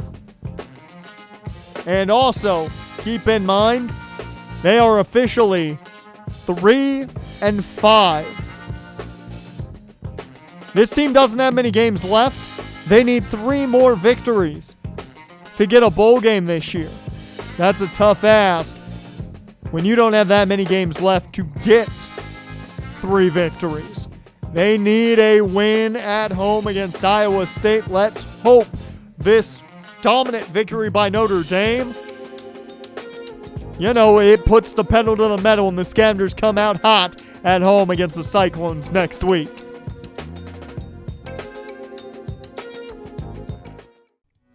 You are watching Death Valley Television. I am Jonathan West, and it is week 10 of the college football season, and DVT sits at 4-5 on the season. They head to San Diego this weekend to take on the San Diego State Aztecs, who also sit at 4-5. Both teams at the top of the Pac-12, being 1-0 in conference play, but a number of teams have yet to start conference play. So that holds no water right now. What does hold water is the fact that DVT needs to win 2 out of their last 3 games to make it bowl eligible. They face San Diego State, Washington State, and Oregon State to close out the year. And, well, you can say lucky for them, not lucky for the Aztecs. They are heavily banged up. Their offensive line has taken some hits, and they will be without their number 2 running back. AJ Duffy, though, is a senior now. He's met this DVT team before, met them last year, and the Aztecs fell last season to DVT. But Duffy's played well, 21-7 on the year, touchdown to interception ratio, 2,200 yards on the season as well. In the backfield, it will be a lot of Lucky Sutton, as he is planned to get the workload this week at running back. $141 on the ground for him and only 3 touchdowns on the season, only averaging 3.7 yards a carry, so that's a good sign for this Scavengers rush defense. Defensively, Trey White has been one of their better pass rushers. He hasn't been dominant by any means, but the 6'1 senior does have 3.5 sacks on the season and 7 tackles for a loss. So he's definitely been able to get to the quarterback a bit more than last season. They're hoping that number can increase this week.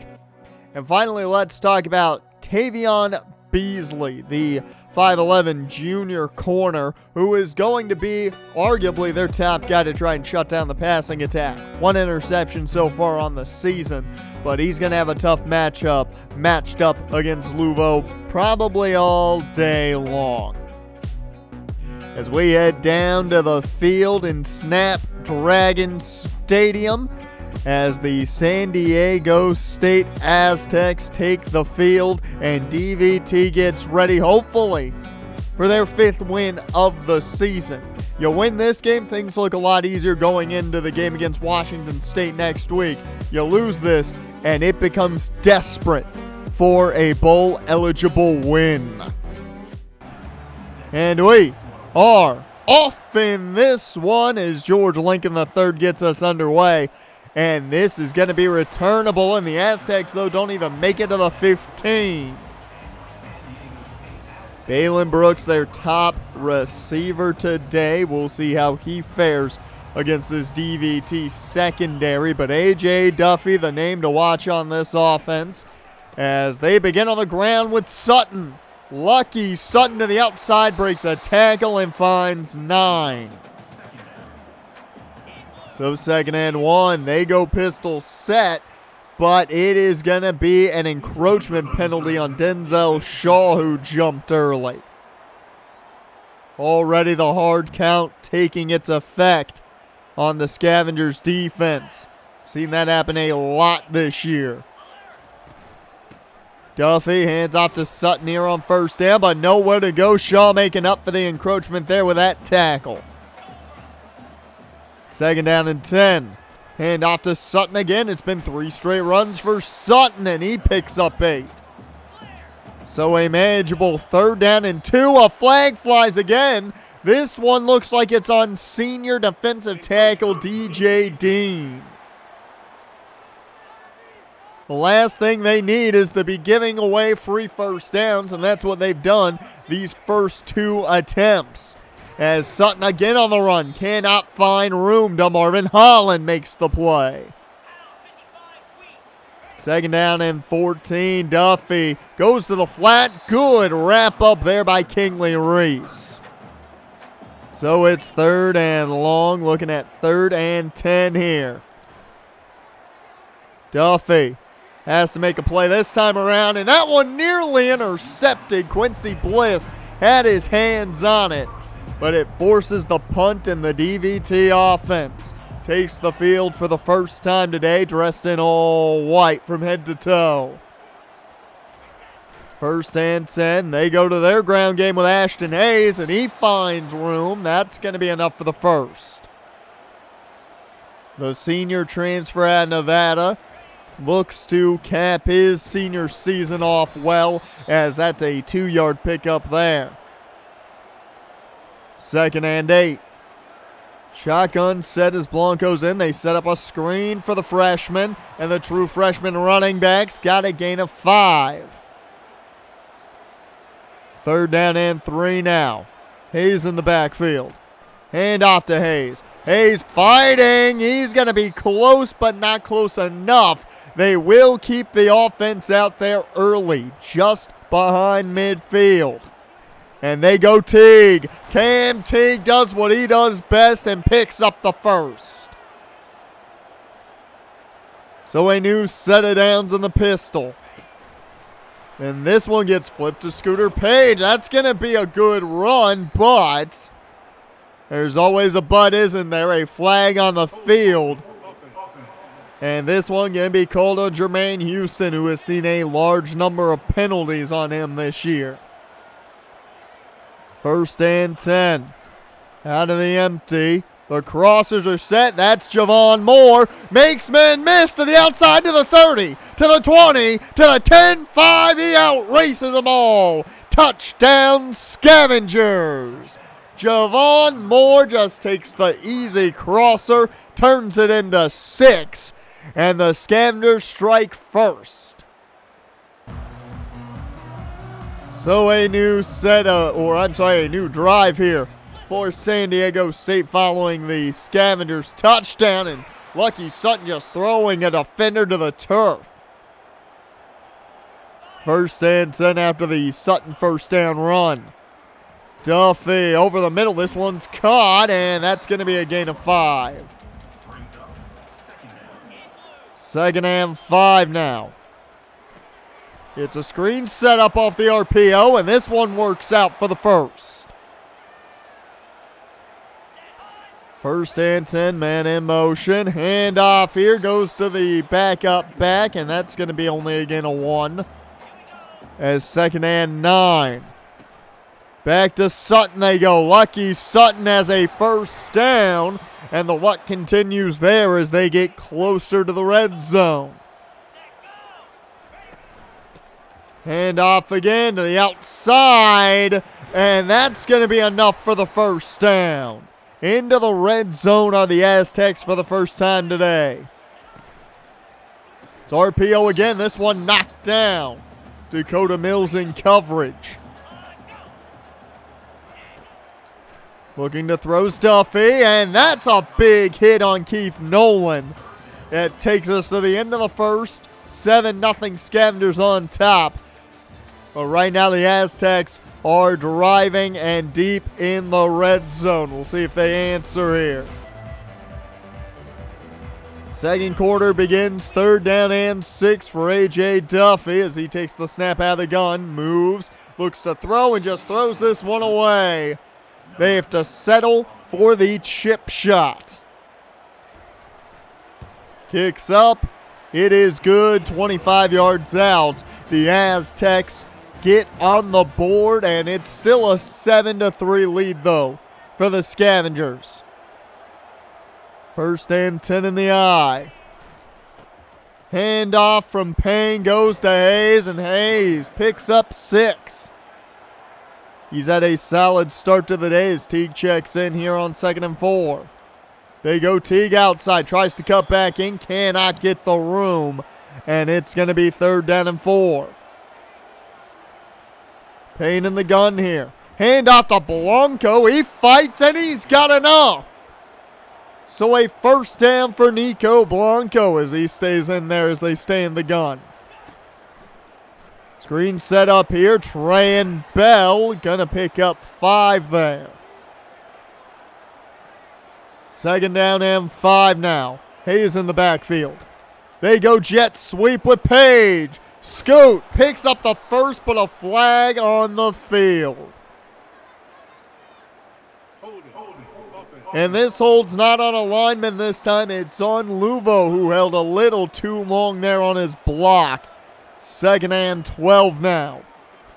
Payne over the middle finds his man. Luvo making up the hold with a 1st down.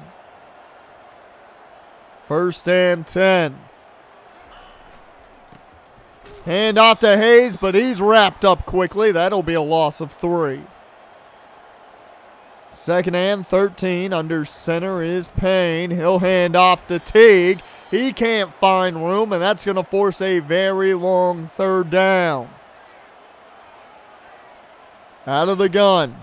Payne takes the snap. Screen set up for Blanco, but well defended by the Aztecs. And for the first time today, the Scavengers punt it back to the Aztecs as they take off on the ground with Sutton, who has just beat up defenders all day long so far.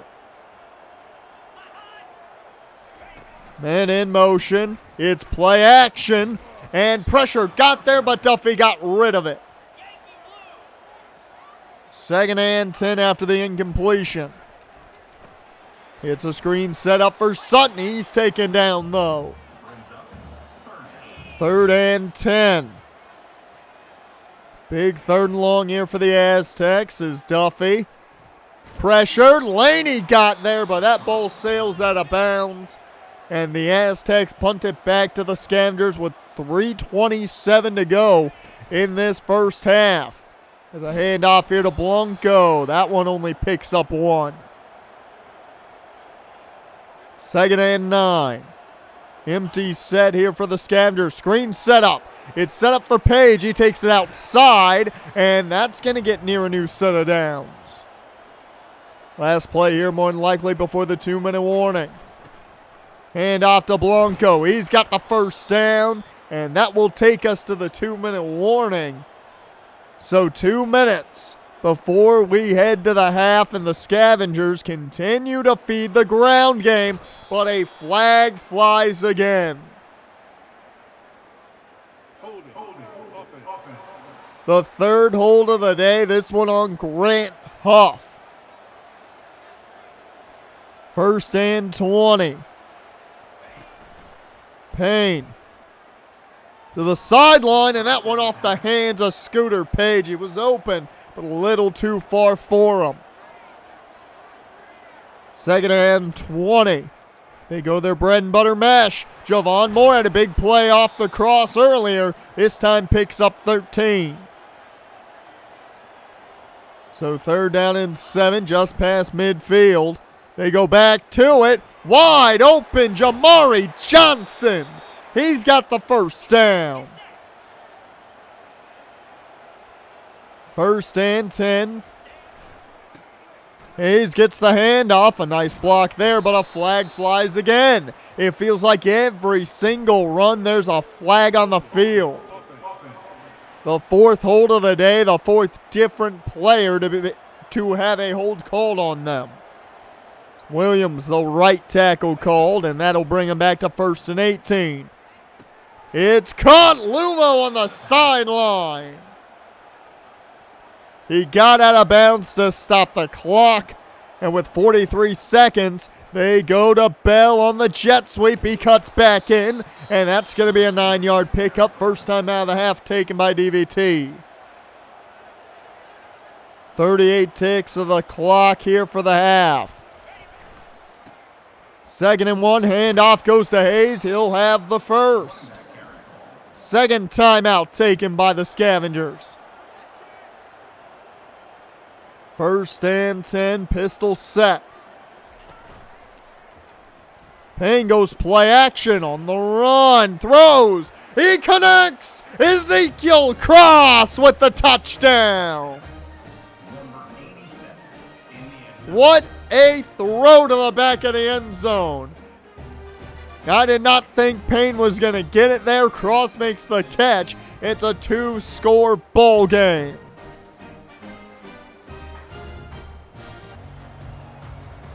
So San Diego State with 28 seconds left. What are they going to do here? It's across the middle. That is caught, and that will be a new set of downs as they take a timeout. 2 timeouts left for the Aztecs. Duffy finds his man wide open, and it's going to be another first down. 1st and 10. And that one's dropped and incomplete. They must feel like they're right outside of field goal range here at the 45 as that one's caught. And that's going to be shy of the first. 3rd timeout taken, and they're going to go for it. A 53-yard attempt. Kicks up. And it is good. The Aztecs make it once again a 1-possession ball game, but they'd need a 2-point conversion. That, though, will take us to half. 14-6. Scavengers on top.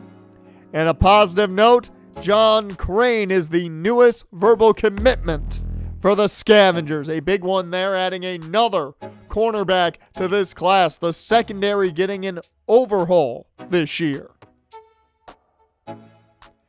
A guy we haven't talked a lot about is Peter Bruce, the running back out of Orange, California. Now, he's played everywhere on this team for the most part, but plays primarily at running back. And remember Ben McMillan last week? Well, he has verbally committed to the Scavengers, and now they add some depth in that defensive end room and get another big body to try and stop the run. Javon Moore has had a good day. 2 catches, 75 yards, and a touchdown to go along with it. It has been fantastic for him, and he got the Scavengers going quickly. Now the question is, can they keep it up? They've kept the Aztecs at bay. They just need to keep that going and maybe add another touchdown or 2. Second half coming up after this.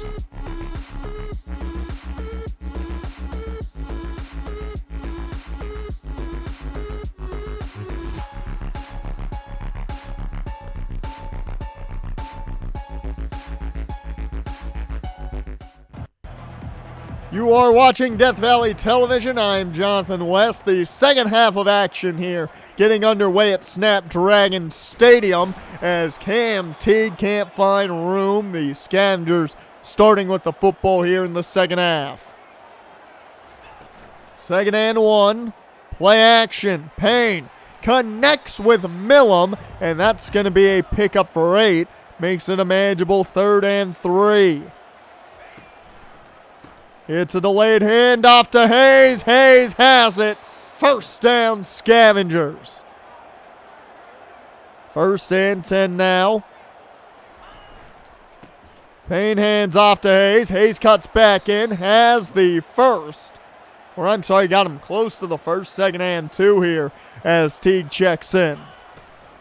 Jet sweep to Scooter Page. He cuts back in. And the senior receiver making the big plays happen.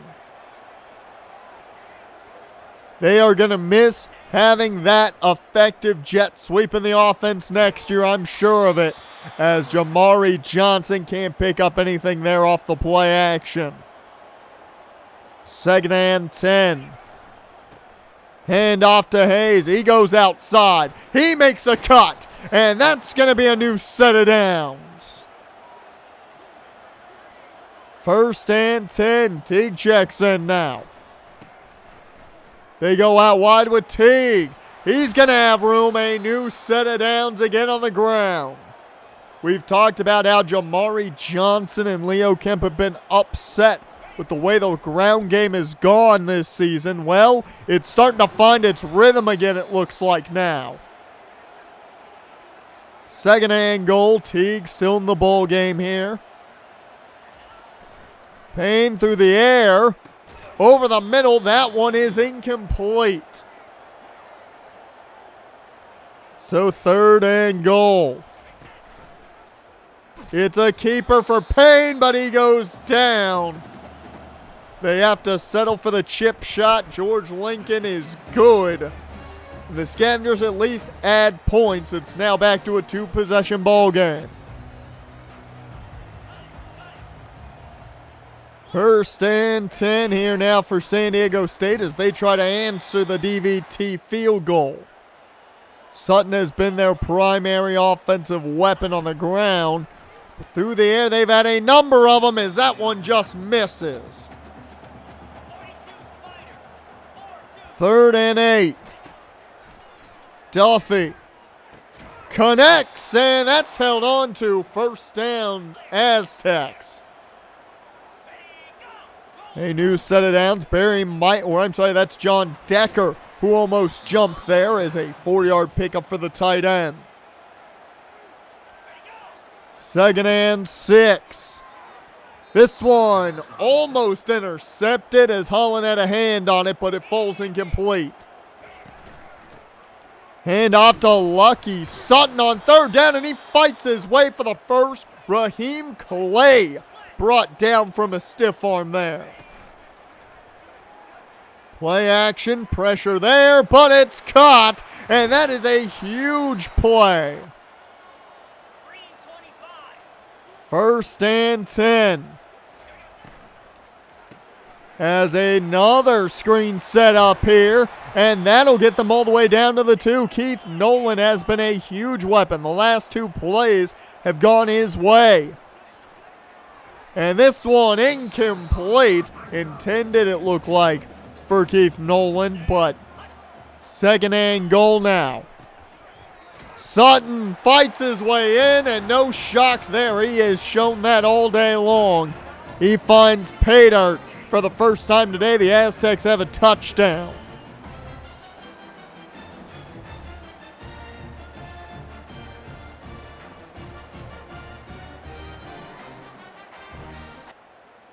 And they look to go for 2 here. Duffy checks it down, and they'll be shy. So a 5-point game it remains.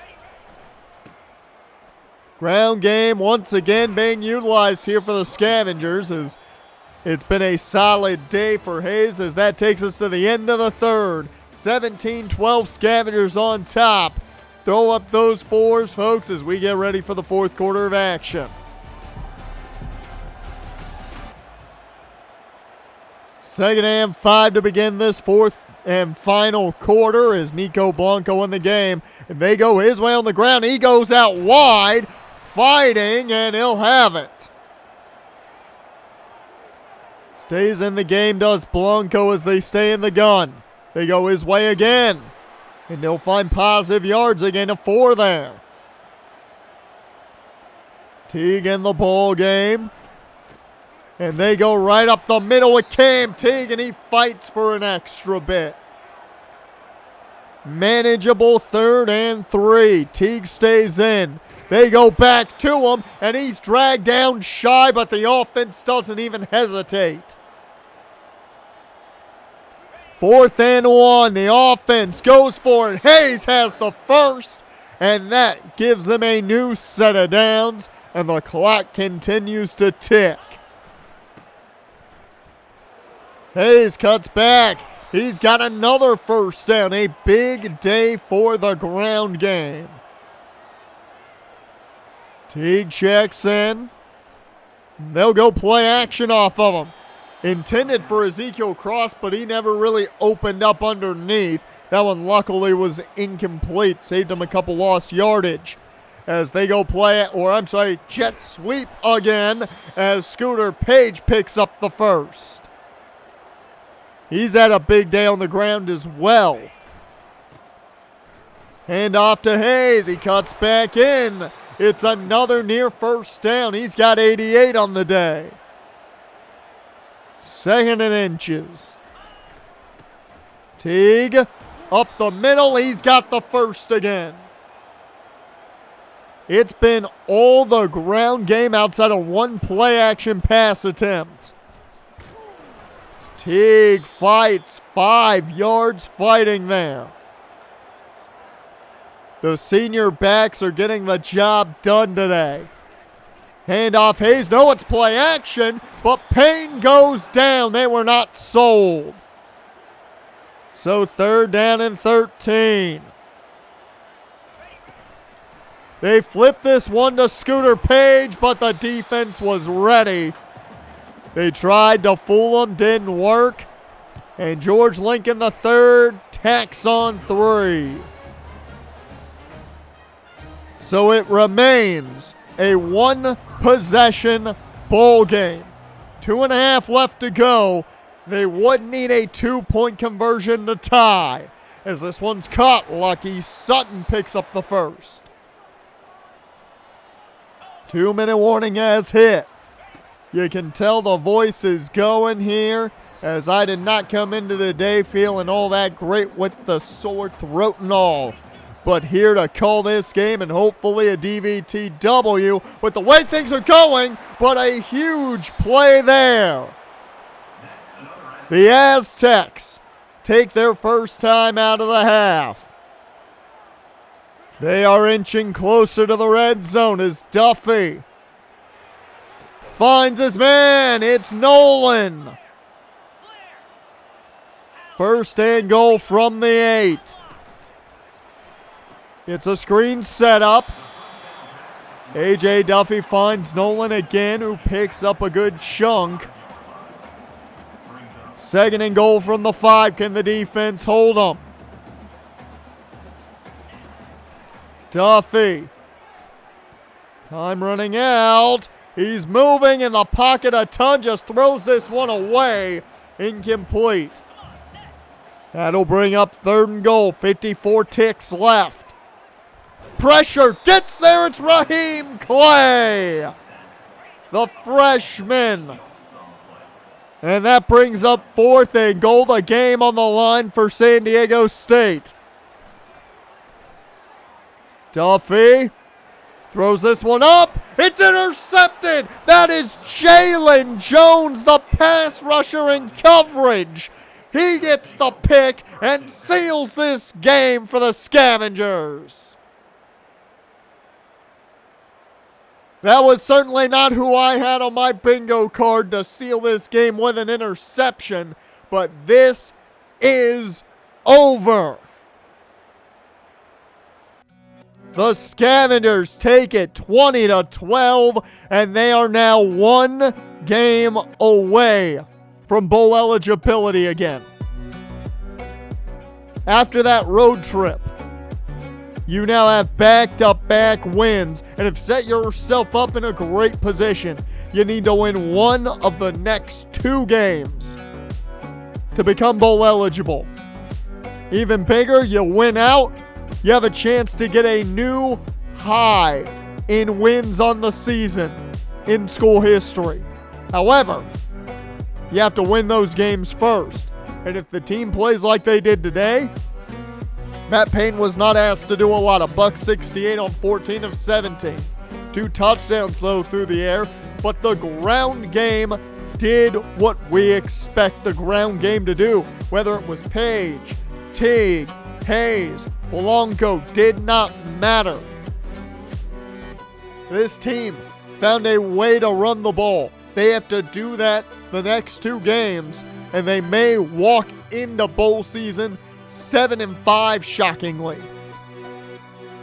However, you have to win those games, and those are not guaranteed. You have 2 more Pac-12 matchups in Washington State and Oregon State. We know how good Oregon State can be. We saw that last year.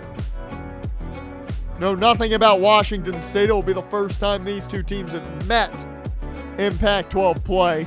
But the Scavengers have put themselves in a great spot. Can they become bowl eligible on Senior Day? It is a huge matchup and a huge opportunity for the Scavengers next week.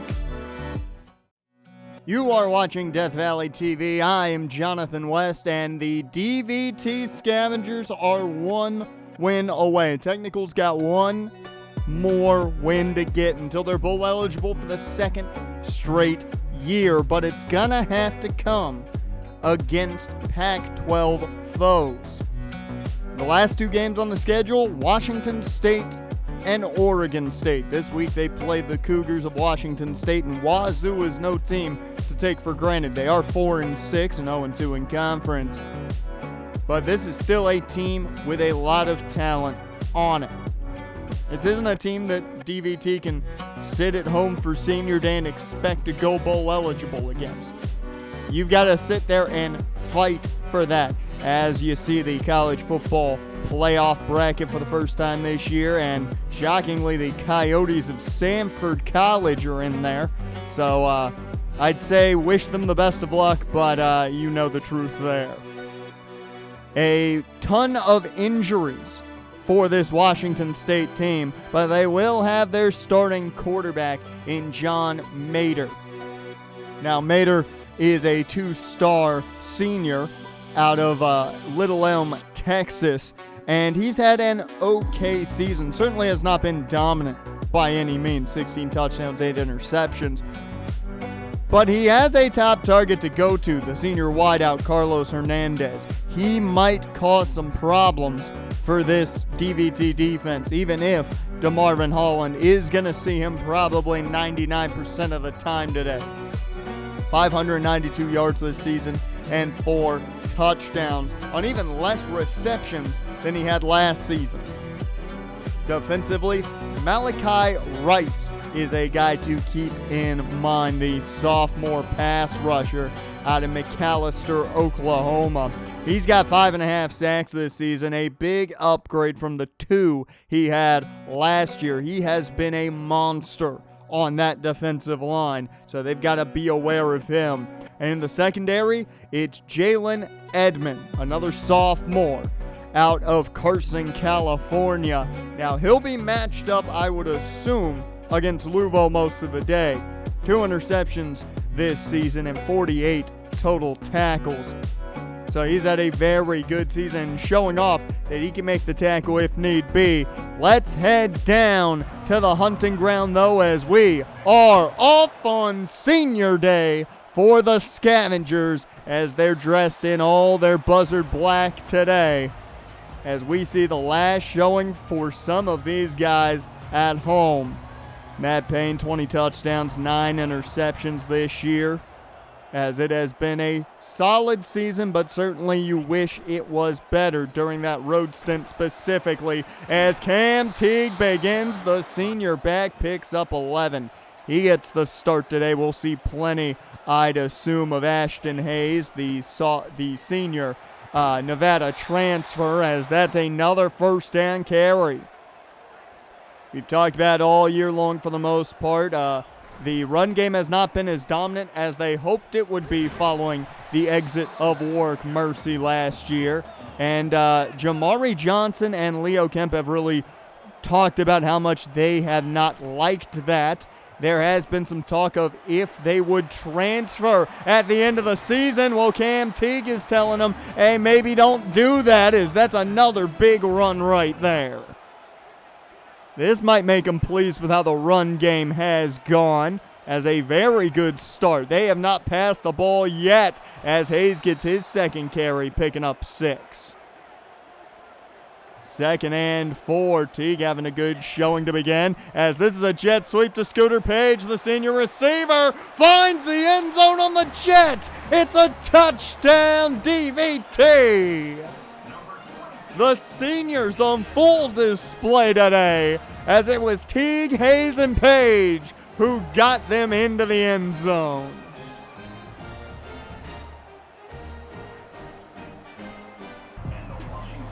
So out will come the Wazoo offense, as a great showing by the seniors on the offensive side of things, as we see how Wazoo does, and as the Scavengers do. Some seniors are playing. They haven't seen a lot of playing time this year, as Raheem Clay has to catch up to the receiver there to make that tackle. But there are a few seniors getting a little more playing time on the defense that we haven't seen much of. Canty, the middle linebacker, is starting today. Normally it's Denzel Shaw out there with Clay, but he'll be out there in certain packages. 2nd and 6. As the no-huddle offense of Wazoo begins its tirade over this Scavengers defense. Can they handle it, though, as the screen does not work out? That's DeMarvin Holland who was there. 3rd and 6. Pressure coming, and he gets away from it, does Mater, and that's not going to be in bounds and complete, and they will have to settle for a field goal. Kicks up, and it's inside. It's 3 points for the Cougars, as now Scavengers get the ball back with a 4-point lead. So Cam Teague had a big first drive, helped out by fellow seniors Ashton Hayes and Scooter Page, as there's Jamari Johnson, the first man who isn't graduating this year, to touch the football. 2nd and 6. Handoff goes to Teague. Teague picks up the first and plenty more. They've been switching off starting backs this year. Nobody's really captured that Warwick Mercy type of effectiveness this season. But they like what they've had out of the 2 seniors this year, and it's working out here in this game. As a screen set up, and Luvo picks up a good chunk, giving them a 3rd and manageable here. 3rd and 4.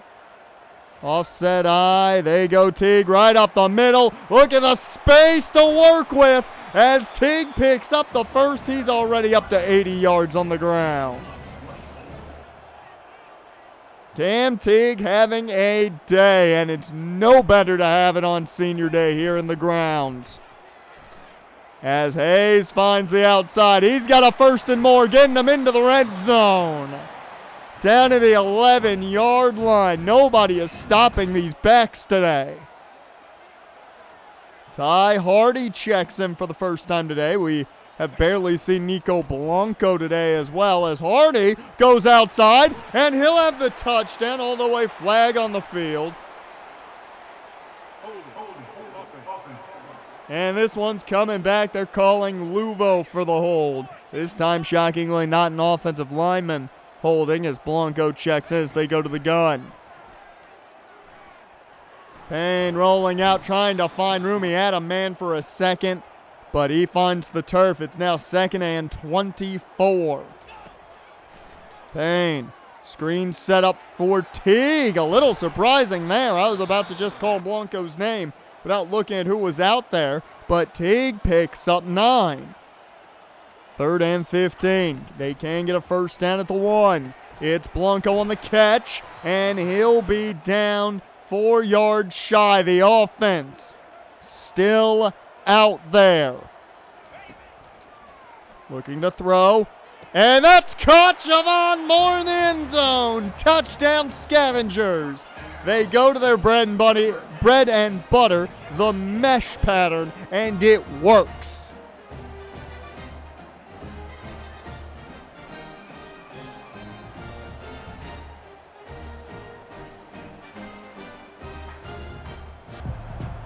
Even the juniors wanting to send the seniors off in their final home game happy.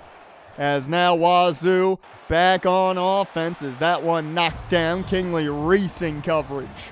That'll take us to the end of this first quarter. 14-3, Scavengers on top right now. Let's hope it stays that way. Look at those rushing numbers. $126 for the Scavengers in just the first quarter. Can they double that up in the second's the question. Second and 10 here for Wazoo on offense as the Cougars pick up a chunk here, and it'll make it a more manageable third down, 3rd and 6. Looking to throw, but Ben Laney couldn't get there, and that one just gets out of bounds, thrown away. It's going to be great starting field position for the Scavengers, but you wish that Laney had found the sack. As Teague to the outside, he's going to have a good pickup of 7. The ground game has been dominant today. 2nd and 3, hand off Teague, good block from Kemp, and that's going to get them a first. 1st down and 10, Hayes checks in. They go Ashton Hayes up the gut, and he's got a big carry. To the red zone they go again. 1st and 10 at the 20. It's another handoff to Teague. He cuts back in. He's got him more positive yards over the century mark already, but Jamari Johnson banged up. That will bring in Matt Gage as the top tight end now, and Ezekiel Cross will be the number 2. Hopefully it's not a long-lasting injury for Jamari Johnson, a big offensive weapon for this team, as a nice 1st down carry there for Nico Blanco. 1st and goal is Payne to the air. He finds his man, but Kemp can't haul it in. 2nd and goal. They go jet sweep again with Page, and he cashes in a 2nd time. Touchdown Scavengers at Scooter Page's 2nd on the ground. Who thought senior receiver Scooter Page would be the top running back, it feels like today, even though Cam Teague and Ashton Hayes are killing it. So 21-3 here with 7:40 left to go in this first half of action. Wazoo back on offense, and that one's caught by Hernandez. So a new set of downs. They find their top target as the no huddle begins. They make the change here. Mater takes the snap. Laney misses getting to him there. He'll just throw that one away. 2nd and 10. Hand off. Hobbs cannot go far. 3rd and 10. They go empty. Screen set up, it looks like, and that one was almost taken away. So a quick 3 and out essentially. They got 1 first down on the first play of that drive, but a real quick drive for them is now back to the Scavengers offense. Teague couldn't find yardage there, and that puts them under the century mark. Hardy tries to go outside, does not get a block from Kemp, and that forces them back now to the normal line of scrimmage. 3rd and 10. Payne with time, but the pressure gets there. Incomplete.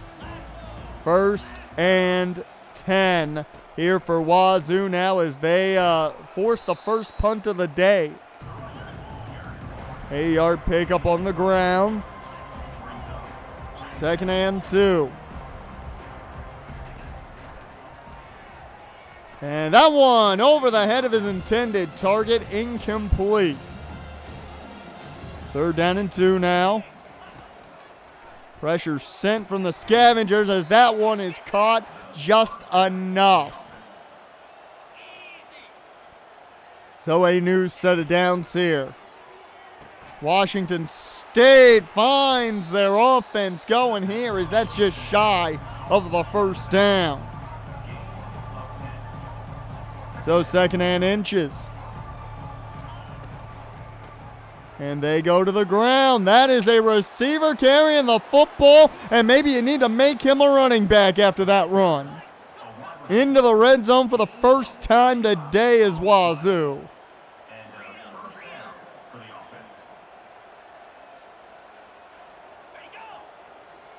Man in motion. It's another handoff right up the middle, and it'll be another first down. They'll keep moving at a quick pace. So first and goal from the 8. The closest Washington State has been to the end zone today. Flag flies as this one just goes out of bounds. And this one looks like it's coming back for the Cougars. Landon Roten. So a hold on the offensive line means a handoff for Tay Hobbs, and Hobbs is in. So a touchdown for the Cougars off their running game. And that right there allows for the Cougars to get a bit of offense and make it a two-possession ball game again. As back to the jet sweep goes Scooter Page to begin this drive for DVT. He's got 2 touchdowns already thanks to that. 7 yards there on that last carry.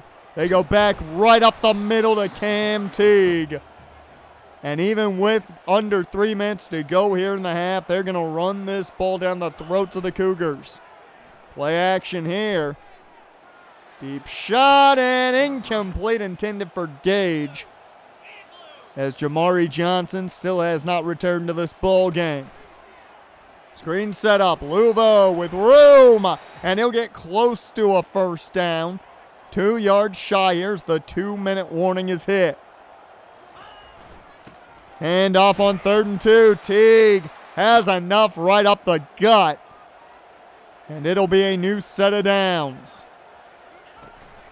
They flip this one to Page. Page doesn't find room this time around. So that'll bring up 2nd and 10, as that is the 201st completed pass for Matt Payne this year. 2nd and 10. Out of the empty. Payne with time downfield. Intercepted. I think he felt the pressure, threw it too early for Luvo, and the defender was able to turn around and see the ball right in his face.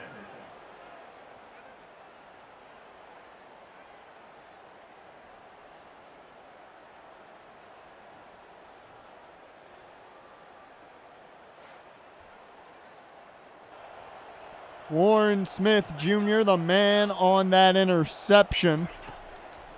As now Washington State back to work, but it's picked off. They say ignorance is bliss. Well, Quincy's going to take it all the way. Quincy Bliss, the senior safety, makes Senior Day special for him with a 61-yard pick 6. That's how you answer the pick.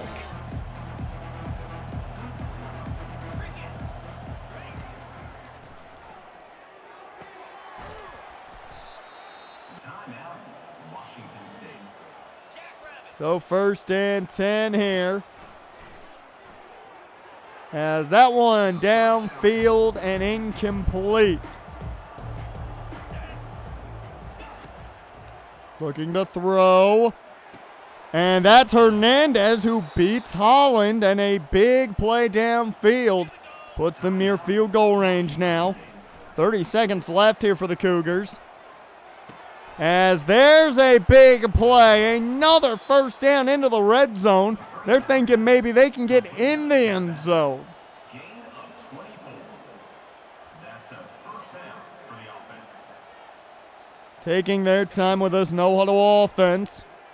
This one's caught underneath, and that's going to be another solid pickup. 2nd and 3, as they're now out of timeouts. It's end zone or bust at this point.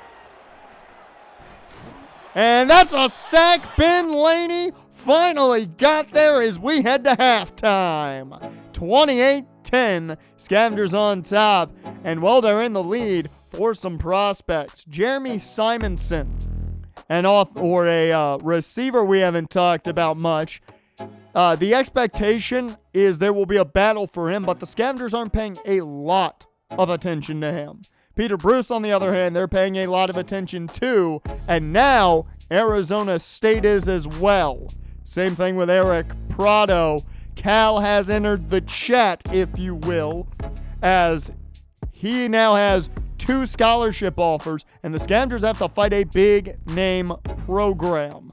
Luckily, I think a win with their ground game might just be the way to do it today, as that has been what has driven them to an 18-point lead at halftime. Let's hope it stays that way in the second half. Coming up next.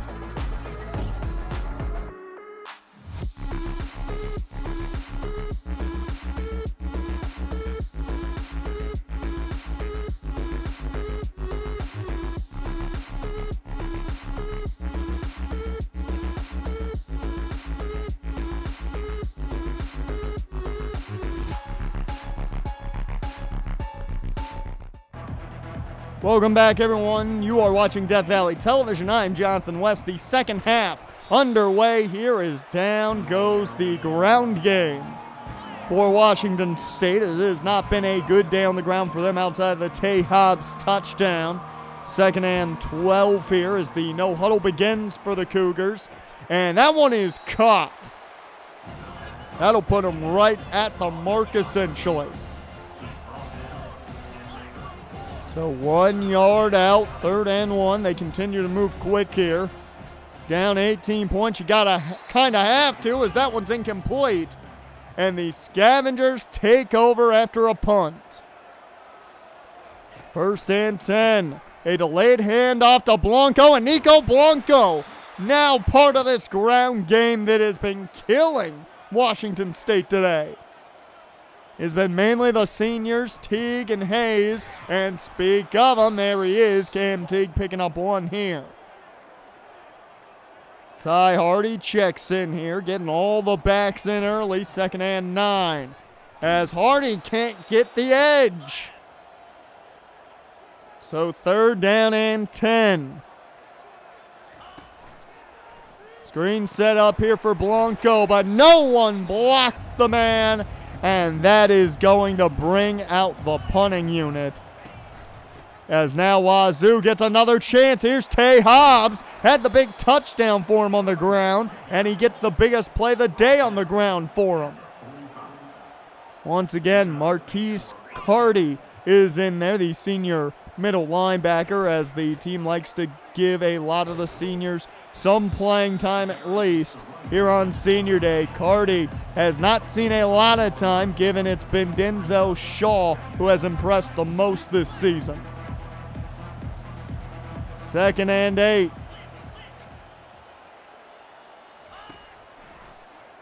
Looking to throw. That one is caught. What a catch, Trey Lechner. So 1st down and 10 after a huge diving catch. They move quick to the line again, and it's Hobbs who finds nothing. He runs right into James Decker there. 2nd and 12. That one caught on the screen, and Raheem Clay pulling him back. So 3rd down and 9. Pressure was getting there, but a hell of a throw. Incomplete, though, as the catch could not be made on the sideline. So no score so far here in the 3rd quarter. Both teams having a hard time getting their offenses going, it feels like. 2nd and 6. Hand off, Teague to the outside. A flag is down. That normally means it's a hold. We've seen it plenty this year. And it looks like Grant Huff is going to be called for this one. 2nd and 16. Shotgun set here. Payne. Plenty of time, and that one intended for Jamari Johnson, whose return to this ball game got shaken up earlier. 3rd and 16 here. Underneath, it's caught Moore, and he's going to have enough for the first. So a new set of downs. Hand off to Blanco. Blanco cuts back, and it's going to be a 6-yard pickup. 2nd down and 4. Teague checks in. They go his way right up the middle, and it's a 1st down with ease. Hayes checks in after that quick run by Teague. Hayes finding a tad bit of room, but not enough. A gain of 2 there. 2nd and 8. The clock is ticking. Back to Hayes they go, and he gets stood up after a 2-yard gain. 3rd down and 6. Payne in the empty. It's a screen setup. Page on the slot screen. He's got the first. Scooter Page quietly having one of the best days today. 1st and 10. Hand off Blanco. And he's going to have 5. The ground game continues to thrive here today. Possibly the last play of the quarter.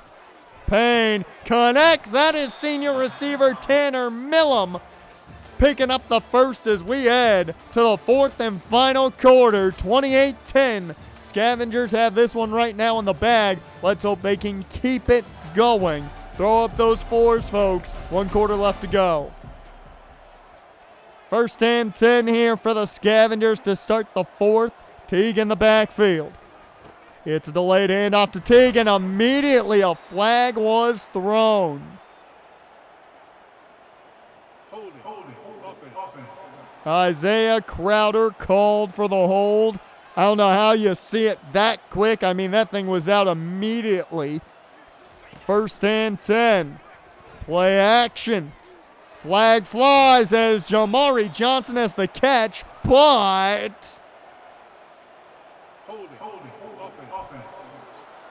back-to-back holds. This time Grant Huff gets his 2nd on the day. And now we're looking at 1st and 28. I'd like to say this is something unusual, but it's been normal for them this season as Page can't find room on the jet sweep this time. 2nd and 31. Screen set up, and that goes nowhere. A loss of 1, and now it's 3rd and forever. What's in the playbook for this? They go to their bread and butter, the mesh. Javon Moore makes the men miss. He picked up a good chunk there and at least puts them in George Lincoln field goal range. As the kick's up, it's good, and they at least put points on the board. The first points of the 2nd half. So 31-10, a 21-point bowl game here. As that catch is just shy of a first, the no huddle will begin once again for the Cougars. 2nd and 1 here.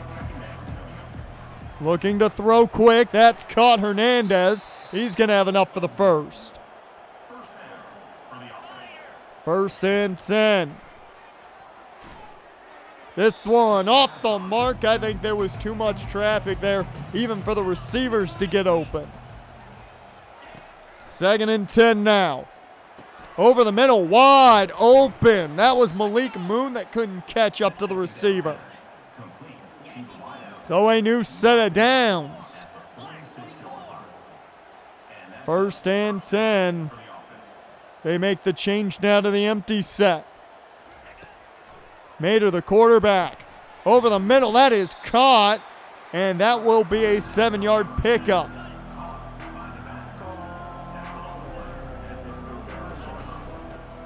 Hand off here, and that's going to get him close to a new set of downs, but Shaw stops him shy.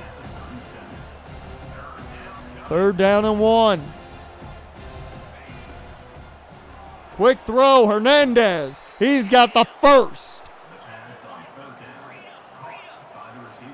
1st down and 10.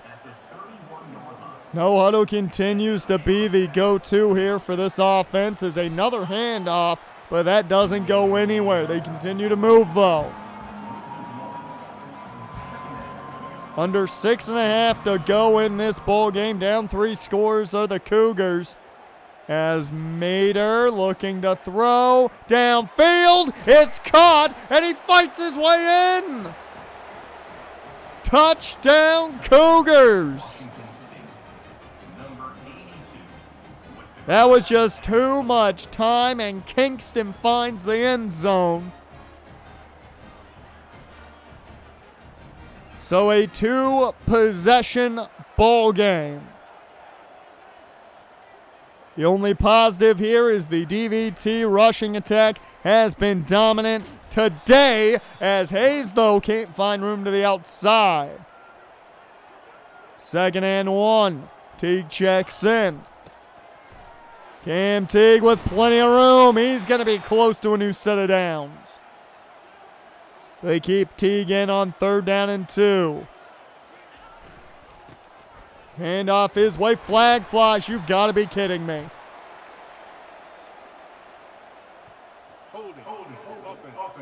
Another hold. This one on Tyreek Williams. 3rd down and 10. Flip goes the way of Page. He doesn't go anywhere. And now the momentum shifts to Washington State. And the Cougars, maybe with a little bit of life, but Ben Laney may just sack the life out of them, hopefully. A big sack by Laney, who's been around Mater this whole game.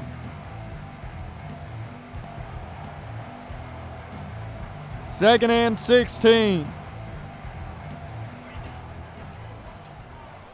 Pressure coming. He gets it off. It's caught. And near a new set of downs.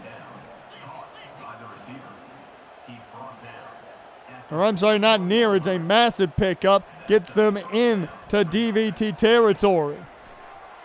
Screen set up here, but they're going to take the shot as that one is complete. And that'll get them inside the red zone down to around the 6-yard line. 1st and goal from the 6 now. It's a quick throw. Touchdown, Carlos Hernandez. The Cougars are now down just 1 score as they strike quick. Well, all the momentum now with Washington State. The Scavengers have to find a way to get it back as nowhere to go for Blanco. 2nd and 8. Hand off Teague right up the middle. He fights for a nice gain of around 8. So it's 3rd and manageable here. 3rd down and 3 at the 2-minute warning. Hand off. Teague with plenty of room. Gets a block from Kemp. Fights off a tackle. It's a 1st down. First time out taken by Wazoo. Scavengers now just need to finish things off. As Teague might just do it to the 40, the 30, 20, 10, 5, and he gets taken down at the 1. A 200-yard rushing day for Cam Teague.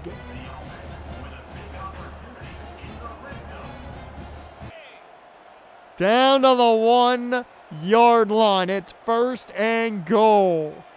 Ashton Hayes checks in, and he caps it off. The seniors team up for the touchdown. Teague and Hayes getting the job done today with a little help from Scooter Page. It's been all about the seniors specifically, even more so than normal today.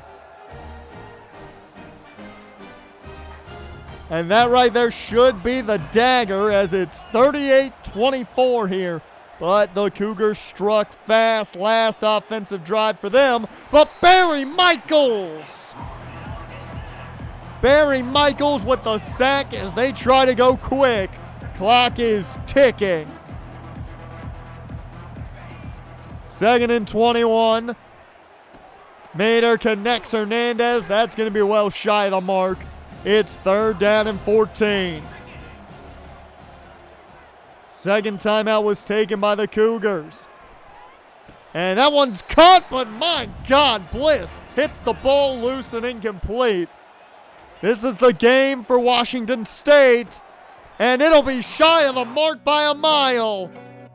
This game is over, 38-24. Scavengers win on Senior Day, and they are officially bowl eligible. It's a big day for the Scavengers. Not only did the seniors have a massive day on the ground between Hayes and Cam Teague with his 200 yards, but they ran their way to bowl eligibility. Unbelievable outing. You look at the seniors that made plays today. Cam Teague, over 200 yards rushing. You had Ashton Hayes, who ran exceptionally well. You had Scooter Page, who had 2 jet sweep touchdowns. You had Quincy Bliss, who had the pick 6. A massive outing for the seniors, and well, helps Matt Payne as he didn't have to do anything today. You saw the numbers for what he did. He was not asked to do anything today. With the way the ground game went, they were dominant against that Cougars defensive front.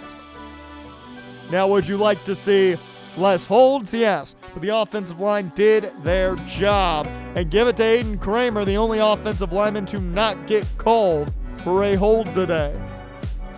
Good on the senior. Defensively, once again, big day for these seniors. Quincy Bliss with the pick 6. Ben Laney had a good showing, and so did Barry Michelson. Sophomores showing out, and Jalen Jones even getting in on half of Ben Laney's sack. But the big one, Quincy Bliss with a pick 6. Fantastic. But now DVT looks to tie the school record for wins in a season at 7 next week at Oregon State. But that certainly is not going to be an easy affair. You are watching Death Valley Television. I am Jonathan West, and it is the final week of the college football regular season for your Death Valley Technical Scavengers. Now, they have a big opportunity in front of them to tie the season high in school history today. They can set themselves up for a chance to have a new season high record if they win their bowl game.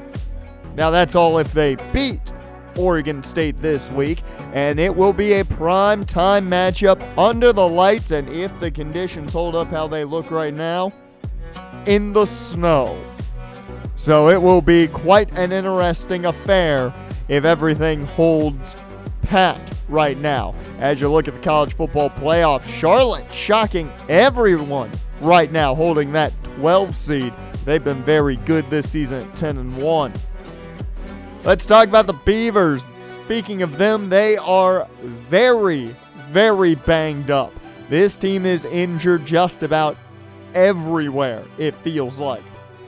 So looking on paper, the Scavengers should have a very good chance to come out with a W. But Jabari Johnson is the man who is going to lead them the way at quarterback. 25 touchdowns, 12 interceptions this year. And is his first year as a true starter. And he's played fairly well, but they're going to need him to play extremely well. Zachary Card has been his top target, the 5'9", 160-pound junior out of Brentwood. He's had a solid year, but certainly not near what they had expected of him. So a little bit of a disappointing season when it comes to the receiving stats there. As for the defense, though, Isaiah Chisholm has stepped into that middle linebacker role with ease. He has done a great job at his position here with 71 total tackles, 3 for a loss, 2 interceptions. It's been a big year for him. Last 2 years have been big. He's been just as good. Now in the secondary, their top corner now is Exodus Ayers. Now that's a name, if you ask me, out of out of Albuquerque, New Mexico. And you want to talk about having a good year? 3 interceptions for the star corner. 69 total tackles along with that. Nice. And half a sack as we head down to the snowy field in Oregon State. And the Beavers get set to try and dash the hopes of the Scavengers of having an opportunity at tying the school record for a record in season. We'll see if they can have an opportunity at a school-high record come the bowl game. As we are off in this one, DVT getting us underway as Oregon State looks to return. They're decked out in all black. The Scavengers with red hats, red bottoms, and white tops as here comes Jabari Johnson onto the field. We've talked plenty about him already, and we'll see how he leads this no-huddle offense onto the field as they begin on the ground. And Ben Laney's right there. Only a 4-yard pickup as they go no-huddle quickly. You're going to see a lot of that today, as this is the MO for this Oregon State offense, is nowhere to go. McMillan brought down, as that was Raheem Clay, the true freshman middle linebacker, making the tackle. Handoff once again, and nowhere to go as Denzel Shaw was in there. As that will bring out the DVT offense early. And Matt Payne and company have tried to get their ground game going to appease some names that they don't want to see heading out in the transfer portal. As speaking of the ground game, Cam Teague starts with a good run to the outside for 11. 1st and 10, Payne under center in the eye. It's a handoff here to Hayes. Hayes finds room, picks up 8. 2nd and 2 now. Shotgun set for Payne. It's a handoff to Nico Blanco. The true freshman picks up the 1st down there for a gain of 2. As that's going to bring out once again Cam Teague checking in. They are shuffling these backs extremely well as it's a 2-yard pickup. And now in the backfield is Quincy Fehoko, the freshman running back who's gotten the red shirt placed on him, but they want to see a few snaps from him before the end of the year. He has not played in a game yet, so he has those 4 games of eligibility to play with the red shirt as Blanco makes a man miss, and it's a new set of downs. 1st and 10. Handoff goes to Teague, taking it out wide, and he's got plenty of room as he's looking for pay dirt, but gets pushed out at the 4. The ground game doing its job early, and we'll see if it caps off this drive with Hayes in the backfield. It's play action, Payne, and that one knocked away, intended for Jamari Johnson. 2nd and goal, Teague in the backfield.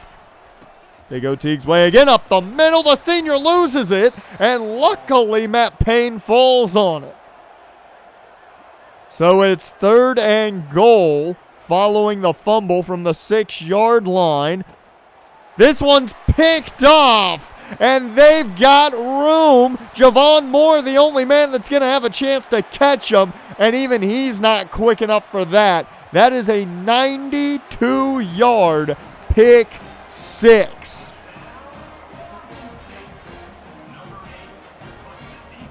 Not the way you wanted that drive to end one bit. You get all the way down there, and, well, he threw a touchdown just to the wrong side.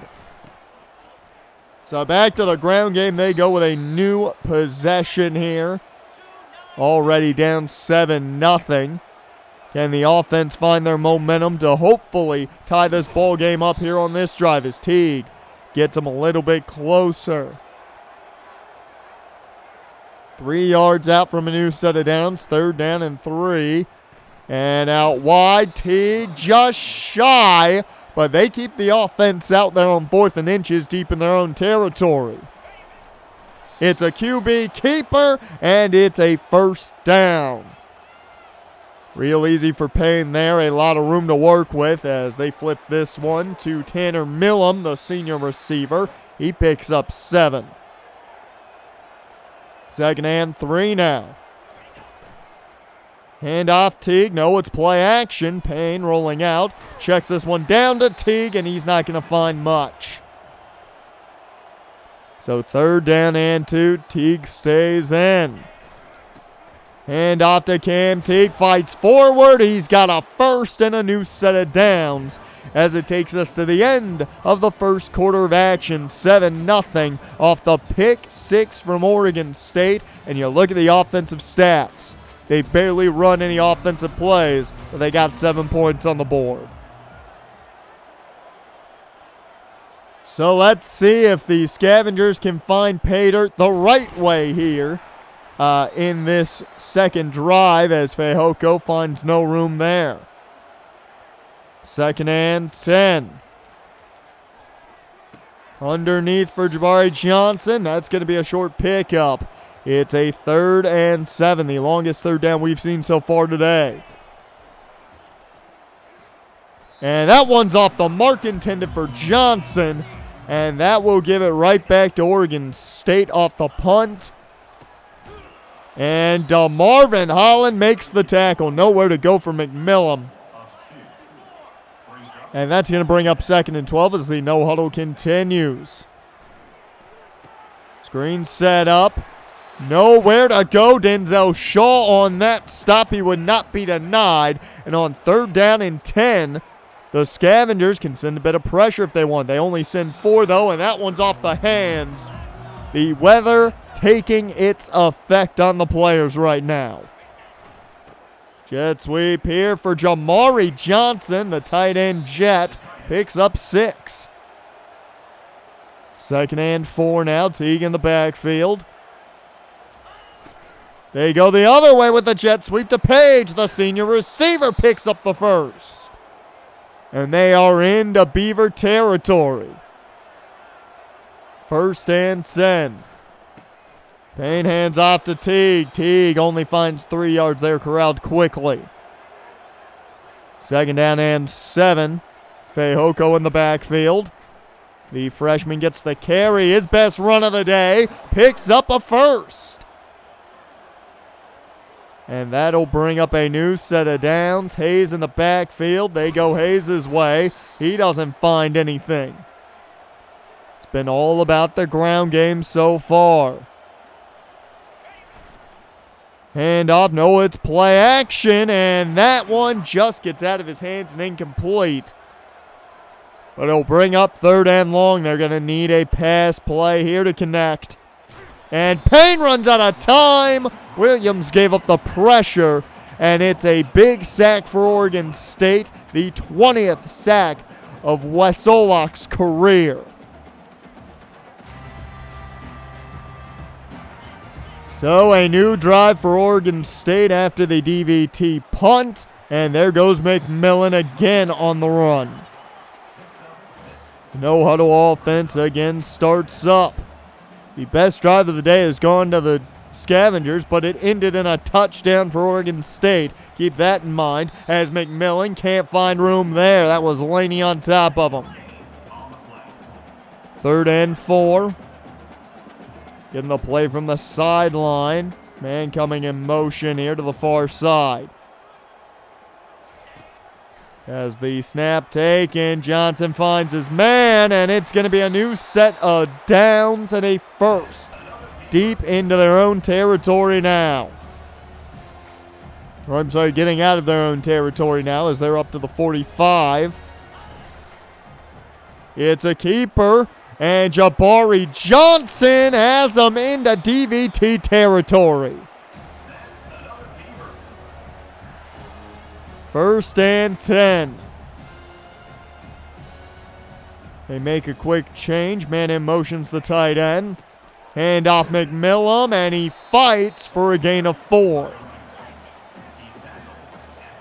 Once again, they move quick. 2nd and 6. Best drive of the day for Oregon State's offense. Hand off McMillan. No, it's play action, but Kobe Garland didn't bite. The senior with the sack. Possibly his last sack, depending on if he chooses to play in the bowl game or not. From what I've heard, it sounds like a lot of the seniors are going to elect to play because of draft positioning. A lot of them not expected to be drafted. Going to try and show off to some scouts as the slide there for Johnson gets him a bit closer for the 50-yarder. It's up, and it's no good, just wide left. So it'll be a new drive for DVT and a great starting field position for them.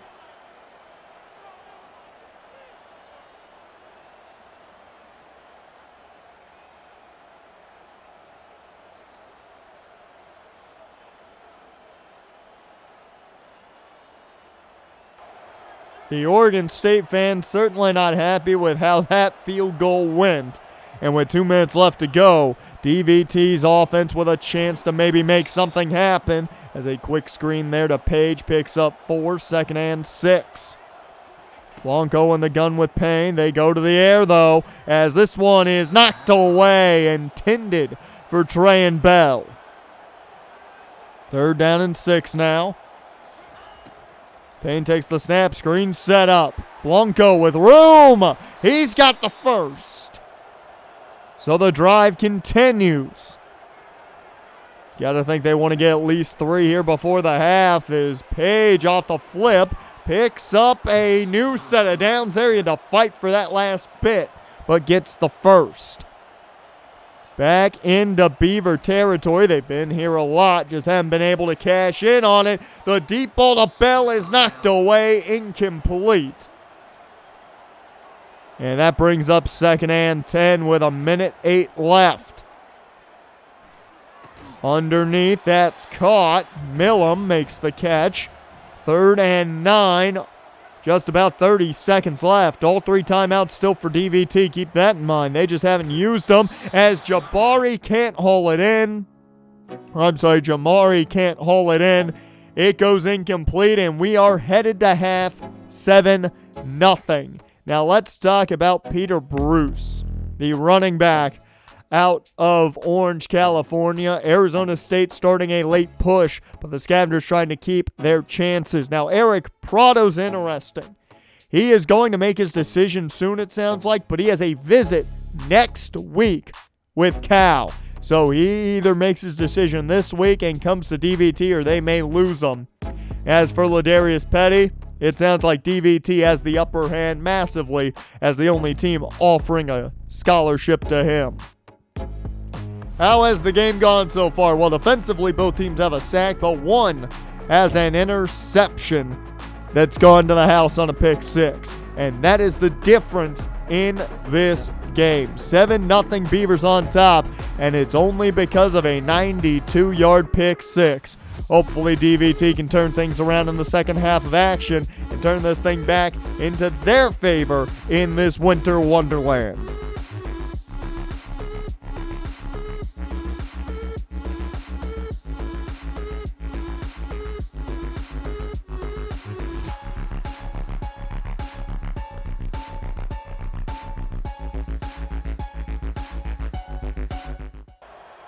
We are back here on Death Valley Television as the second half underway. I'm Jonathan West, and it is DVT football to begin, and Cam Teague starts us off on the ground with 3.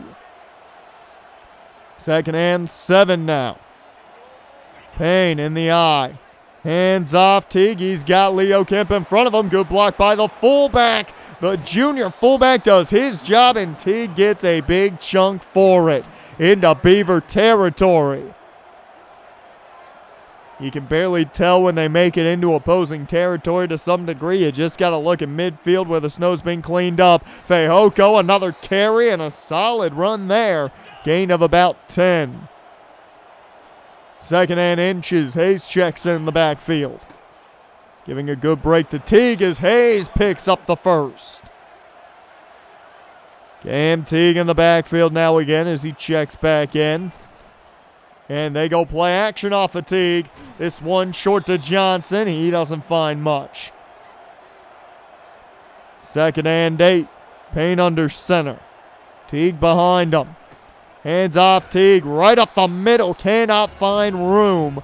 And it'll bring up 3rd down and 6. Hayes is in the backfield, and they're going to run it. Well, you've got to think that means they were at least going to go for it on 4th. But a flag flies. Is a hold on Jermaine Houston. They decline it, but the offense for DVT stays out. They flip this one the way of Scooter Page, but no one is fooled as down he goes. And it's a turnover on downs as the Beavers take over. McMillan on the carry again, picks up 5 here. Hasn't been a big day on the ground for Oregon State, but it's working out for them. 2nd and 5, they go back to McMillan, and he's going to fight for a new set of downs. The no huddle continues here. They change this play up. As the handoff to McMillan, he is held up here for only a gain of 2. 2nd and 10, this D-line has to be tired. They have gone through a lot of this no-huddle offense today. As McMillan fights through Raheem Clay, gets a big 6-yard pickup, and now it's a manageable 3rd and 2 as the no-huddle continues. 3rd down and 2, shotgun set. Johnson hands off. McMillan cannot get around the edge as it's well defended, and DVT gets the ball back after the punt. They go back to their ground game with Teague. It picks up 6. So 2nd and 4. Teague still in the ball game. He has gotten the workload today as they go play action here, and that one just thrown away essentially. 3rd down and 4. Can they pick up the 1st? This one is incomplete. He had Javon Moore underneath. Didn't see him quick enough apparently, as that one was intended for Blanco. Fell incomplete, and it's back to the Oregon State offense. As I've had enough of seeing this Oregon State offense do more right now than DVT's. Gain of 7 off that last McMillan run. They go right back to him. No, it's a play fake. Johnson takes a shot, and it's caught. The deep shot downfield works out, and that's got them around field goal range again. Down to the 22. I didn't realize they were that far down looking at the field, covered in snow here for the most part. Hand off McMillan as he's able to fight through for a gain of 2, brought down by Garland. 2nd and 8 now. They set everything up here with this no huddle as Johnson to throw. It's a screen for McMillan, and he's not going to find anything. A loss of 2 there. So a big 3rd down and 10.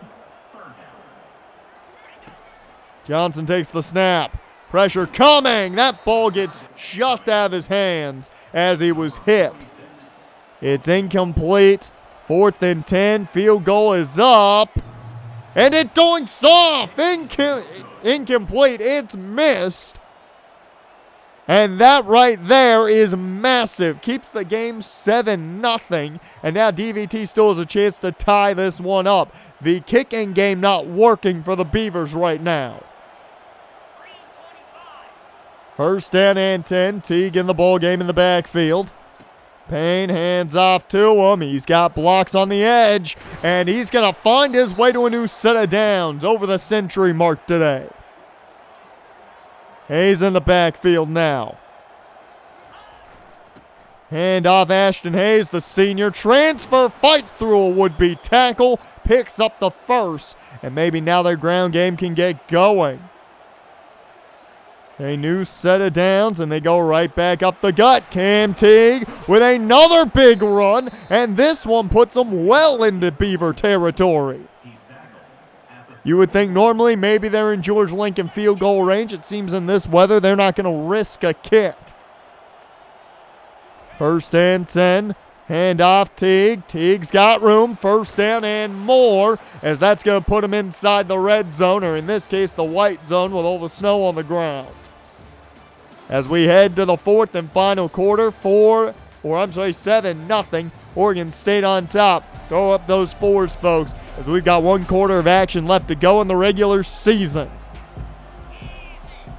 First and 10 here to begin the fourth quarter. Man in motion. It's flipped the way of Luvo. He can't find room. Second and 10. Everything but the ground game hasn't worked out, as Teague finds a gain of 5 there. They may just have to keep riding Cam Teague to the end of this. Hand off once again to Teague, but this time he's corralled, a loss of 4, and the offense stays out. They are not risking George Lincoln III kicking a field goal here. As over the middle, it's caught. That's Jamari Johnson down at the 1. Can they cap this off? First and 10. First and goal. Leo Kemp, the junior fullback, is in. Touchdown, Scavengers, and they're about to tie this one up.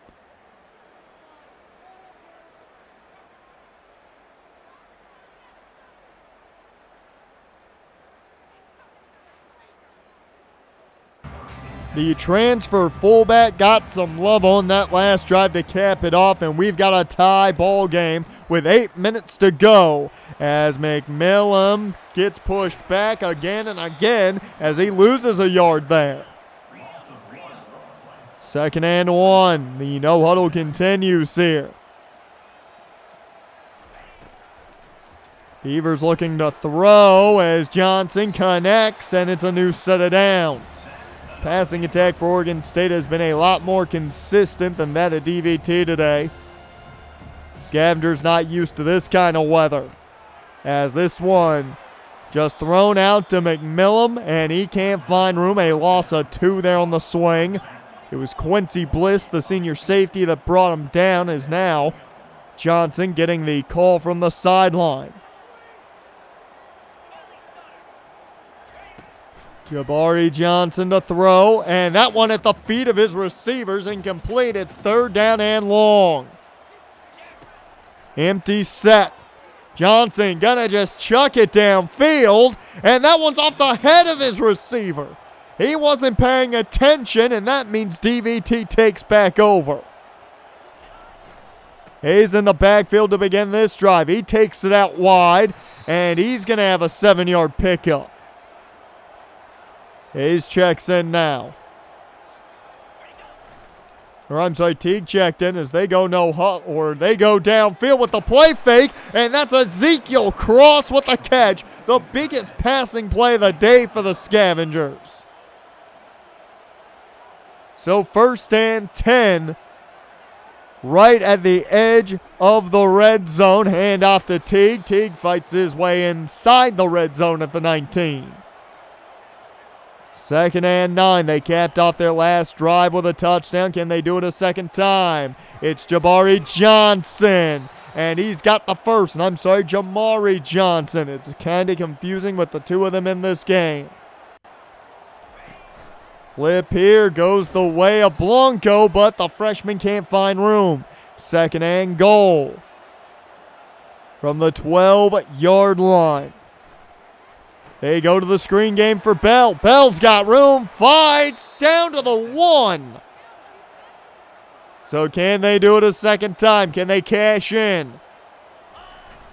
They go Kemp again, but he's held up this time. They were ready for the fullback. On fourth down, the offense stays out there. They go Teague, the senior cashes in. Touchdown Scavengers, and they've got their first lead of the day with only about 2 minutes to go.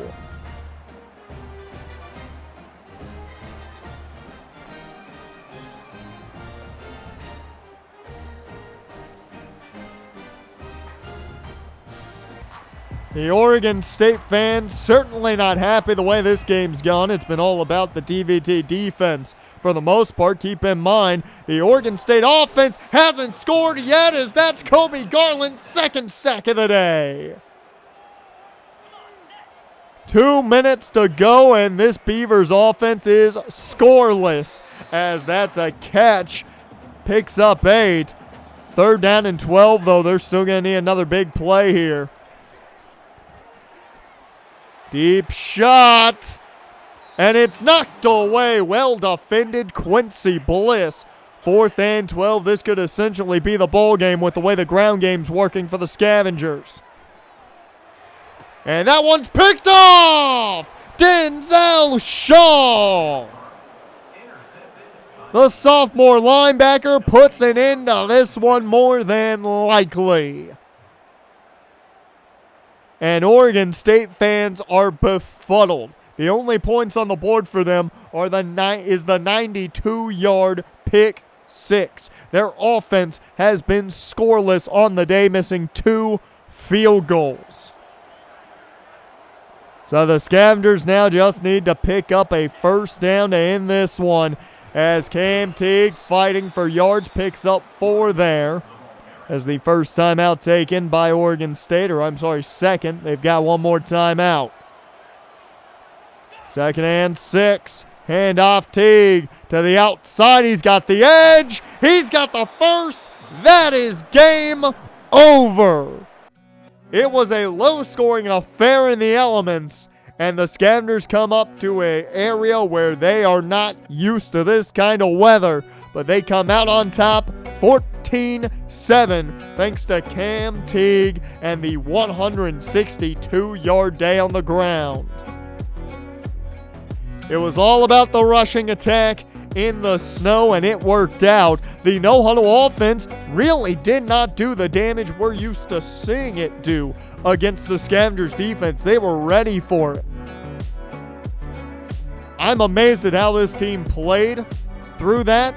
Matt Payne had a rough outing for the most part, 16 of 25. 4.6 yards a pass. Of course, the 1 interception being the only points that Oregon State had all day, in the 92-yard pick 6. But the ground game of the Scavengers got them through it. You look at those averages for Teague, Hayes, and Fehoko. They did a great job. They kept drives alive. They kept it moving. And that's all they asked for. As for the passing attack, well, we've talked about it was not going well this game, and that is perfectly fine. The one big play was the deep ball to Ezekiel Cross, which set up that second touchdown for them, and really the game-winning touchdown for them. But the defense did their job. They stuffed the Oregon State offense. They could not get going. Kobe Garland living up to the number he wears. That number 0 goes to the best defensive lineman on the team, the one looked at as a leader of that D-line. And Kobe Garland did just that today with his 2 sacks.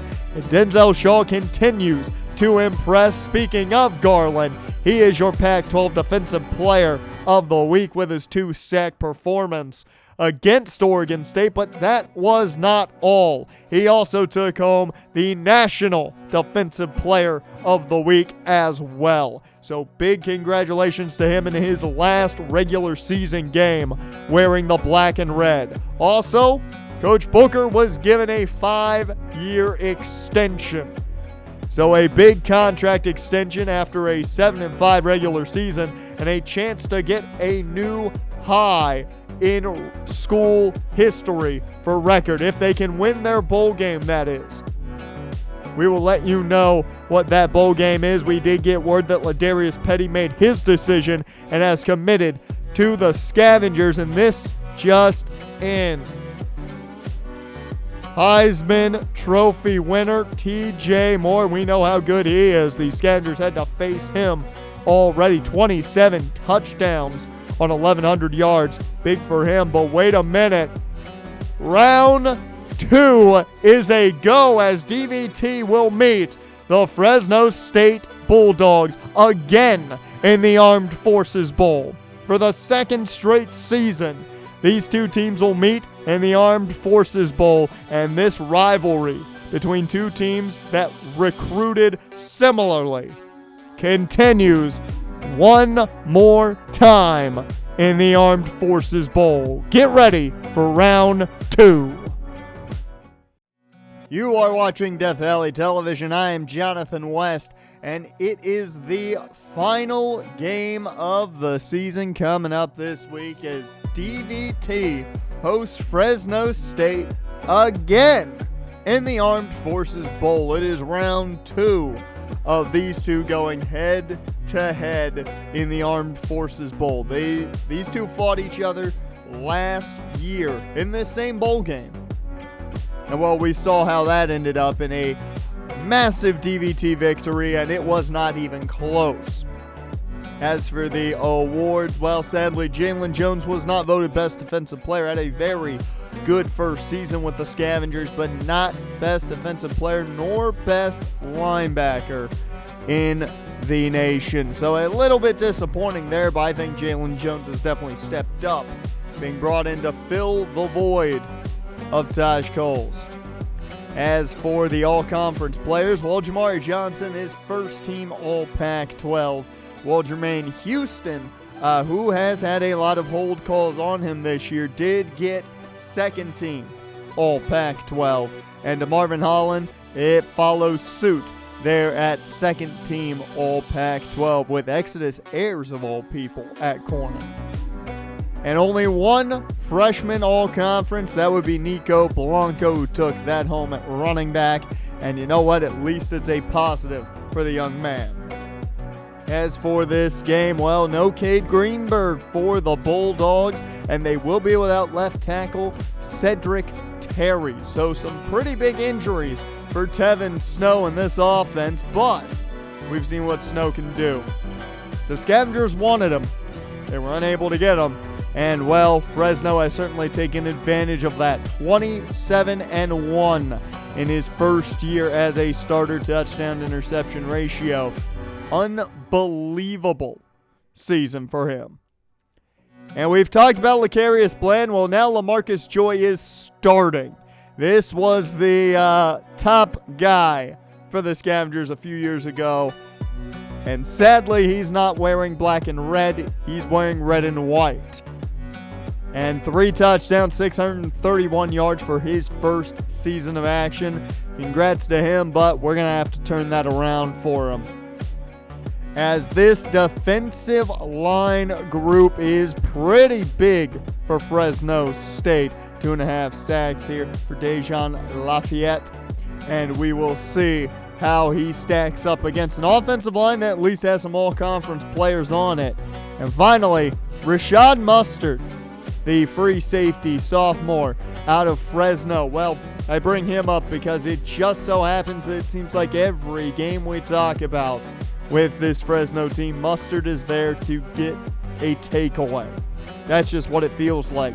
And I've got a feeling it could happen again. But let's go down to the field and what is becoming the home of this Fresno State and DVT rivalry here in the Armed Forces Bowl. And it is once again the final game of this season and the final opportunity for the Scavengers to have a new season high win total in school history.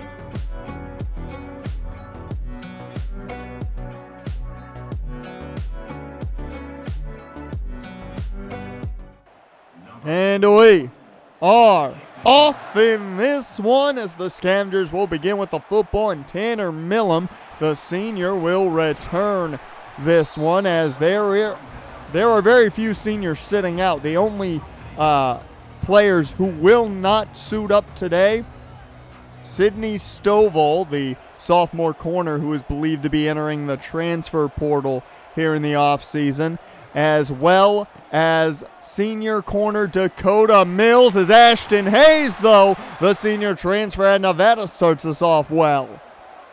But those two corners will not be playing today. Everyone else who maybe a senior, will be active as that ball is thrown at the feet of Jamari Johnson. Second and 10 now. Offset I, handoff here goes to Teague. Teague had a big game in the regular season finale, as that's going to be a 3-yard pickup. Shotgun set is Payne, looks to throw on third down. He'll connect. Luvo has the first down and more, as that'll get him across the 50 for the first time today. First and 10. It's a keeper for Payne. The ball pops out, and he is lucky that is fouled on by Jermaine Houston. Second and 15. Over the middle, that one dropped by Luvo, and that's going to bring up a third and very long at 15. Shotgun set. Payne looking to throw. Houston got bulldozed there as that ball is in and out of the hands of Jamari Johnson. And it will force a Scavengers punt to this Fresno State offense. Tevin Snow, LaMarcus Joy, Lacarius Bland, we know the names, and Malik Moon gets to Tevin Snow. Malik Moon getting some time here on the outside and even in the nickel now, with Dakota Mills and Sidney Stovall out today. So a big chance to see what Malik Moon looks like. He could be the number one depending on what happens with DeMarvin Holland as Tevin Snow takes off, and he's going to have a solid pickup. So third down and 7. This no-huddle offense begins. We're going to see it all day long. They don't know how to not put the pedal to the metal when it comes to moving their offense. And that one is caught. A new set of downs, and here we go. The offense continues to move here for Fresno State. Tevin Snow to throw. He'll hook up with his man, and that's going to be a new set of downs. That's the freshman Beavers. First and 10. Man in motion is Joy as it's play action. Snow going to take off with it. He slides down safely. Nobody going head hunting today. Good to see the safety there, but you kind of want to deliver a message, I would think, as that one's incomplete, and there's your message to Joy, a big shoulder throw. Third down and 3 now. The Bulldogs cannot complete it. Kingley Reese on that hit. And that's going to force a punt back to the Scavengers. And now the Scavengers offense back to work as Quincy Fehoko can't find much room. Second and 10. Hayes gets the handoff. They want to get a lot of the young guys some handoffs today, just to see what this offense looks like with them. However, if this game suffices, they're going to keep the seniors going as Javon Moore picks up the first there. First and 10. Hayes in the gun here. Screen set up. Hayes with some room. He makes a man miss, gets tackled and pushed forward really for an extra about 1 to 2 yards. They flip this one on the jet pass. Nico Blanco with room. He's down the sideline and out shy of the 25. So first and 10 from the 26. Screen set up here for Trayan Bell, and he'll get him into the red zone for the first time today. First trip to the red zone for either side. As they go jet sweep here for Bell. He's got the outside, and he's got a touchdown. However, there's laundry on the field.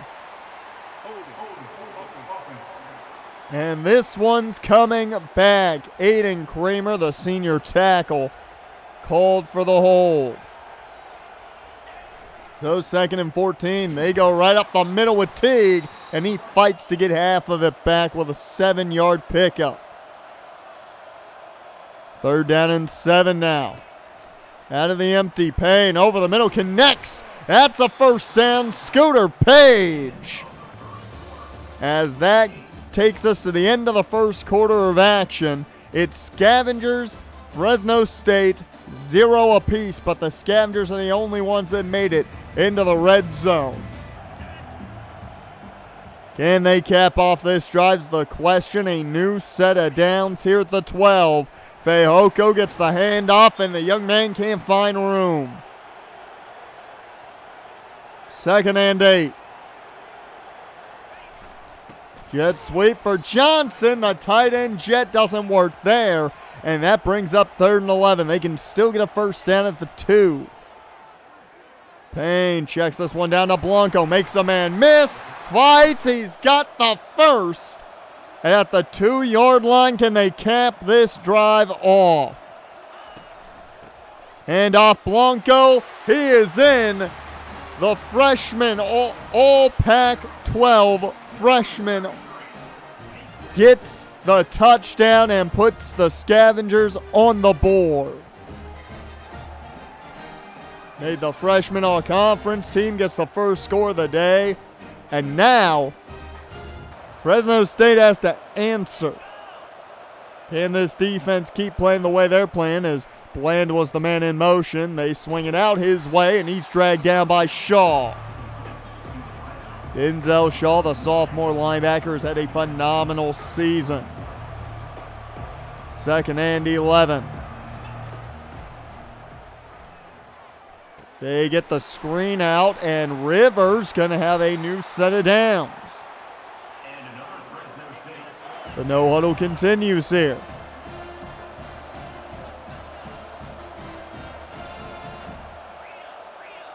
Snow moving men to the right side here as the play action. Snow over the middle finds LaMarcus Joy, and it's going to be a big first down. So a new set of downs as the offense keeps moving down the field quickly. Both with the no huddle and with their plays that have worked here. Man in motion. It's another play action call here, and it's incomplete. Dropped, and the offense now had to re-huddle. Gives a chance for the Scavengers to get some fresh bodies in, as this one's caught over the middle, and that's going to put them near the red zone. The 25-yard line for Fresno State. The no-huddle offense continues. And pressure coming from Quinn Rudder, but that's a big run for Tevin Snow. Gets him into the red zone deep inside the 10, and it's 1st and goal. So a new set of downs, and the only way to cap this off is a touchdown for Fresno State. Let's hope that doesn't happen. As good pressure, but it's incomplete. 2nd and goal. Snow goes underneath. That's caught and just shy of the end zone. Down at the 2. 3rd down and goal now. Pitch goes out the way of the back. He won't get it. And they're going to keep the offense out there. No love lost between these two teams. They're not going to settle for things. As that one's caught, and it pains me to say it, LaMarcus Joy, touchdown. Wish I'd been saying that for the other side instead. However, Joy scores on the Scavengers, and it will be a tie ball game here with 5:48 left to go in this first half of action. Scavengers back on offense now as Ashton Hayes continues to be the lead back. And this is why. Look at the run here all the way up to midfield. Big run by Ashton Hayes, who's having a very good day. Cam Teague checks in now. The senior back's getting plenty of time as Teague fights, picking up 8. 2nd and 2. Blanco checks as they go to the gun. They go to Blanco on the ground, and he can't find the first. Picked up 1, but now they go back to Hayes in the backfield. Right up the middle for Ashton Hayes. He's got the first. It's a new set of downs as he stays in the backfield here in the I. Play action. Over the middle, and that's too far for Luvo. So it'll bring up 2nd and 10 now. I formation here. Handoff goes to Hayes. Hayes, though, cannot find much. Only picks up 1. 3rd down and 9. Tight said this is normally where we see that bread and butter mesh. There it is. Underneath, it's caught by Bell, but he'll be just shy. They, though, will not kick. As we saw from Fresno, the offense is still out there on 4th. Teague up the middle. Easy first down, and they move the chains. So under 2 minutes to go here in this first half of play. Shotgun set. Ty Hardy in for the first time today, and they go to the screen game with him. And he'll have a new set of downs. 1st and 10. Nearing being inside the 10. They go to their bread and butter mesh again, and Jamari Johnson is in. Touchdown, Scavengers. They go to the mesh. It gets 2 men to run into each other, opening up Jamari Johnson wide open. So the Scavengers look to take a lead into half if they can stop them for 45 ticks of the clock. As that's not going to go far. Gain of 6 there. First time out taken by Fresno State. Snow looking to run with it. He will. And that's going to force the 2nd time out. 34 seconds remain in the first half of action. Snow gets hit as he throws. He does get it to Rivers, but that's going to only be a gain of 4. Time keeps ticking. Play coming in from the sideline. Snow takes the snap. Downfield, it's caught. No drop by Joy. So 3rd down and 6. Snow connects with Bland. Lakarius Bland's first big catch of the day. And it sets them up close to field goal range. 8 seconds remain. This one sails, and they'll have 1 long field goal attempt here. This is a 61-yarder, and it is no good. And it had the distance, but wide left. We'll head to half, though. No updates for you with recruiting today, as commitments have been made early. And all that will be settled, I'm sure, for this team in the offseason. But it's been a pretty good game today between these two teams. You can tell they don't like each other, and you can tell even more so that this game means a ton to both of them. It's a winning season if Fresno wins. If the Scavengers win, it's the best season in school history. As we get back to action quickly here in the 3rd quarter, Devin Rivers begins on the ground. 2nd and 6 as this no huddle continues here. Joy in motion, moving to the other side as they go right back to Rivers on the ground, and he's going to have another nice pickup. 1st down. 1st and 10. Snow in the gun. Rivers to his left. He's going to move Joy. And that handoff's not going to work. Blown up from Denzel Sean Malik Moon. 2nd and 12. It's play action. It's a screen setup for the tight end. And it gets him a good chunk there. That'll bring up 3rd down and 5. Very manageable for Snow here, especially with his legs. 3rd down and 5. Snow.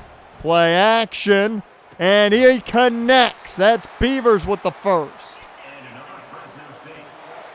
So they move the chains and keep on moving. 1st and 10. Rivers is exhausted, you can tell, as that's going to be a sack. Ben Laney getting to Snow. Snow hesitated on how he wanted to move, and that caused even more chaos for him with Ben Laney there. Second and 16 now. Snow in the gun. Rivers still out there. He looked exhausted, shocked he's still there, but the screen works out, and it's a huge pickup. It's got them inside the 40 now. First and 10 as this no huddle begins again. Play action for Snow. He's going to take off with it instead, right up the middle, and he's going to get them into the red zone. That's the speed of Tevin Snow, everyone. First and 10. Hand off to Rivers. Devin Rivers dragged down by Raheem Clay. It'll be a pickup of 5. And now Snow keeps him moving. Flipping this one around, it looks like. They now have a trip set to that right side. And quick over the middle. That one's dropped by Bland. That was Cortez Harris who was around him. That's the freshman who's gotten the red shirt placed on him, but is seeing his second game of action as that is caught, and a new set of downs is now inside the 10 at the 8. Fresno looking to cap this off by tying the game here. Man in motion. As it's a keeper for Snow, he goes nowhere. It's Couch Smith on the sack. They're going to call it a sack, call it play action initially. And it'll be second and goal now. As the pressure gets there again. This time it's Kobe Garland with the sack, his first of the day. They may tell you it's his second. On the screen, their graphics are certainly wrong. That is his first sack of the day. The actual first sack of the day, of course, Malik Moon on the corner blitz. As Tevin Snow looking to run with it. He'll slide down, and they will settle. They're not going to risk this one. Kicks up. It is good. And the Scavengers still lead by 4. So 14-10 here after the Fresno State field goal is now Ashton Hayes back in the backfield. They go to Trey and Bell on the jet sweep. This one doesn't work out. Maybe that hold mattered last time. Third down and 12 here. Payne over the middle. That is caught. Javon Moore getting them close to a new set of downs as Teague checks in on the short yardage. Hand off right up the middle. Teague's got it. We all knew it. First and 10. Hayes checks back in, and they go his way on the ground. Flag flies quick. And this might be another hold. On Grant Huff, the center.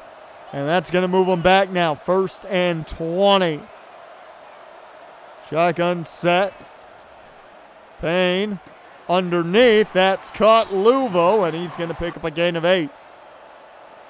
Good chunk back as that'll bring up second and 12. Payne to throw. Underneath again. Bell catches this one, and he's got him close to a new set of downs. Teague checks in on the short yardage again. And right up the gut they go. A hole was made, and it's a huge run for Cam Teague.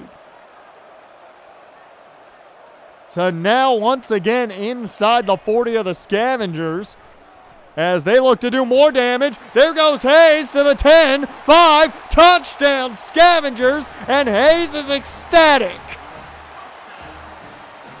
The senior transfer out of Nevada in his final game collegiately gets the big touchdown run there to put this at a 2-possession game.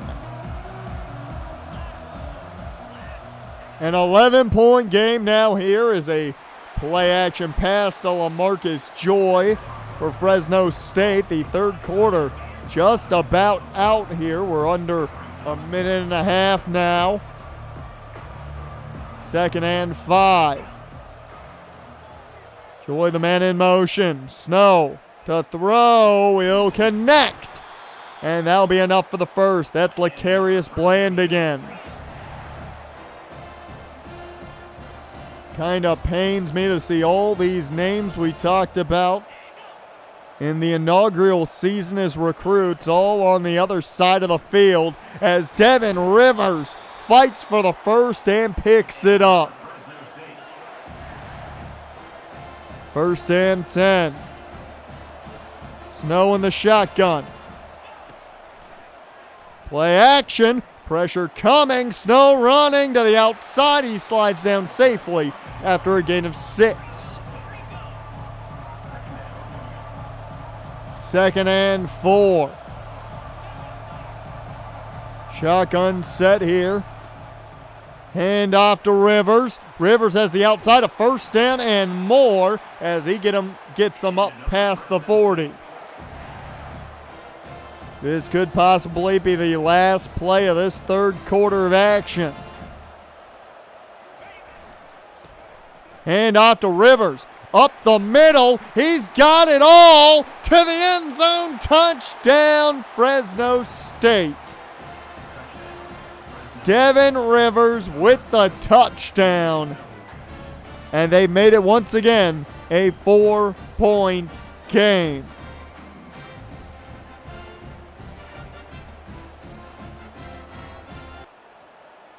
A 2-point conversion attempt here.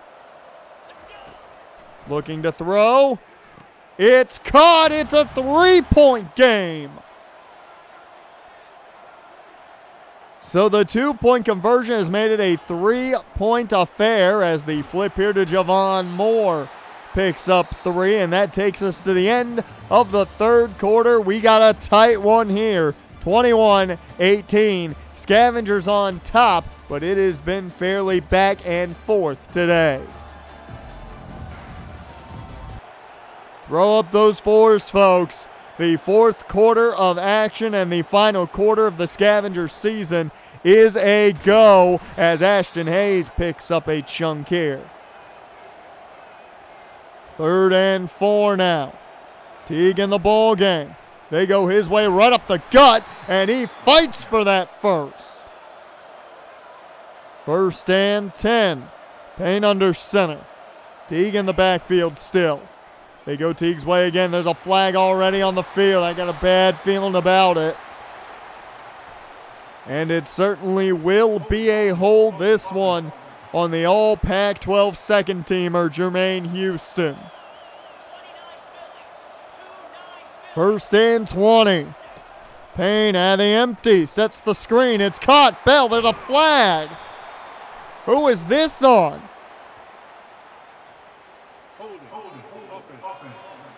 Another hold, this one on Tariq Williams, and that moves them back to 1st and 29. I'd love to say we're not used to this, but at this point, it's become the regular. Another screen set up for Bell. This one does not set well enough. 2nd and 29 now. Another screen, this one for Blanco. It does not work, and now they're looking at 3rd and 32. It's 3rd and forever.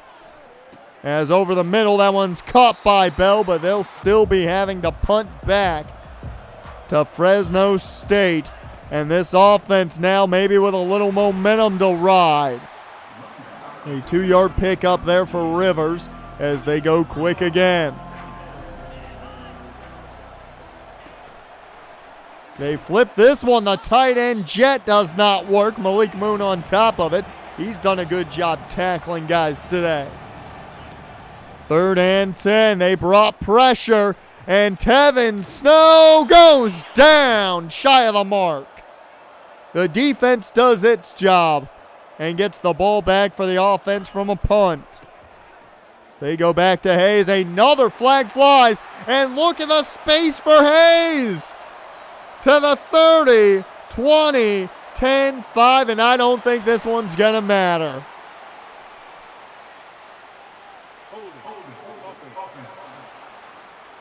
the second hold of the day on Jermaine Houston.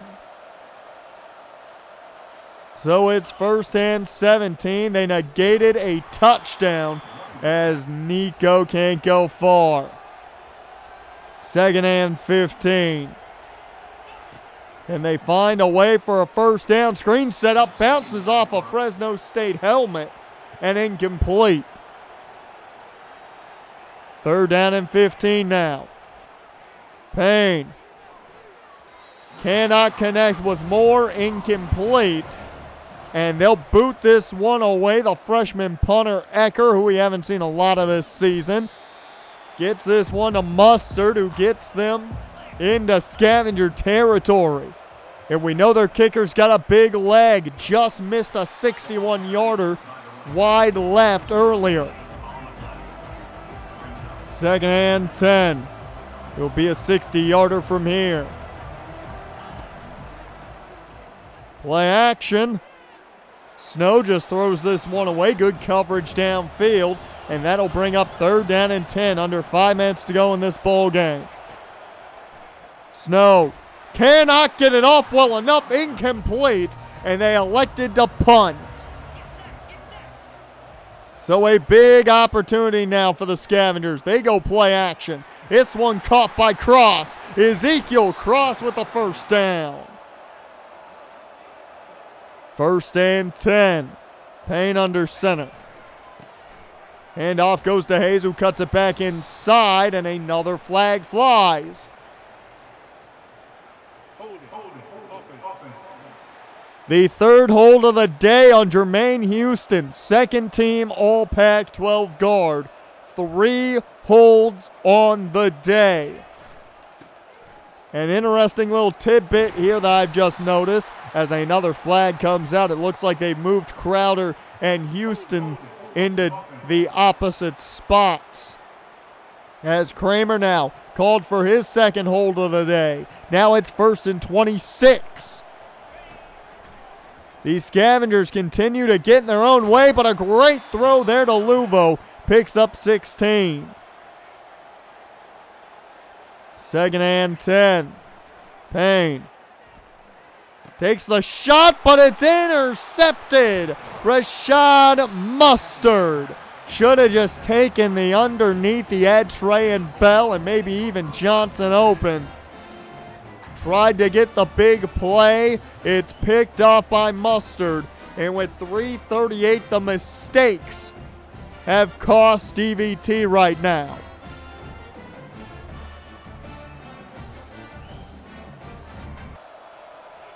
So after the Rashad Mustard interception, it's great starting field position for Fresno State. As play action, they go to the tight end screen essentially, and it's going to be 2nd and 1.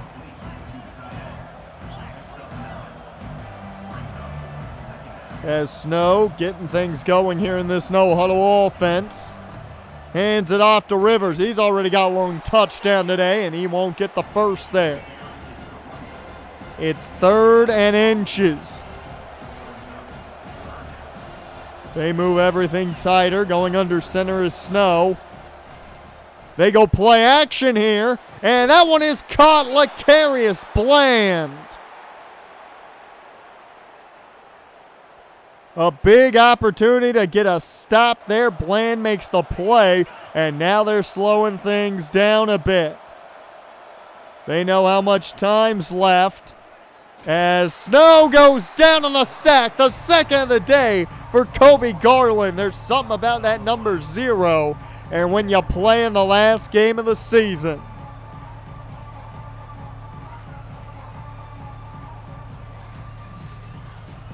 His 2nd sack of the day, and it is a big one as it moves them back to 2nd and 16. However, you look at the clock, and it is ticking. A flag flies, and Denzel Shaw jumped.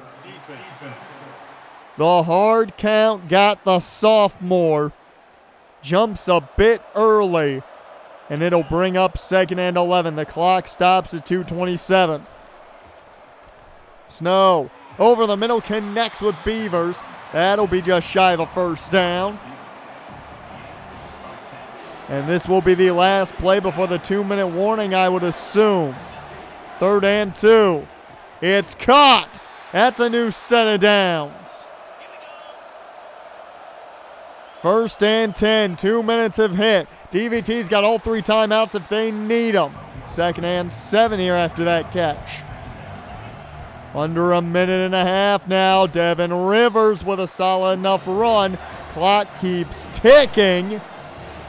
And we're under a minute. 3rd and 4. Snow to throw to the end zone. It's caught. Touchdown Beavers. Fresno State takes the lead for the first time today with 53 seconds left. And that was against a Marvin Holland. Well, 49 ticks of the clock, and you feel like this is going to be very, very tough. Deep shot here. They're trying to get it all, but Luvo can't find that one. 2nd and 10. They're going to do it again. They want more, but flying in to stop that one. Fresno State gets another deflection. 3rd down and 10. And down goes Payne, sacked. A timeout taken by DVT. They just need a break here. Talk this one up. This is the game, folks. 4th and 19. Matt Payne takes the snap out of the gun. Looks to throw. It's deep to Trayan Bell. He's got it! Trayan Bell's got it down the sideline! Oh my God, he tripped initially. He caught it, stumbled, was able to get the big play down to the 5. It's 1st and goal. Scavengers in the tight. They go to their bread and butter, the mesh. It's caught. Javon Moore, touchdown. Scavengers take the lead with 23 ticks of the clock.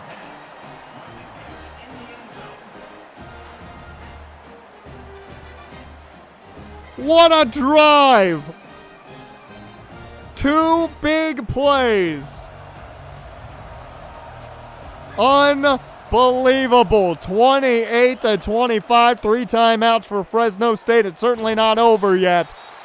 And they've got a big leg of a kicker to help them out. But 17 seconds, 2 timeouts.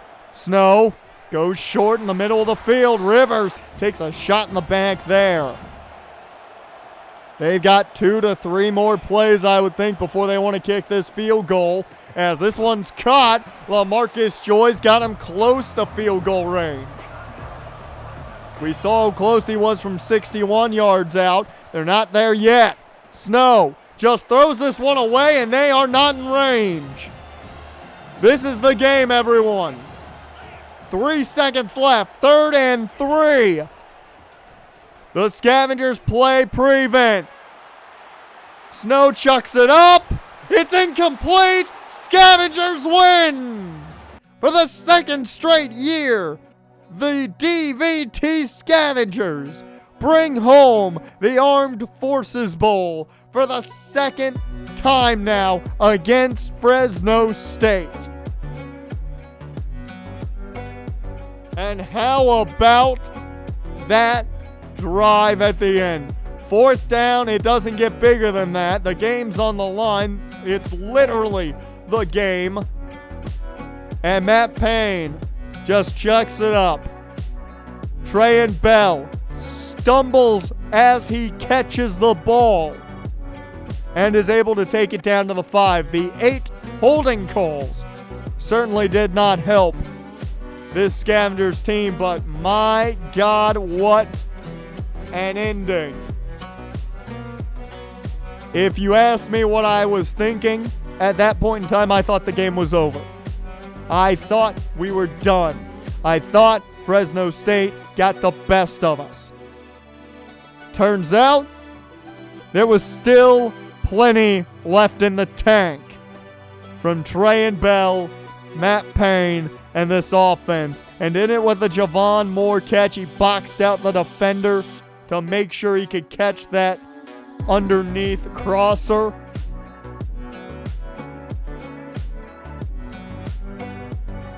They did it. They got together. They pulled it off. I don't know how they did it, but they did it.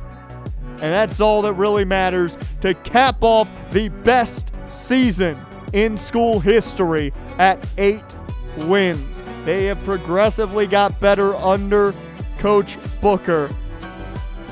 And it feels like sky's the limit possibly next year with the way this team played at the end of that game and at the back end of the season. Now, I'm sure the schedule makers are going to really be thinking about how to cause chaos for this team, but I think this year they may just be ready for it. Once again, your Armed Forces Bowl winners, the Death Valley Technical Scavengers, take it again. But that has been all from us here at Death Valley Television. We hope you folks have a great offseason. We'll see you back for more DVTV. And I'll see you guys whenever we do the offseason. You make that decision. It is currently a poll on the community tab either this Friday night or Saturday midday.